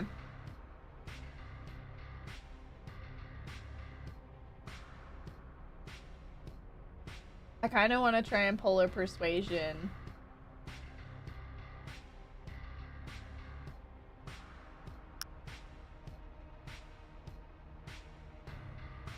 +2. Do we trust ourselves to go with just one?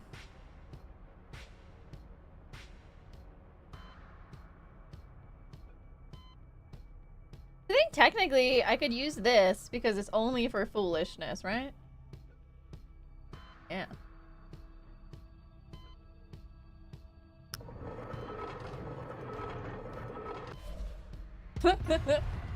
We got way over on that one. That was fun though. Howard takes a breath, strains his posture, and walks down with the weary authority of a man who's done 1,000 night shifts. The officers look up. One gives a half nod. Howard returns it with a grunt, not breaking stride. They part just enough to let him pass. Their conversation pauses for a moment, and then picks back up as if he was never there. The stairwell door hisses shut behind Howard, sealing him into the foundation-level corridor. Camera loops are live. You're clear. Just walk. Alright.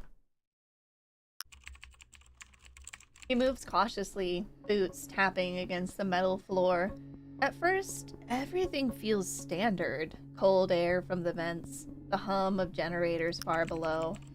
But with every step, a faint pressure begins to build. Halfway down, a shiver runs along his spine, as though the corridor itself is exhaling behind him. The lights dim for a heartbeat. When they return, the corridor feels slightly longer. Something brushes his mind. A slow touch, like fingertips tracing the inside of his skull. He stops walking. Wow, you trying to spook me? Hi, Twixie. The presence does not. It moves closer, pressing against him in a way that feels both intimate and predatory, studying him with a hunger that has nothing to do with flesh. Howard, something's wrong. Yo. Let's see what's really walking this corridor. Howard scans the corridor, left to right, up and down, the walls, the ceiling. Nothing. No shimmer of green outlining nothing. No telltale aura of an abstract. The corridor is empty. It's moving, Howard. I can feel it circling us. I think it's in the air. What's in the air? It's getting closer, Howard. You have to do something. Howard tries to take another step. His leg refuses to obey. A deep, profound lethargy locks his joints. Howard, do you copy? Say something. He's just standing there, middle of the hallway. Nothing's around him. I don't know what's happening. It's not physical paralysis. It's the utter erosion of will. Why move? Why fight? Why exist? The thoughts feel like his own, but they carry the cold, foreign weight of the abstract. I can't move.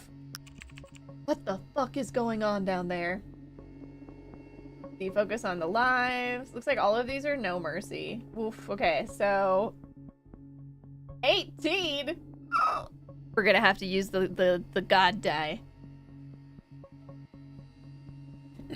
Let's see, we focus on logic. You know, we've been hanging out with perception here. Wait, maybe we want to do a different one. Oh, maybe we should do not persuasion.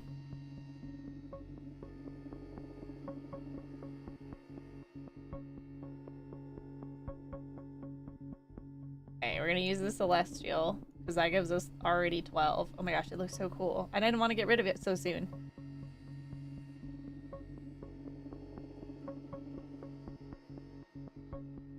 I don't think we need to do another one, but maybe. It's kind of scary. I don't really want to risk it. You can basically get there with these two.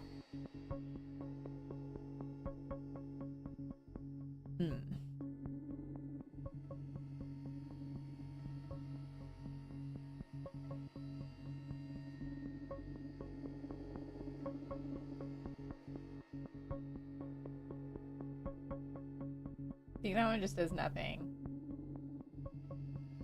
Are we comfortable just using 2? Let's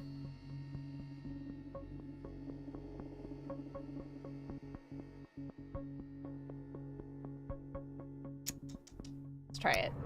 Oh, oh, thank goodness. Oh.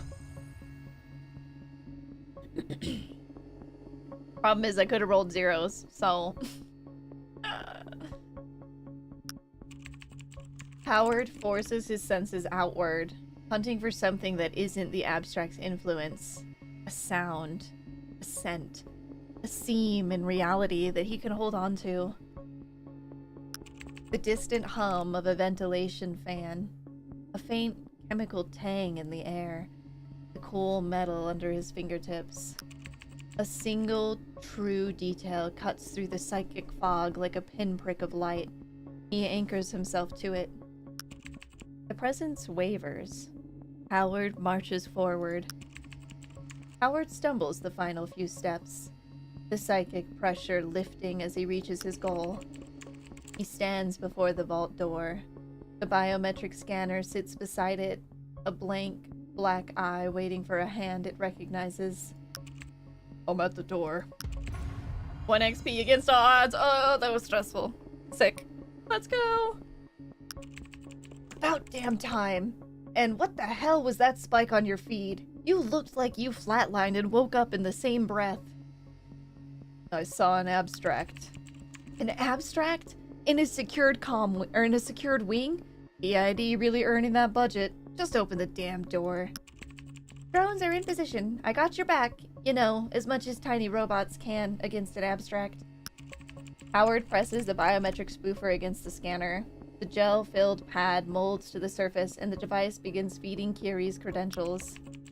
The scanner blinks once, then flashes green. A heavy thud rolls through the metal as the vault's internal bolts retract. The door slides open, revealing the heart of PID's data storage. Rows of active servers hum in the cold, climate-controlled air. So, the interesting thing is that there's an abstract trying to stop us from deleting this other abstract's data. It's what it feels like. What does that mean? I don't know. I'm in. Then stop admiring the view and get to work. The clock's ticking. Howard crosses the threshold. The drones drift in after him, settling into a loose guard formation as the vault door grinds shut. Just before it seals, Howard's spectral sight snaps on. For a split second, the entire wall outside the vault is illuminated in sickly green detection grids. Oh my god. Was I surrounded by them? Do not speak in here. That's loud. The neural bridge is a chair of cold, sculpted alloy and polymer bolted to the floor. Howard settles into it. The frame shifts with a soft mechanical click, recalibrating to his posture. Its head send descends automatically. The visor seals over his eyes, plunging him into immediate sensory deprivation.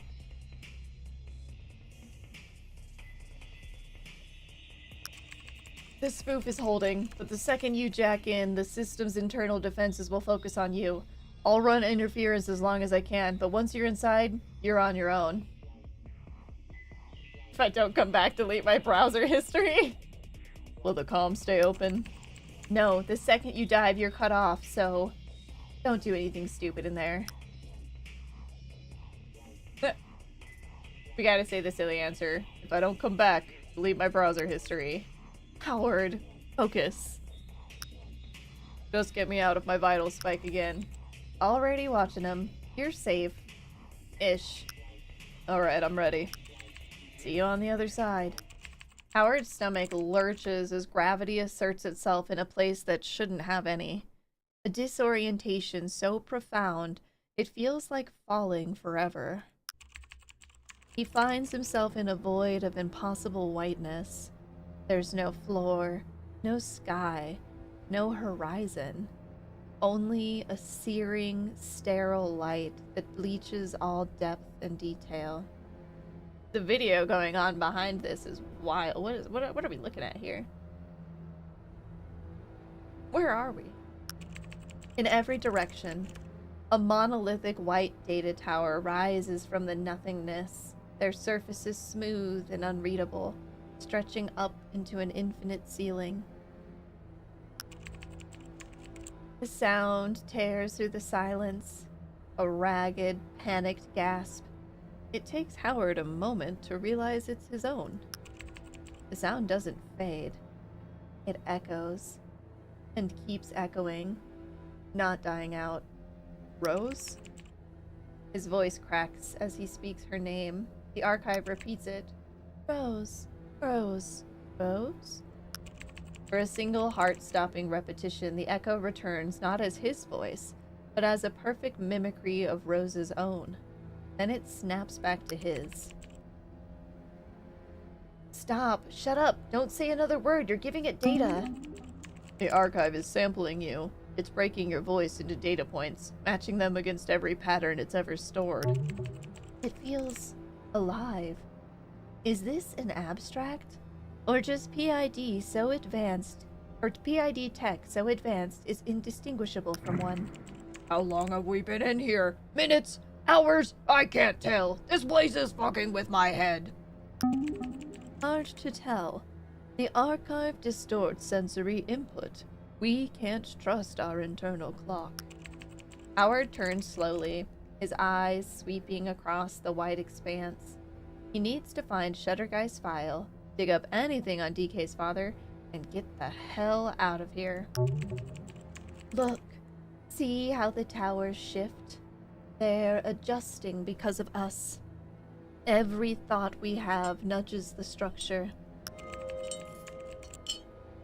Stay steady. Don't panic. Don't let panic guide the search. The archive mirrors the mind. We need discipline. What if we just scream Shuttergeist at the top of our lungs? Maybe the file will come running. Howard thinks the word, but doesn't speak it. He holds the idea of Shuttergeist in his mind like a key. The archive responds. The floor seems to pull at him with a subtle, directional drag, though it might just as easily be the towers moving towards him. When he blinks, a single data tower looms directly before him. He's certain he didn't move. It was simply placed there, or perhaps he was placed in front of it. This must be it. Shuttergeist data. We just need a method to erase it. Break it, kick it, punch it, fist solves everything. Corrupt the code, rewrite its base logic into a self-erasing loop. Foolishness, picture a giant red delete button and push it with your mind. I kind of love that, but we're gonna go with corrupt the code. Howard steps closer, extending a hand toward the tower's seamless surface. The moment his fingertips touch it, the structure opens. He sees the architecture of the Shuttergeist file not as a monolith, but as a complex mesh of commands and dependencies. He inserts a single, elegant line of corrupt logic, a paradox directly into its core parameter, a simple, recursive command. If file exists, and delete file equal true. The tower begins to fold in on itself with geometric precision. I wish I could have read it first. Each layer executing the new command before erasing itself. In seconds, the tower is gone. The Shuttergeist file is deleted, as if it never existed. Let's heck it go. Okay, we gotta find this stuff for her dad now. That's one promise kept. Now we keep the other. DK's father. The reason she said yes to this insane plan in the first place. The white towers shift again, sliding like glaciers. One detaches, drifting forward until it stops directly in front of Howard. Inside, the dossier glows. Paranormal Investigation Division, Employee Dossier, Lynn Vega Davin. Status deceased. Cause self-termination. Access internal affairs restricted. Open. The moment he selects it, the file bursts open. Statements, medical inconsistencies, clearance overrides, details that don't add up. This is something we need to keep. The archive responds. The data twists inward, condensing into a small knot of light that hovers above Howard's palm. It's giving you an export unit, a memory packet. Examine it before we take it. Howard studies the hovering packet, searching for hidden traps or embedded commands. Satisfied, he closes his eyes around it. He closes his hand around it. It dissolves into his palm like melting ice. The information settles in the back of his mind, waiting to be retrieved once he's out of this place. The tower closes again. The archive is ready for his next move. Let's see. Find your way back with intention, slow down, feel everything, visualize an exit node. The archive will construct one. Let's try perception. Howard ignores the void and searches for the anchor of his own heartbeat. The thump in his ears grows louder, drowning out the silence until it's the only sound. The rhythm becomes a rope, and he pulls himself hand over hand out of the nothingness. Everything goes black behind the visor, and the smell hits him. Metallic, like a warehouse full of old pennies. The visor hisses, retracting. The vault swims into view. And it is drenched in black. A viscous, oil-slick fluid coats the walls, the door, the neural bridge. It drips from the ceiling in a slow, syrup-like threads. Howard, that's blood. But not blood. abstract blood. And judging by what's left, it's not a problem anymore. Oh god, what have we done? You survived. That's enough for now. Get to your crew. In the center of the room, his 2 Overwatch drones lie in shattered pieces. No, my drones! Their metal husks twisted and torn, surrounded by splatters of the same black substance. Do you copy? What the hell happened? We lost the drone feeds. What are we looking at? The drones saved me, that's all I know. Howard pushes himself out of the chair, boots slipping on the slick floor as he moves towards the nearly seamless outline of the panic door. The cold rain of Nethervale hammers down, washing the last traces of black blood from Howard's hands and jacket. He stands alone in a deserted alleyway. DK and Lilith are already gone.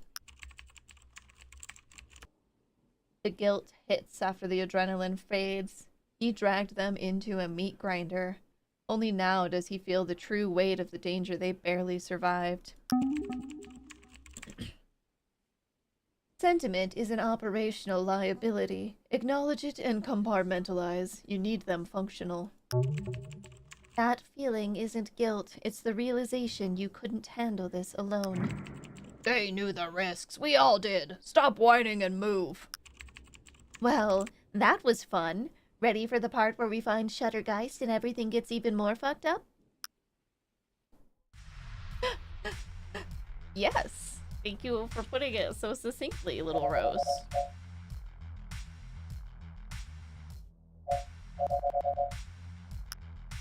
Alright, I guess straight to the silo we go. The silo greets him with the same dead air and the same rust-bitten silence. He steps inside. Shuttergeist is already there. A stain of fractured light in the gloom, standing in the exact center of the silo. I'm gonna say nothing. I'm just gonna let the silence hang there. The frame is clean. The exposure erased. A promise developed. See. I crawled through PID's guts for you. Talk. Its frame clicks, cycling rapidly through images of the 3 suicide victims, Ogura, Kos, Gorvez, their faces distorted with despair. 1 XP for finishing the job. A promise kept deserves a frame. Look closely. A Polaroid photograph snaps into existence and drops to the dusty floor. The abstract silhouette fractures into 1,000 shards of light, swirling upward in a final silent aurora before winking out. Howard crouches, brushing grit from its surface. What in the shit is this? Cursed Polaroid feels wrong to touch. The image is a smear of frantic motion, yet the creature at its center stabs through the blur. Towering, multi-limbed, a silhouette Howard's mind scrambles to reject. It screams mechanical, but certainty dissolves into something worse. What the hell is this? He flips it over. The words are scrawled in jagged, inkless letters that seem to bleed into the paper. Resting Nightjar? A spike of stillness blooms in Howard's skull, the kind that makes a loaded gun feel like a final perfect answer. Every thought narrows to a single, terrifying, absolute certainty. End it. Oh man, did I die by doing that? Resting Nightjar.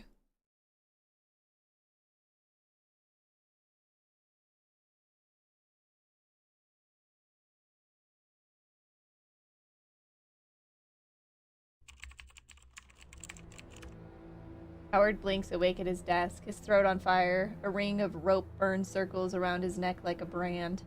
The leather belt lies coiled on the floor like a dead snake. You almost took us down with you, you miserable fucking idiot. Lucky for you, we fought back. Rose sits in the ashtray, eyes wide with terror, watching him breathe like she's tallying his final moments. Don't you ever do that again. I thought you were dead. Walk me through it in order. You read the note and went quiet. The words flipped something. At the silo, you slammed your head into the wall twice, then you ran here to finish it. I kept trying to talk to you, but you wouldn't answer. It was like you couldn't even hear me. You just kept going. Did I hurt anyone else? Just you. And the wall you tried to crack your skull against. Touch the rope burn and try to remember yourself. Howard's fingers press into the ruined flesh. The pain is a key turning a lock. Fire licks his nerves. We fought. Then why couldn't you stop me? Because we didn't act together. Bully didn't understand. The smart one was still trying to make sense of it. Thought like your approval was hacked. By the time we agreed, you were already hanging. That neon freak Shuddergeist hacked your brain! No, not your approval. We've experienced hardware failures before. They don't feel like this. Purse got mad. ... There was nothing. Every sense vanished at once. She took it the hardest. Don't ever do that to me again. That's my girl. Dying with our own hands. Bad idea. Real bad. Do you have any idea what absolute silence feels like? That wasn't me. The words scrape out of his bruised throat. Rose watches him, piecing together the one-sided conversation.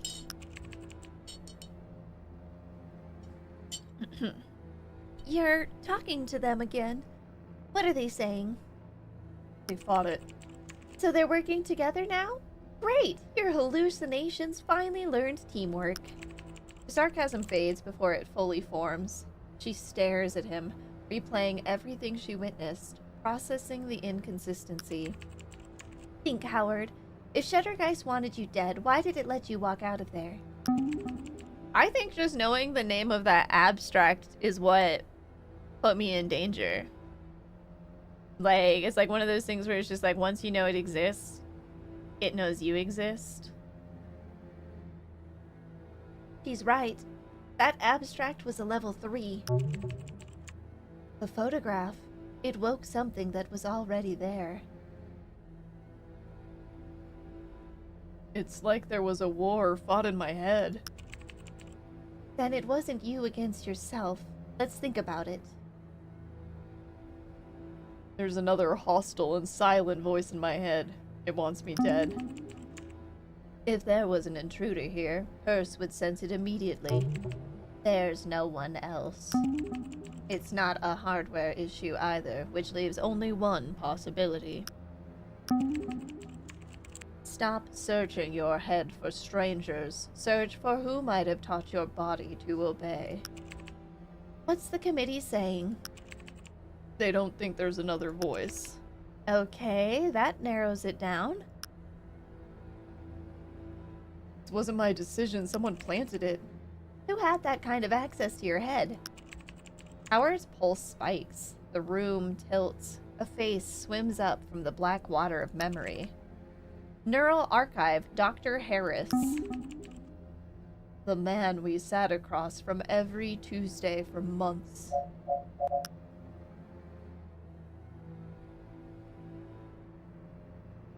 Oh, he's not in here yet?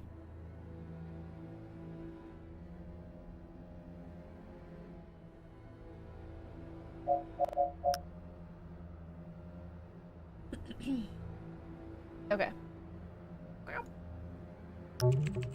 The ticking clock above his diploma, the way his pen hovered when you mentioned the voids, stale coffee on his breath when he leaned in. Trust the process. That Polaroid bastard knew exactly what he was doing. I didn't like the hanging part, but... He pointed us in the right direction. Howard's eyes snap open. He lunges at the desk, case files spilling like a wound opening. Well, would you look at that? Brain activity. Careful, you might start solving things. 1 XP. Pieces connected. The belt is forgotten. The pain is forgotten. He claws through the mountain of paperwork. Autopsy notes, witness statements, financial records. He hunts for the name. He needs to see it. He needs the connection.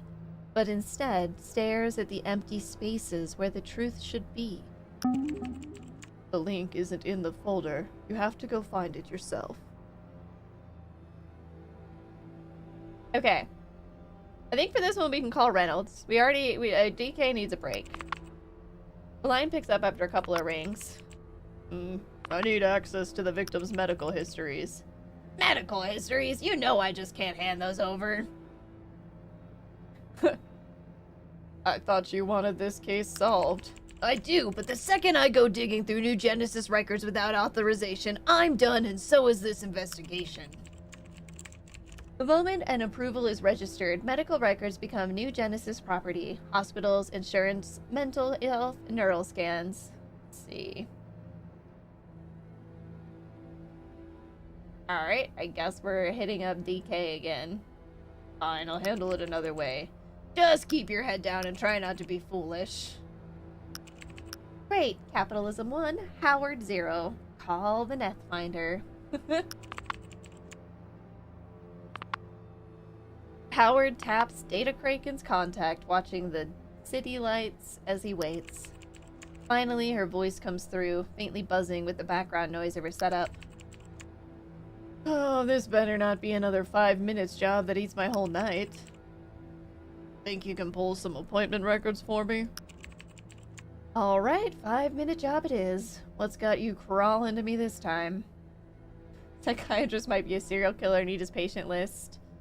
Can you cross-reference Dr. Harris patients with Ogura Kos Gorvez?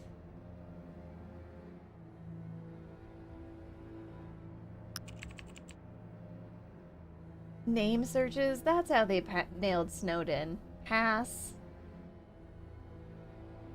There's nothing she won't do for dice. Basically, it's gonna use 2 dice, or well, it doesn't need to use 2 dice, actually. Okay, we're gonna do persuasion. Lift your collar, show the rope burn from earlier. Because we could just use a platinum die if we wanted to. What are we on, persuasion? Well, let's do this one. Oh, it's purple, I'm gonna miss it.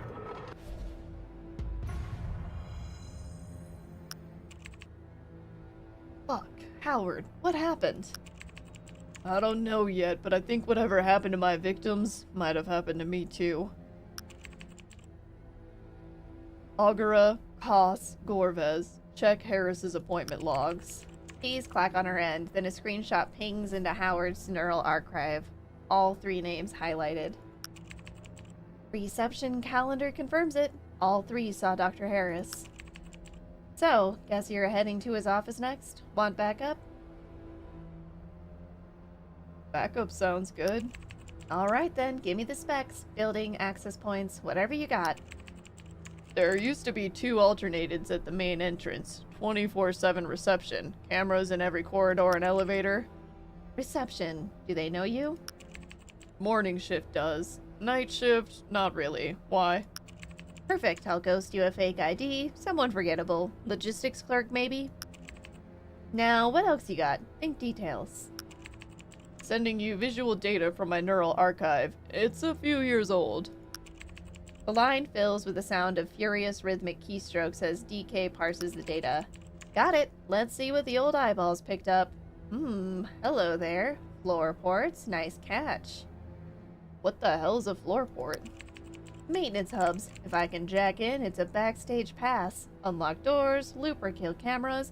I can even trip emergency exits or mess with the air vents if you want to get dramatic. Okay. Maintenance access hubs built into a building's physical infrastructure, used by authorized personnel for diagnostics, security control, and routine maintenance. Floor ports provide access to doors, cameras, vents, emergency systems, and other floor-level infrastructure. Cool. Can you access them? They're locked down with rotating ciphers, but I can brute force it. I just need cover. What kind of cover? Hold on. The clacking intensifies to a frantic pitch. Jackpot! Found the building's maintenance schedule. System resets, log backups, firewall refresh. Digital noise heaven. When's the reset? Every morning at 4. I love patterns. They save me so much work. I'll slip into the floor port during the reset, crack root access, and unlock Harris's office. From there in, it'll look like a failed login from an internal maintenance terminal. How much time do I get? 20 minutes to work, but the unlock? 90 seconds tops, before the system auto-rechecks the door. Got it. I'll be ready. You better be. I don't run cleanup. The line cuts. The plan is set. The clock's ticking. Did we just close a case? Howard tries to remember Dr. Harris, the waiting room, the office, the walk home. A cold prickle crawls up the back of his neck. Deep inside his neural archive, he feels the outline of something sealed away. A locked door he never knew was there.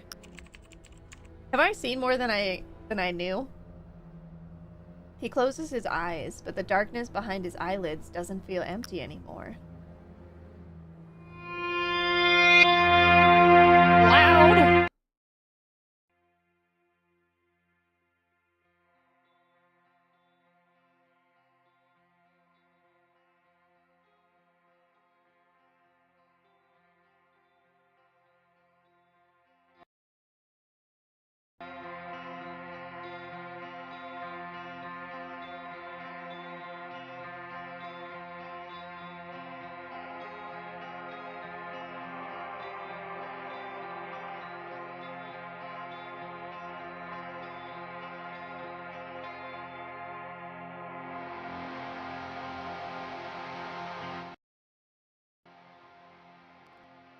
Oh, is this the song we heard earlier?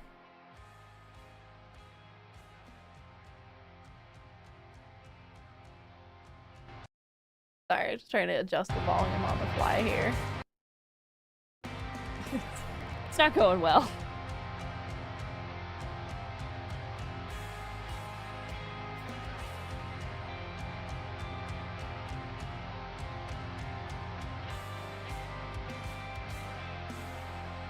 What a terrible place to need a soul. Look at this little penguin.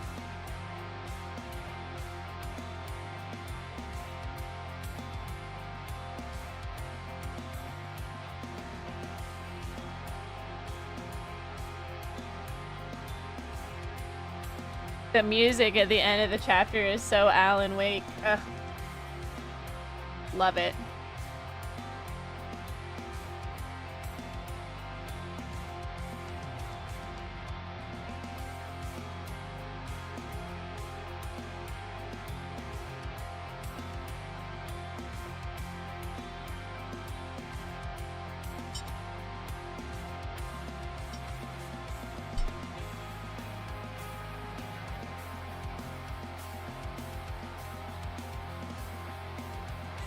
Look at the little guys.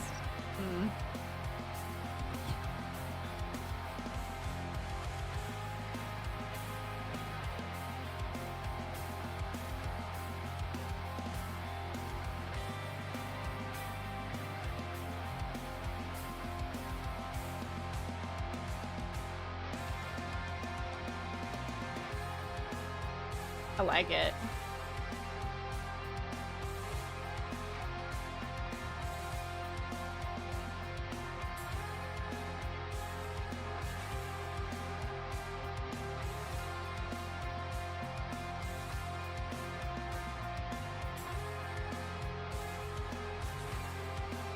So it's like the type of song you'd have playing while your protagonist is like making his way to the destination for the big lead up to a fight.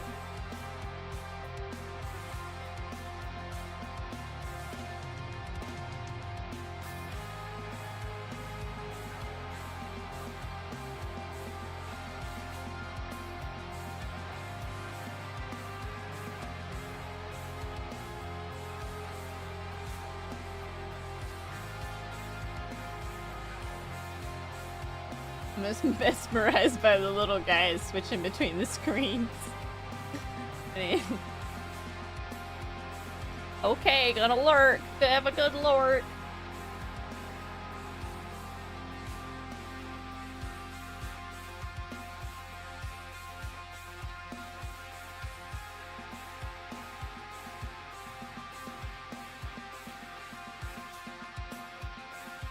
Nice.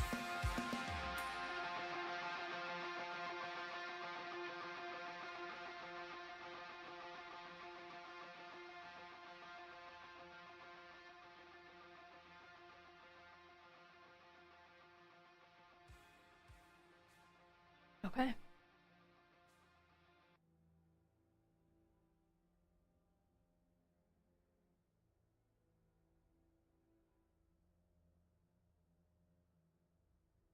Now we are just in darkness.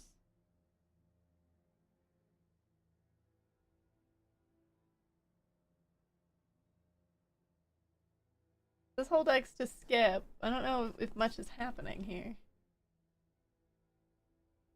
Are we moving in closer?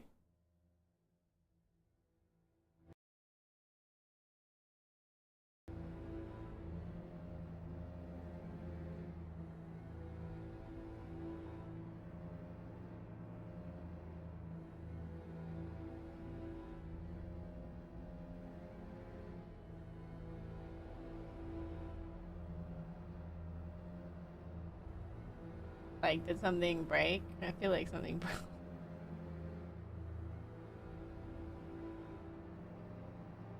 Okay.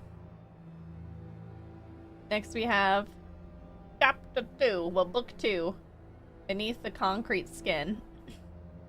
The case finally comes together, just not the way it should. The paperwork is flawless, the truth perfectly legal, but the victory tastes like ash, revealing the machine Howard just served.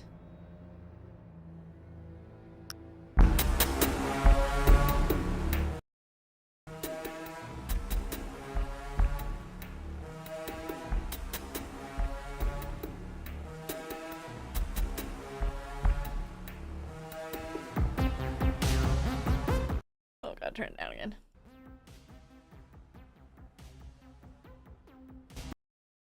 Can I get to the... Oh, here we go. That one caught you off guard. Sorry. I don't know why it's being so inconsistent all of a sudden.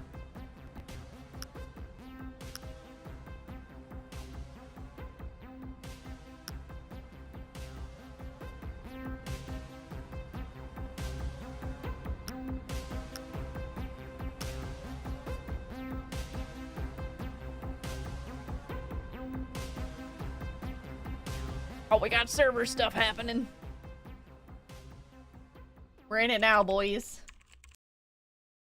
Okay. Hacking into the mainframe, that's right. Some cases end with an arrest. Others don't truly begin until you realize who you've been chasing all along. Howard was about to find out which kind this was. So, Elysium Tower, I have a feeling we're not coming back the same way we go in. True. Everything feels louder in this chapter.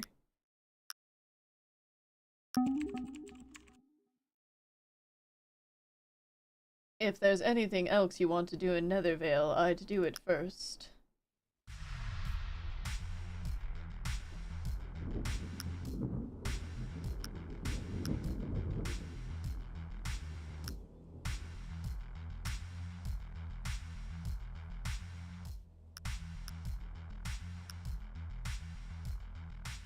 Hey, oh, there's a ton of stuff here. All right. Check our favorite bar.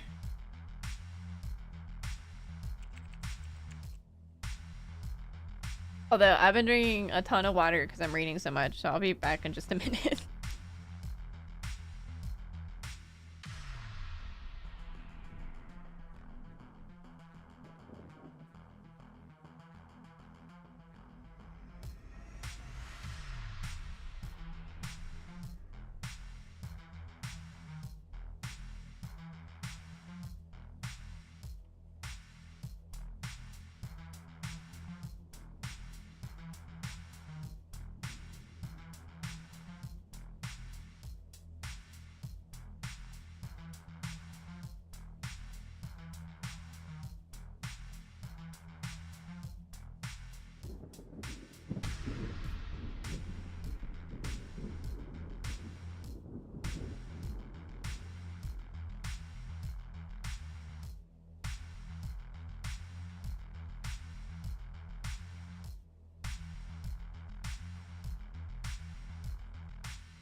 Alright.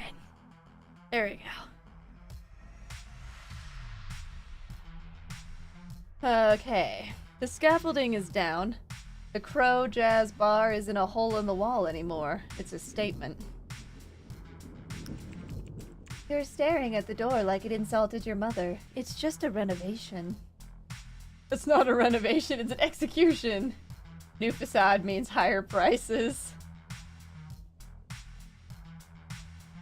Push through the doors, claim the habit back. Howard shoves the heavy doors open. The hinges don't squeak anymore. There are cushions on the stools, armchairs, imitation wood panels, and a fake fire crackling on screens. It feels cozy. It feels wrong.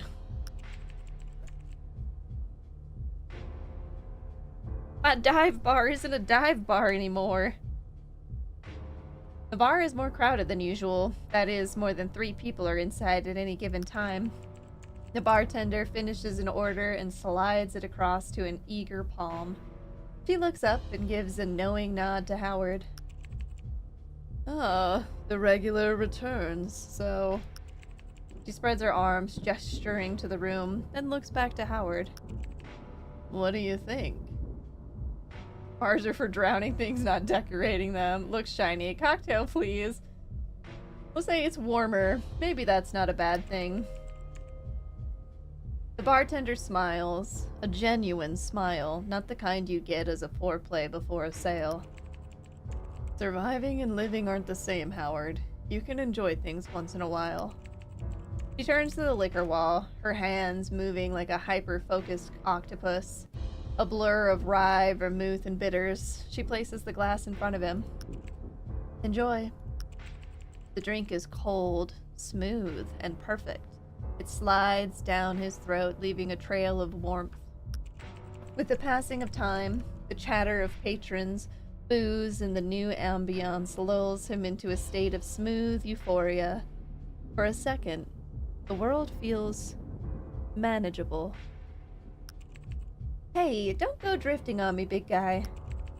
The thought is terrifyingly appealing. To just close his eyes, to let the fake fire warm his real bones. This place is poison. It makes you soft. And while you sit here getting cozy, Harris is still out there. The case remains unsolved. Dead people don't get justice if the detective is drunk. We can't stop. Not yet. With a grunt and a nod to the bartender, Howard pushes himself off the stool. Halfway to the exit, something pulls his attention. A door that shouldn't be there.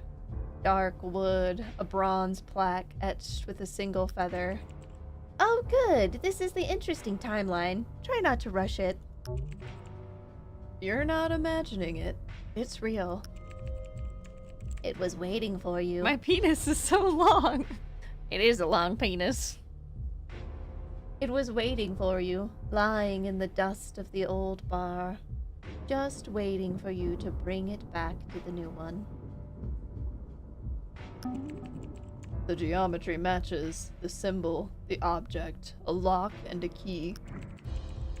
Stop analyzing it! Put the damn thing in the hole! Open it! Ayo! I can't wait for this one. You need it. I don't have a feather, though! No! No! Leave the bar. This isn't your timeline. Howard stumbles out, the heavy door sealing the warmth behind him. The city greets him the only way it knows how. I got 2 dice. A quiet little blessing from the best bar in Nethervale. Alright, recess is over. Elysium Tower. Let's read propaganda poster number 5. A poster insists on its message in the tone of an insolent toddler or a spoiled nepo baby who can't get their way. You can do it again. Nethervale was just the start. You proved your dedication once. Comply once again. The future is above you. Step forward. We must go higher. Pay the generous patrons of our future forward. New Genesis, Ectovision, and R&R Industries.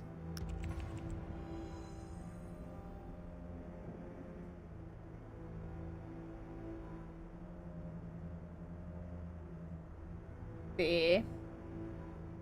Funny how you can turned into you will in just a couple of years. Give it another year, then it's just a boot stamping on a human face. No words.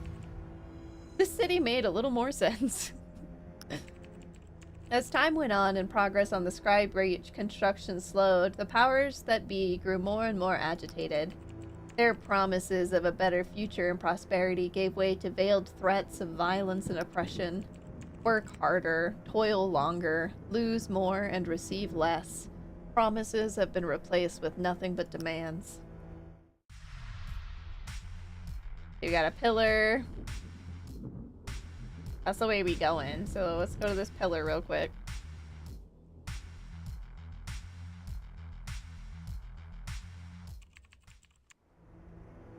Howard places his palm against New Stratum's colossal concrete pillar.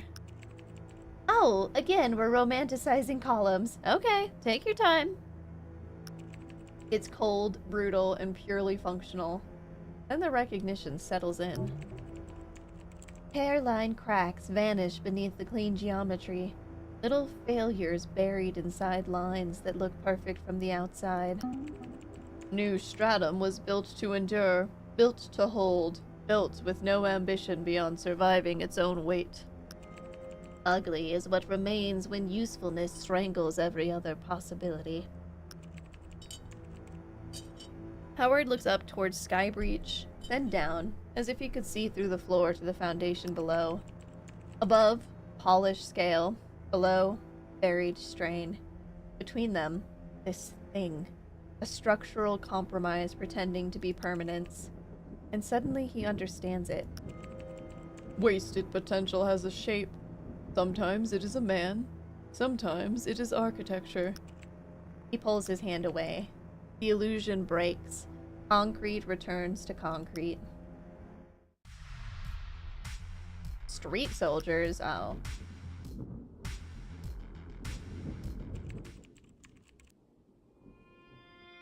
Howard slips through a narrow side street where tangled wiring droops between buildings like dying vines.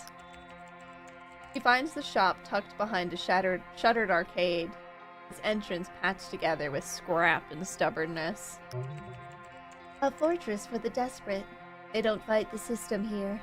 They just sell you the tools to survive it. Sometimes survival is the only rebellion left. Howard knocks. Once. Twice. A slit snaps open in the metal. A pair of teenage eyes rimmed in black eyeliner and sleep deprivation squints through. Street soldier. Oh, look at this little guy on his shoulder. Look what the gutters dragged in. Old dog PID. The last unplugged man in Nethervale. Thought you corporate ghosts didn't shop down here. I'm not here for implants, just tools. The boy squints another second, then the slit claps shut. A lock grinds. A series of heavy bolts clank and disengage. Finally, the doors part. Just wide enough for Howard to slip through. The shop's nothing but raw concrete, like a fallout shelter wired for business. Shelves sag with outlaw tech, unstable, illegal, and experimental. So, what's the job, Grandpa? You looking to pop a deadbolt or pop a skull? Neither. A high-rise Elysium tower. I have a way in. A Nethfinder is cracking the floor parts. A Nethfinder? You're trusting your life to a voice in your ear? Here's a free lesson, Grandpa. Signals jam. Ice adapts. Nethfinders choke. If your ghost gets locked out while you're standing in the hallway, you're dead. Unless you bring your own key. What key? He's trying to upsell you. He is, but a manual override isn't a bad idea. Maybe I know a way around a shutdown. Ugly, loud, and illegal, but knowledge costs. Especially the kind that keeps you breathing.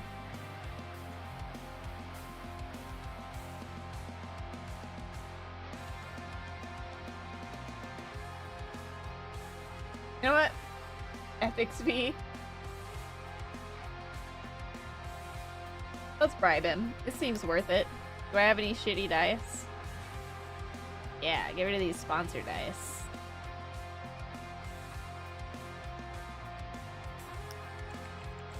Alright, old man. You've got the right kind of desperate. He reaches under the counter and pulls out a device. This is Knocker. It's dumb, doesn't connect to any network. If your Netfinder fails, you jam this into the port. Brute force, one use only, but it always works. Oh, so I gotta buy. Oh, I bribed him just for that. Shit, that was a mistake. What else do you have? Shopper, huh? Fine, let's see what else tickles your fancy. See, he pulls out more devices, lining them up next to the knocker. This one's the lockjaw. Clamp it on a digital lock, and the door forgets who it works for. Pops right open. One-time use, and don't stand too close unless you like migraines. And for the suicidal types, reflex booster. Neural stim shot. Jam it in your neck, and suddenly you're faster shopper for a few minutes. But the crash is a bitch. Makes you feel old and stupid. And here's my favorite. Noise rat. A drone with a speaker that screams like it's dying. So, make up your mind. You're letting the damp in. So the knocker's 2.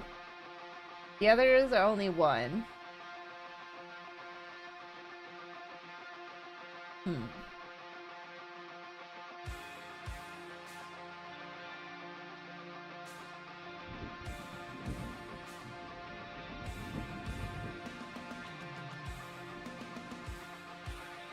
Let's get the lockjaw.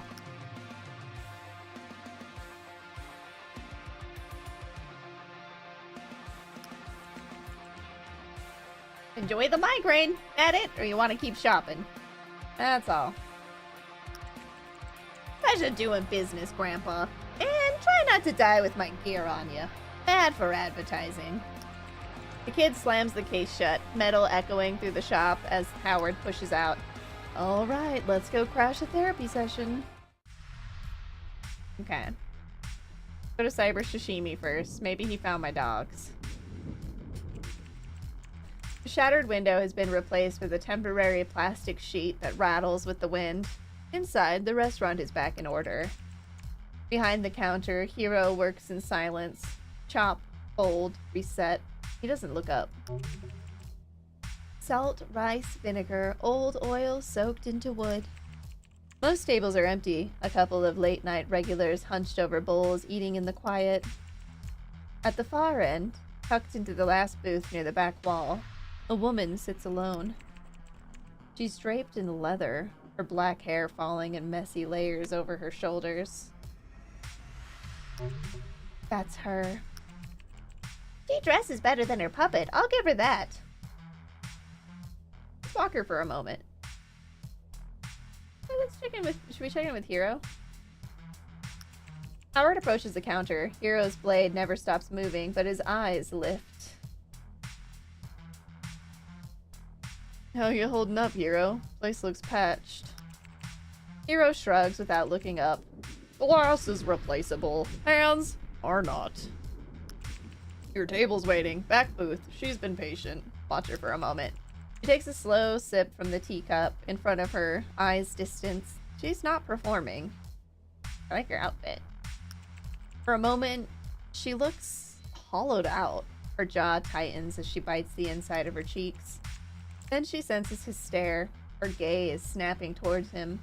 The vulnerability vanishes, replaced by a sharp, knowing look. Walks straight to her table. Howard crosses the room and stops at the back booth. As he slides into the seat across from her, Nikki doesn't look up immediately. When she finally raises her eyes, they are almond-shaped, black and heavy with a gaze that feels like it's reading the fine print of his soul. You look different in person. Glad you came. Was worried one of your voices would talk you out of it. You're not what I expected either. Good. Expectations are just pre-written scripts, and I'm trying to move away from those. Reality is much more jagged. Nikki leans back and takes a slow breath, as if studying herself. I once had someone Oh, someone I thought would be with me forever. I built a lot around the idea that they wouldn't leave. They did. Just like that. And ever since, everything is a struggle. Work got harder. Sleep got worse. Every idea felt structured around doubt, rage, sadness. Like my own thoughts started boxing me in. Not a therapist, Nikki. Sounds like betrayal. The worst kind. The kind that makes you question your own judgment more than theirs. You stopped trusting the world because you stopped trusting yourself. She leans in closer, her voice dropping to a low, steady tone. When I saw you at the Crow, arguing with the air, carrying on a full-time relationship with your own pain, you look like you're fighting a war nobody else can see. It's the most honest thing I've seen in this city for years. Most people run from that noise inside. They numb it, ignore it, pretend it's not there. You turn and face it. You give it a seat at the bar and order it a drink. I want that kind of courage. I need it. You're romanticizing a tragedy. It's not courage. It's just what happens when you run out of places to hide. Then we're in the same place. She looks down at her hands. I'm a writer, Howard. Or I was. I can't create like this. I don't trust my instincts anymore. Every idea second guesses itself into nothing. I'm stuck in this, and it's swallowing everything I used to be. So I thought, maybe if I could see the world through someone else's eyes, just for a moment, it would break the loop. You mean metaphorically, right? I want to try something new. Oh god, she's gonna kill me. I want that kind of courage. I need it. It's not courage. It's just what happens when you run out of places to hide. Are you letting us know that you listened with your sub? Thank you so much for the heckin' resub. 75 months of support. Welcome in.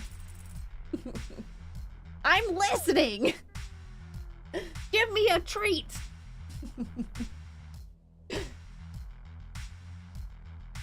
I want to try something new. Something no ethics board would sign off on, and definitely something that's never been done before in the history of terrible ideas. Oh no. Oh yes! She takes a deep breath, her dramatic flair finally giving way to naked, earnest intensity. I have 2 neural bridges at my place. I modded them myself. It creates a short-term synaptic link. Lets 2 people share raw sensory and cognitive input. Why would anyone volunteer for that? Because I'm out of other ideas. She slides her hands, palms up on the table, an empty gesture, open, waiting. How much dice you got? Look, it's not mind reading. I won't see your memories or your secrets unless you actively drag them to the surface. It's just a glimpse. What would it feel like if something goes wrong? What exactly do you get out of this? A spark. A moment where the loop breaks. I'm not asking for an answer now. Just come look at it. The bridge. My place. If not, that's fine too. She leaves a few dice on the table for Hero and slides out of the booth. Thanks for the face-to-face, Howard. For what it's worth, you're a better listener than your reputation suggests. Address is on your Comic, in case you decide to take a bad idea for a test drive. She doesn't wait for a response. She turns and weaves through the empty tables, pushing out into the night.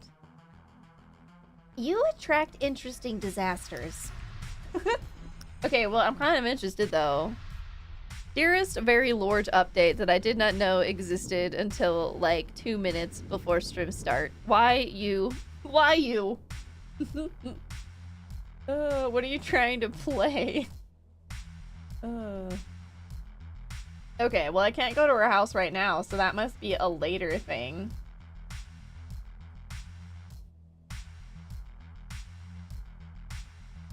Cool.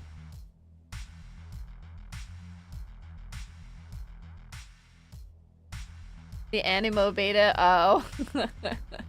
Luck of the red-headed. What? Is that what you think it is? Brain worms?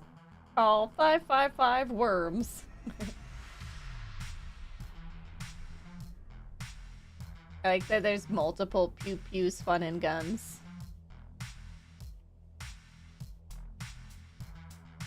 Oh, this is where they do the cyber fetus fighting. Oh boy. Amputations? Is there any reason to go to the Teckle? I don't really have any money to spend, but I guess we can go say hello. The Teckle's interior is even louder than Howard remembers. More spider-like drones work the walls and ceiling now, their metallic legs clicking over each other as they shuttle packages through the delivery chute. Behind the counter stands the same alternated. Yeah, you heard it. They scan it, and they put them to fighting in a virtual womb. I don't know. I don't know what to tell you.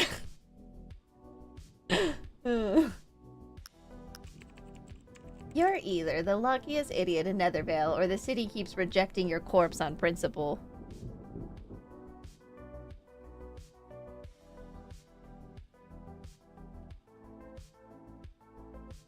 The city isn't rejecting me. I'm just learning its rhythm. First you learn the rhythm, then you start calling the sirens background music.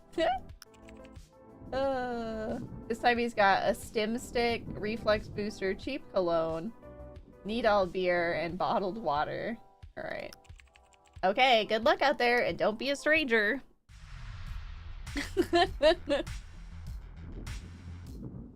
Alright, to Elysium Tower we go. How to enter Elysium.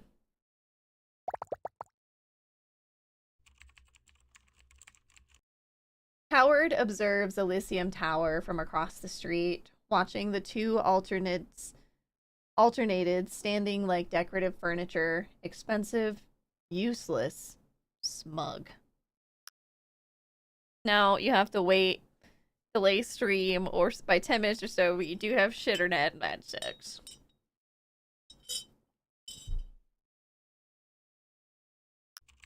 Then the lobby doors slide open. A man steps out, moving with the calm invisibility of someone who belongs. He slips into an autocab and is gone. Alright, look alive, your boyfriend's on the move. Howard crosses the street, the lie already forming on his lips. He approaches the reception desk, ready to deliver his lines to the night shift stranger. The words die in his throat. The woman behind the polished Durasteel counter isn't the night guy. It's her. Maria, the morning receptionist from 3 years ago. Uh-oh.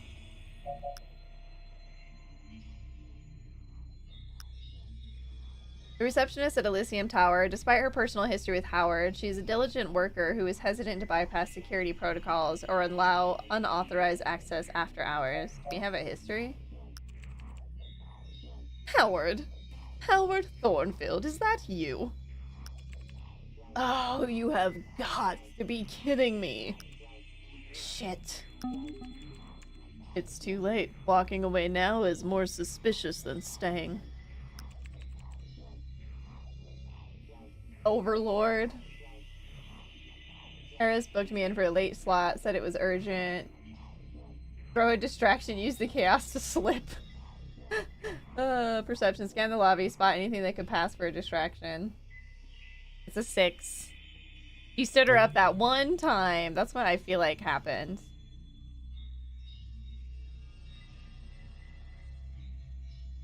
Ugh, I'm running out of dice again. I foolishly spent some earlier.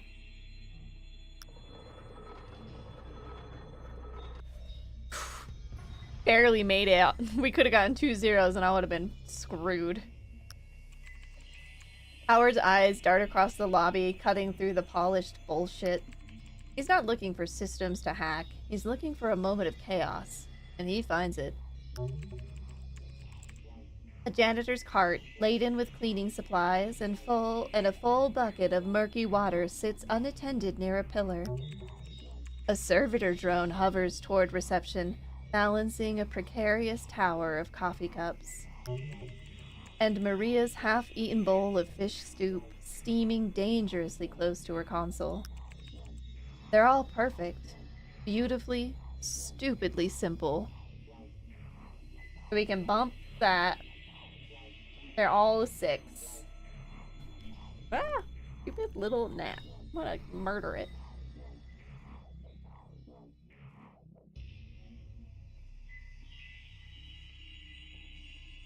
I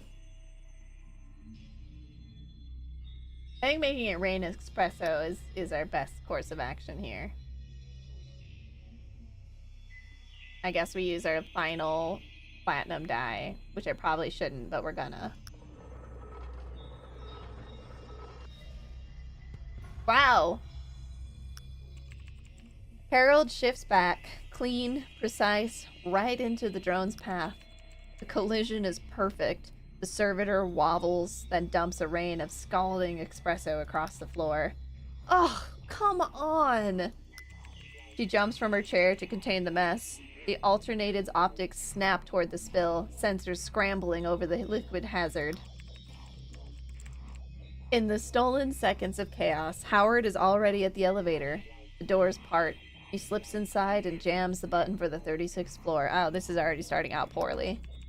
He lets out a breath he didn't realize he was holding. Well, you didn't get shot. I'm calling that a win. Now, try to keep the rest of this op from being a total cluster, will ya? Harold lets his head thud back against the wall, his eyes sliding shut for a second. As he slides down to a crouch, his fingers brush against a small, sharp object. He picks up a pair of dice. Yay! Guess someone's too loaded to bother bending over for a couple of credits. A little extra luck never hurt. What kind of dice we get? Sponsor die, a new Genesis promotional die, a useful reminder that even luck can be ad-supported and that your desperation is just another target demographic. We also found a corporate die. The standard denomination for mid-level new Genesis are our Industries and Activision salary bands. In Nethervale, this is the currency of the good soldier. It rewards efficiency while making morality feel like a performance issue. Metaphor dice. Favored by writers, artists, game developers, anyone who can survive emotional collapse by finding the right phrase for it instead of punching a wall. A certain studio supposedly minted the first batch as an inside joke, and now the dice are everywhere. Oh, that's hilarious. DK's die. DK's personal contribution to the street economy. She modified its balance and refused to call it cheating. In her eyes, if the rest of the world is already rigged against you, fairness is just a lack of preparation. You don't need luck when you have the brains. Hype die. Minted to promote a long-defunct confidence workshop run by a man who sold Unlock Your Potential seminars. The seminars were a scam, the founder vanished, the die accidentally does what he promised.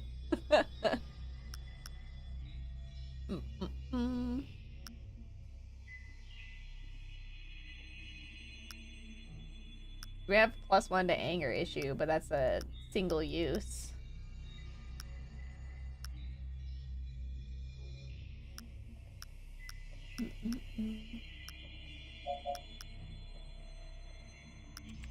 The display pings 36th floor. The doors part, revealing the quiet corridor shared by only 2 tenants, Skybreach Architects and Harris's office. All right, your floor port's ahead. Left wall, 15 steps. Howard steps out, eyes locking on the hidden panel. Found it. Finally, now open it up and plug me in before someone gets curious.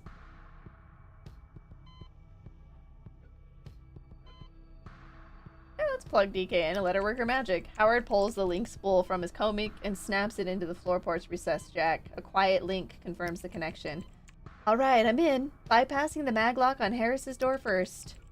A low thunk echoes softly from the office as the heavy bolt retracts. You're open. Go. I'll loop the camera feed and scrub your entry from the logs while you search. Howard moves to the door, hand on the handle. That's annoying. What's wrong? The camera. Are we flagged? No, no alarms. It's just a weird architecture or a bad update. It's accepting my loop, but I can't find the sync. The sink? The storage, the server, it's recording, but I can't find where it's saving the data. Can you fix it? Howard, please. It's a hallway camera, not a PID vault. Go, I've got you covered. Okay. Catalyst for ambition. There's some tentacles there. The same desk, the same floor-to-ceiling window offering its god's eye view of a sick city. Nothing has changed. Whoa, okay. I'm reading active sensors everywhere. Pinhole lenses in the bookshelves, mics in the light fixtures. This place is wired like a retro reality show. Can you loop them? Already on it, but they're running the same weird code as the hallway. Slippery. I really don't like it. Lovely. Find out what you need and get the fuck out. The filing cabinet, the door. Wait, what door? That wasn't here before. Terminal, most logical place for digital patient records. I don't want to touch the door. An old basic door, just a handle and a simple lock. It wasn't here 3 years ago when Howard last visited Harris. Plain wood, mechanical handle, cheap lock. Nothing here would stop a hard shove. We kick the door open. Research for a key real quick. Howard takes a step back from the door. If there's a lock, there has to be a key. Maybe he swallowed it. Check the... Never mind. Edge of the door frame, underside of the desk writing blotter, soil of the fake plant. Search the pockets of Harris's coat. Go with his coat first. His fingers brush a familiar shape first. Dice clattering softly as he pulls them out. Beneath them, cold, forged iron. A simple, old-fashioned key. He takes both.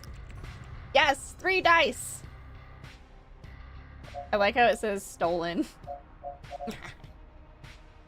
We have a glass die. Minted to celebrate the groundbreaking of Skybreach. Though construction is officially ongoing, the glass skeleton hasn't changed in years. They banned the die to mask the stagnation. The ban was ignored. The die remains in circulation. -4 to virtue. We got another hype die.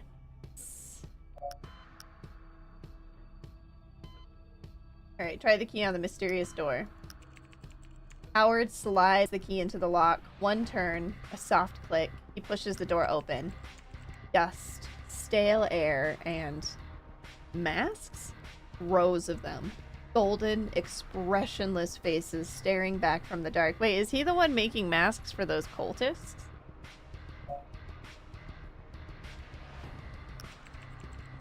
Ceremonial death masks, a practice of the cult. Molten gold poured over the face of the deceased.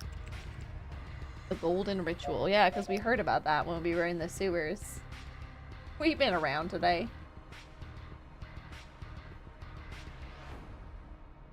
A funerary rite involving the pouring of refined molten gold over the deceased's face to create a solid, permanent mask. The cult believes these masks serve as spiritual gateways for abstracts, transforming the dead into vessels for contact, passage, or communion. It's actually just COVID again. Well, that's not creepy at all. Please tell me this is evidence and not decor.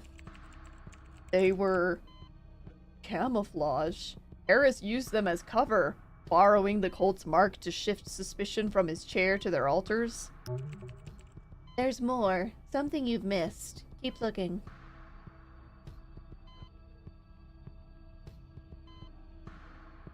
See, maybe the filing cabinet. Archived patient files. Howard crosses to the old-fashioned filing cabinet. Inside, rows of thick files wait, alphabetized with obsessive precision. His fingers walk the tabs, hunting for the targets. Augura, Koss, Corvez. He was right. They're all here. And right behind them, the final member of the club, Thornfield. The proof is in his hands. Howard shuts the drawer. The name matches the intel, but the connection's still thin. Open it. He doesn't get to hide what they did. Not to them. Not to you. Read the files. You need to know what he did.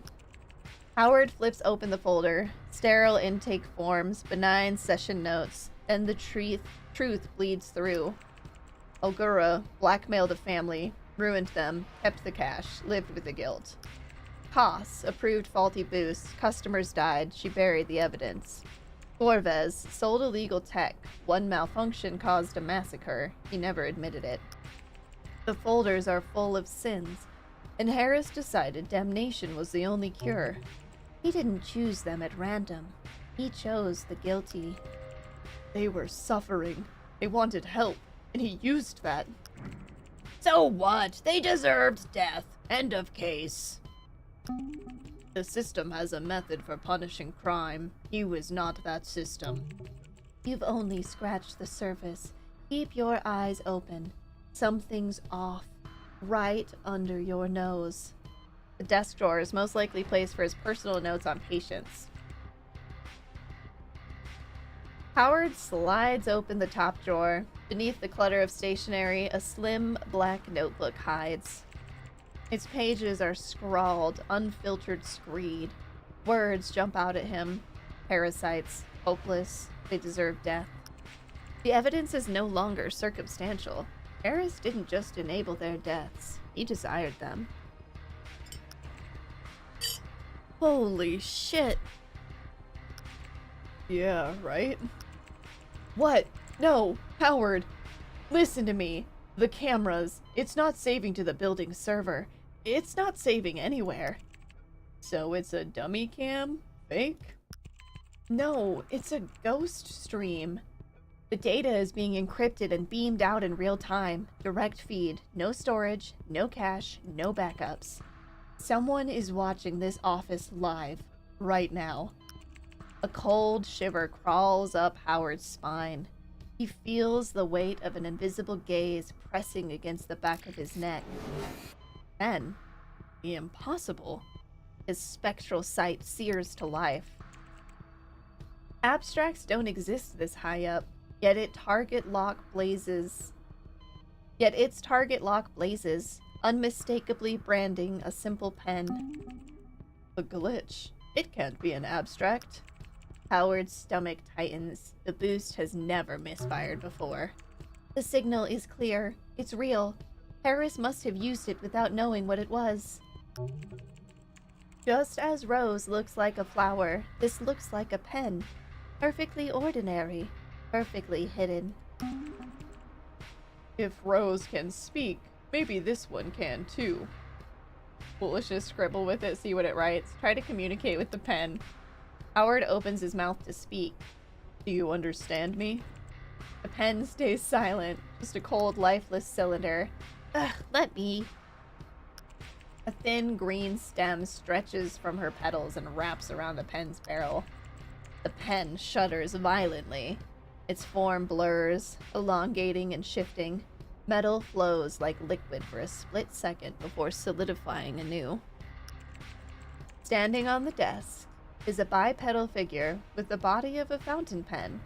A face etched into the metal just below the tip. Blinks two bewildered eyes.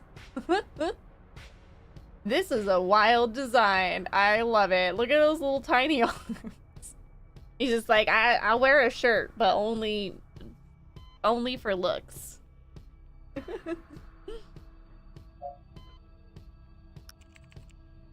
I am Pen Man. No whiteout allowed. Stupid sexy pen. Oh no, we've awoken something in weed butter.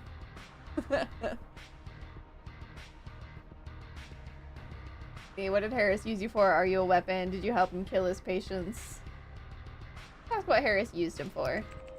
Pen Man puffs out his metallic chest, proud of its function. My purpose is pure. I am the engine of completion. The good doctor would write a goal, and I would fill him with the fire to see it done. No procrastination, no second thoughts, only glorious, unwavering action until the task was complete. He wasn't writing goals. He was writing death sentences for his own patients.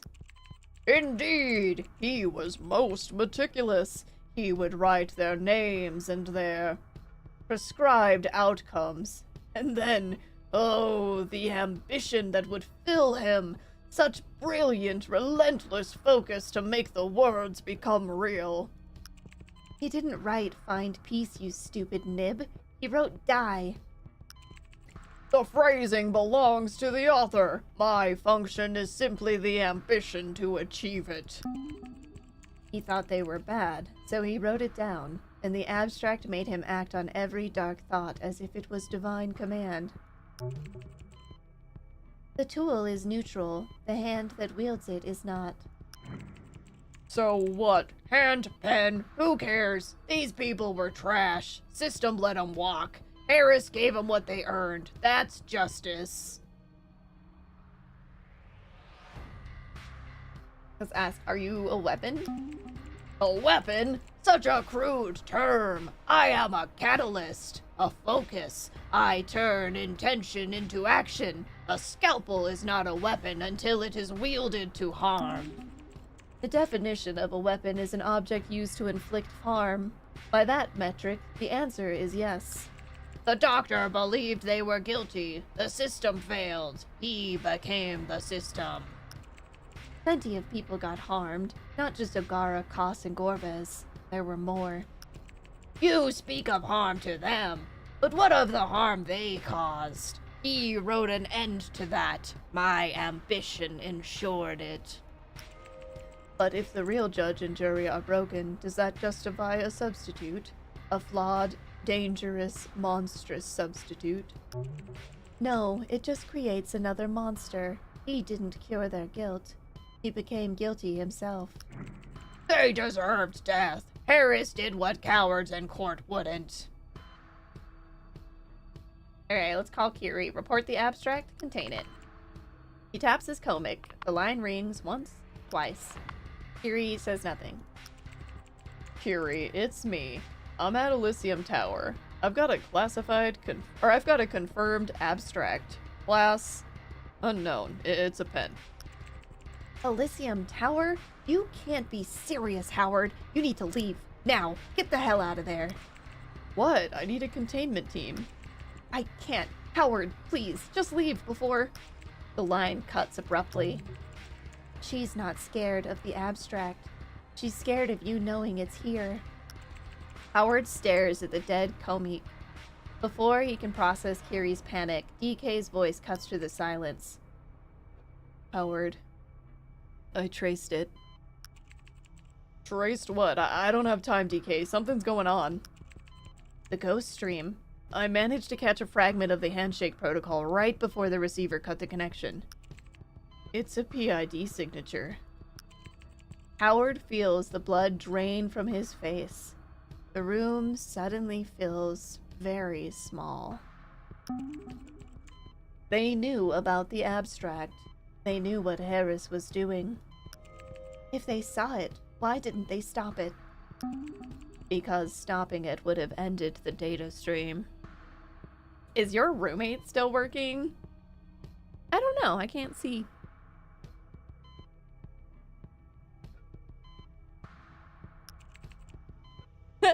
He says no. The realization hits Howard like a physical blow. It wasn't a crime scene to them. It was a petri dish.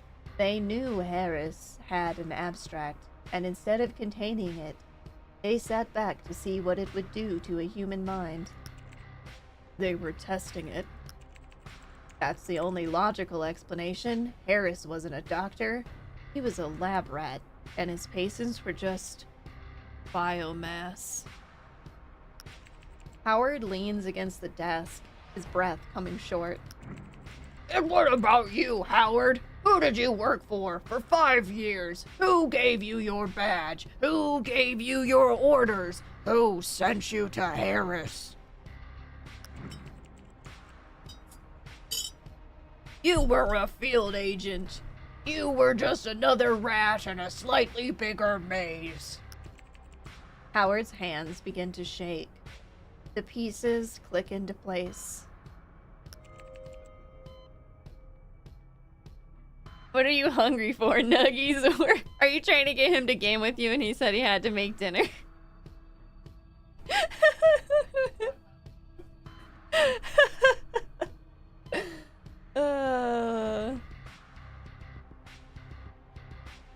Don't let him lie to you. If he told him I need to make dinner. Yeah. If he needs to make dinner now, it's because he's hungry. Sushi, says Bella.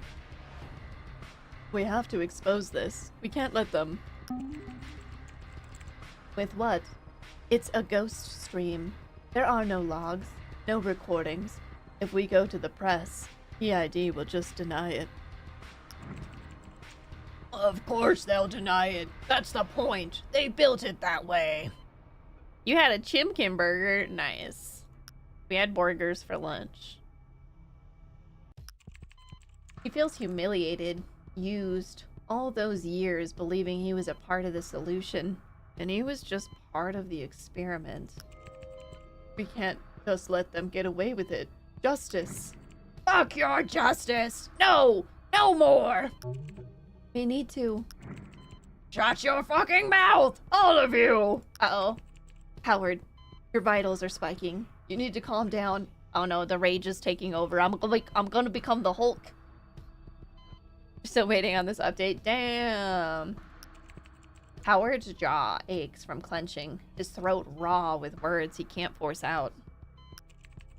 Every voice buzzing in his head sounds like a liar, a collaborator. Except one. You see it now, don't you? You were never a hero, never even a man. Just a rat in their fucking maze. But no more. No more orders. No more fucking cages.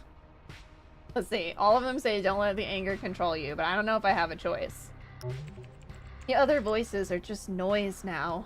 Useless. They are snuffed out by a single, roaring, undeniable truth. You're done here. Get the fuck out. Howard turns for the door, half blind with panic, his whole body already committed to running. He nearly collides with the body filling the doorway.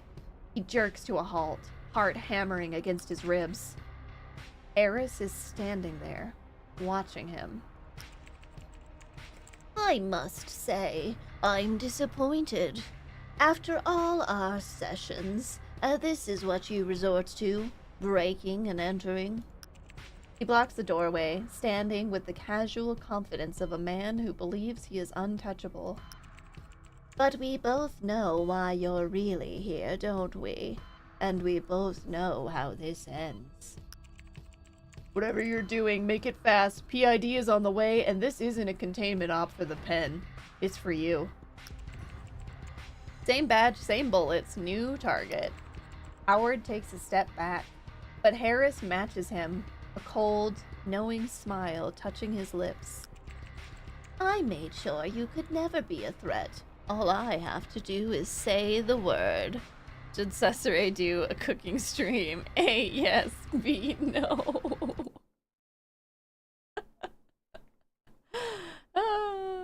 Oh my gosh. I am not gonna do a cooking stream. Get the fuck out of here. I will make dinner. I ain't streaming it for you. This is harassment.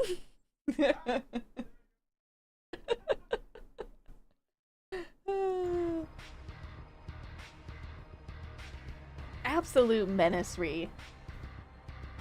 I'll come help. Yeah, Bella, come hang out.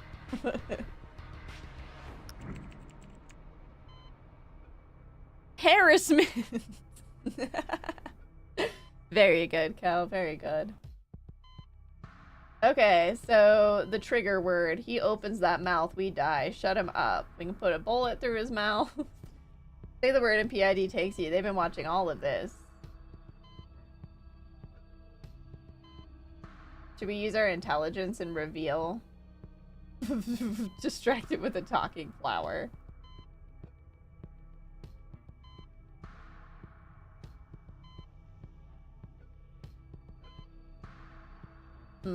I don't know if he'll care that he's been possessed by a pen. He sees it.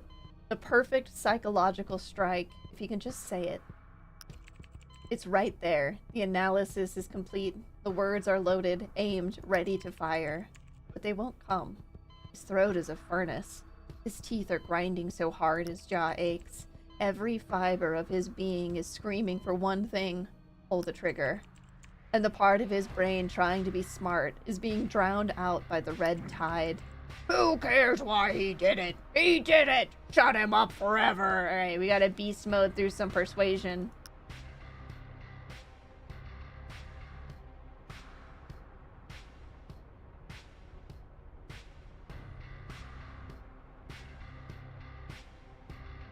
We'll use a corpo die against him.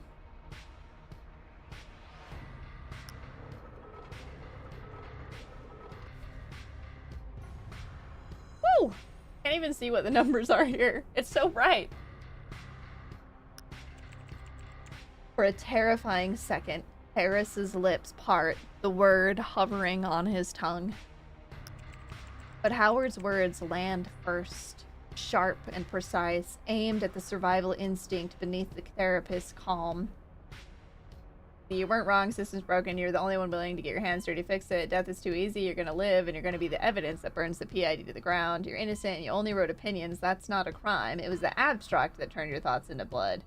A life for a life, you took too many, I only need to take one. Whoa. Let's see.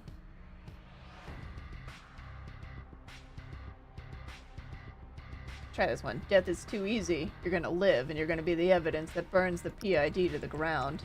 Confess. You think the world wants to hear about justice? You don't know what I know.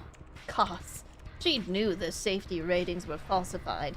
She signed the clearance forms. 12 people died because of her. 12! And her corporation paid a fine and promoted her. And Ogura? He ruined 3 families. They were rotten. All of them. The law called it business. I stopped them. I did what nobody else would, and you know I was right. Howard, stop talking. Move your ass out. If you're still in that room when they arrive, you're done. Oh. Am I just gonna run away? You were the only one with the guts. I respect that. Give 'em hell. A wide, unsettling smile splits Harris's face. It's the smile of a man vindicated. I knew you would understand. I'm out of here. Howard turns his back on the wreckage of the office and the man inside it. There is no time for victory laps or regrets. The long way down.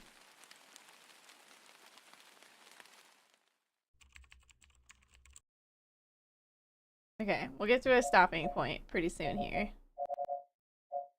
PID's in the lobby, right now. One team's already in the elevator shaft. Air support in 2 minutes. Air support? For one guy? I feel special. I pulled a heavy favor. I'm lining up a ride. Just get to the street and try not to die before it gets there. Howard looks wildly down the hall. To his left, the elevator bank. To his right, the fire stairs. Across the hall, the double glass doors of the only other tenant. Speaking of rides, I think the wrong one is approaching. Fast. A soft ding echoes from the elevator bank. The numbers are climbing. 5, 10, 15. You can't walk down. They'll have a containment squad waiting at the bottom of the stairs. And the elevator is a kill box. Sky Breach, architects, they might have a way off this rock that doesn't involve the front door. The window. There, it's just glass. Shatter it. Run. Jump. Fly. That would be crazy.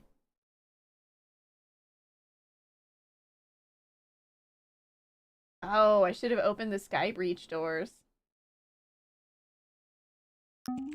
Howard sprints across the corridor, his boots thudding against the sterile floor. Behind him, the elevator cables whine. The car is slowing for its arrival at the 36th floor. 7 seconds. You need to be off this floor yesterday. Don't I have the thingy? Alright, kick it in. Hit the center of the frame with everything you got. Howard drives his boot heel into the center of the glass with a primal shout. It's like kicking a mountain. The door doesn't even rattle. Damn it! Howard bounces back, a sharp crack echoing from his ankle. Oh, come on, you knew that wouldn't work. The elevator doors behind him open. Contact! Secure him!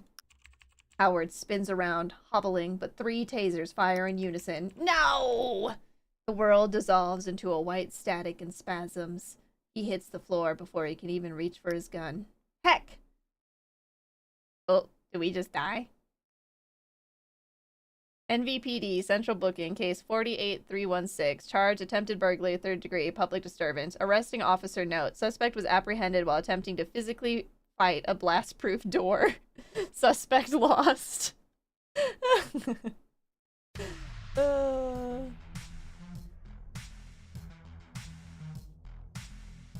Did I just get an ending? An ending to my story?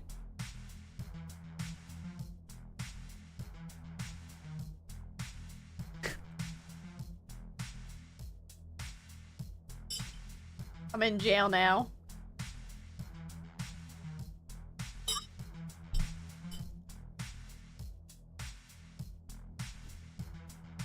I'm not sure what's happening at the moment.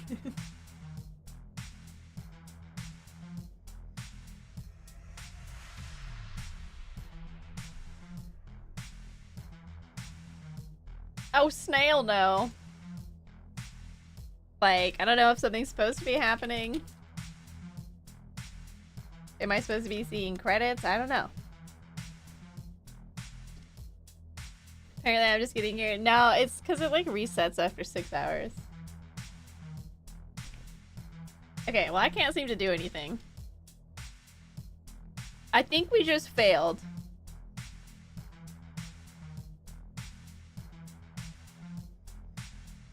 We may have to... Hi, I'm Beryl. That's fine though. Maybe we'll be able to just restart. I don't know where it autosaves, to be honest.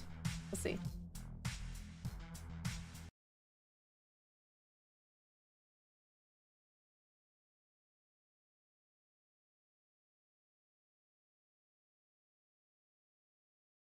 It would be funny if this random update that's happening was because of that. I just want to see where it puts us if I restart, and then we're gonna look for somebody to raid. Somebody to raid.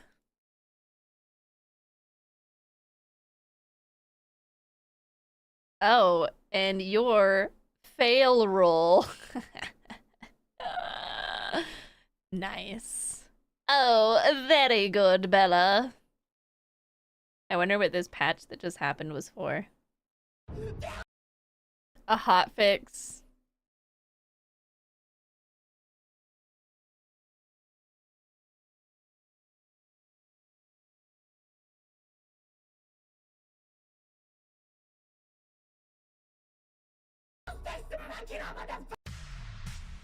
$32% updated. Gah!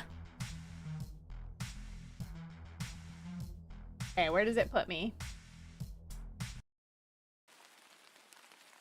Heck yeah, we have a chance to try again. We'll try again later. Okay. This game was awesome. I loved it. Now, when we play it in the future, are we gonna do a full 6-hour stream? Hell no. I'm exhausted. We're definitely gonna split this one up. So that I don't have to be reading for 6 hours straight. But yeah, that was great. I'm loving it. How was the game? It was good. It's probably a good thing that you were lurking. Cause it's definitely a feature. No, 10 hours next time, dude. Ugh. Ugh.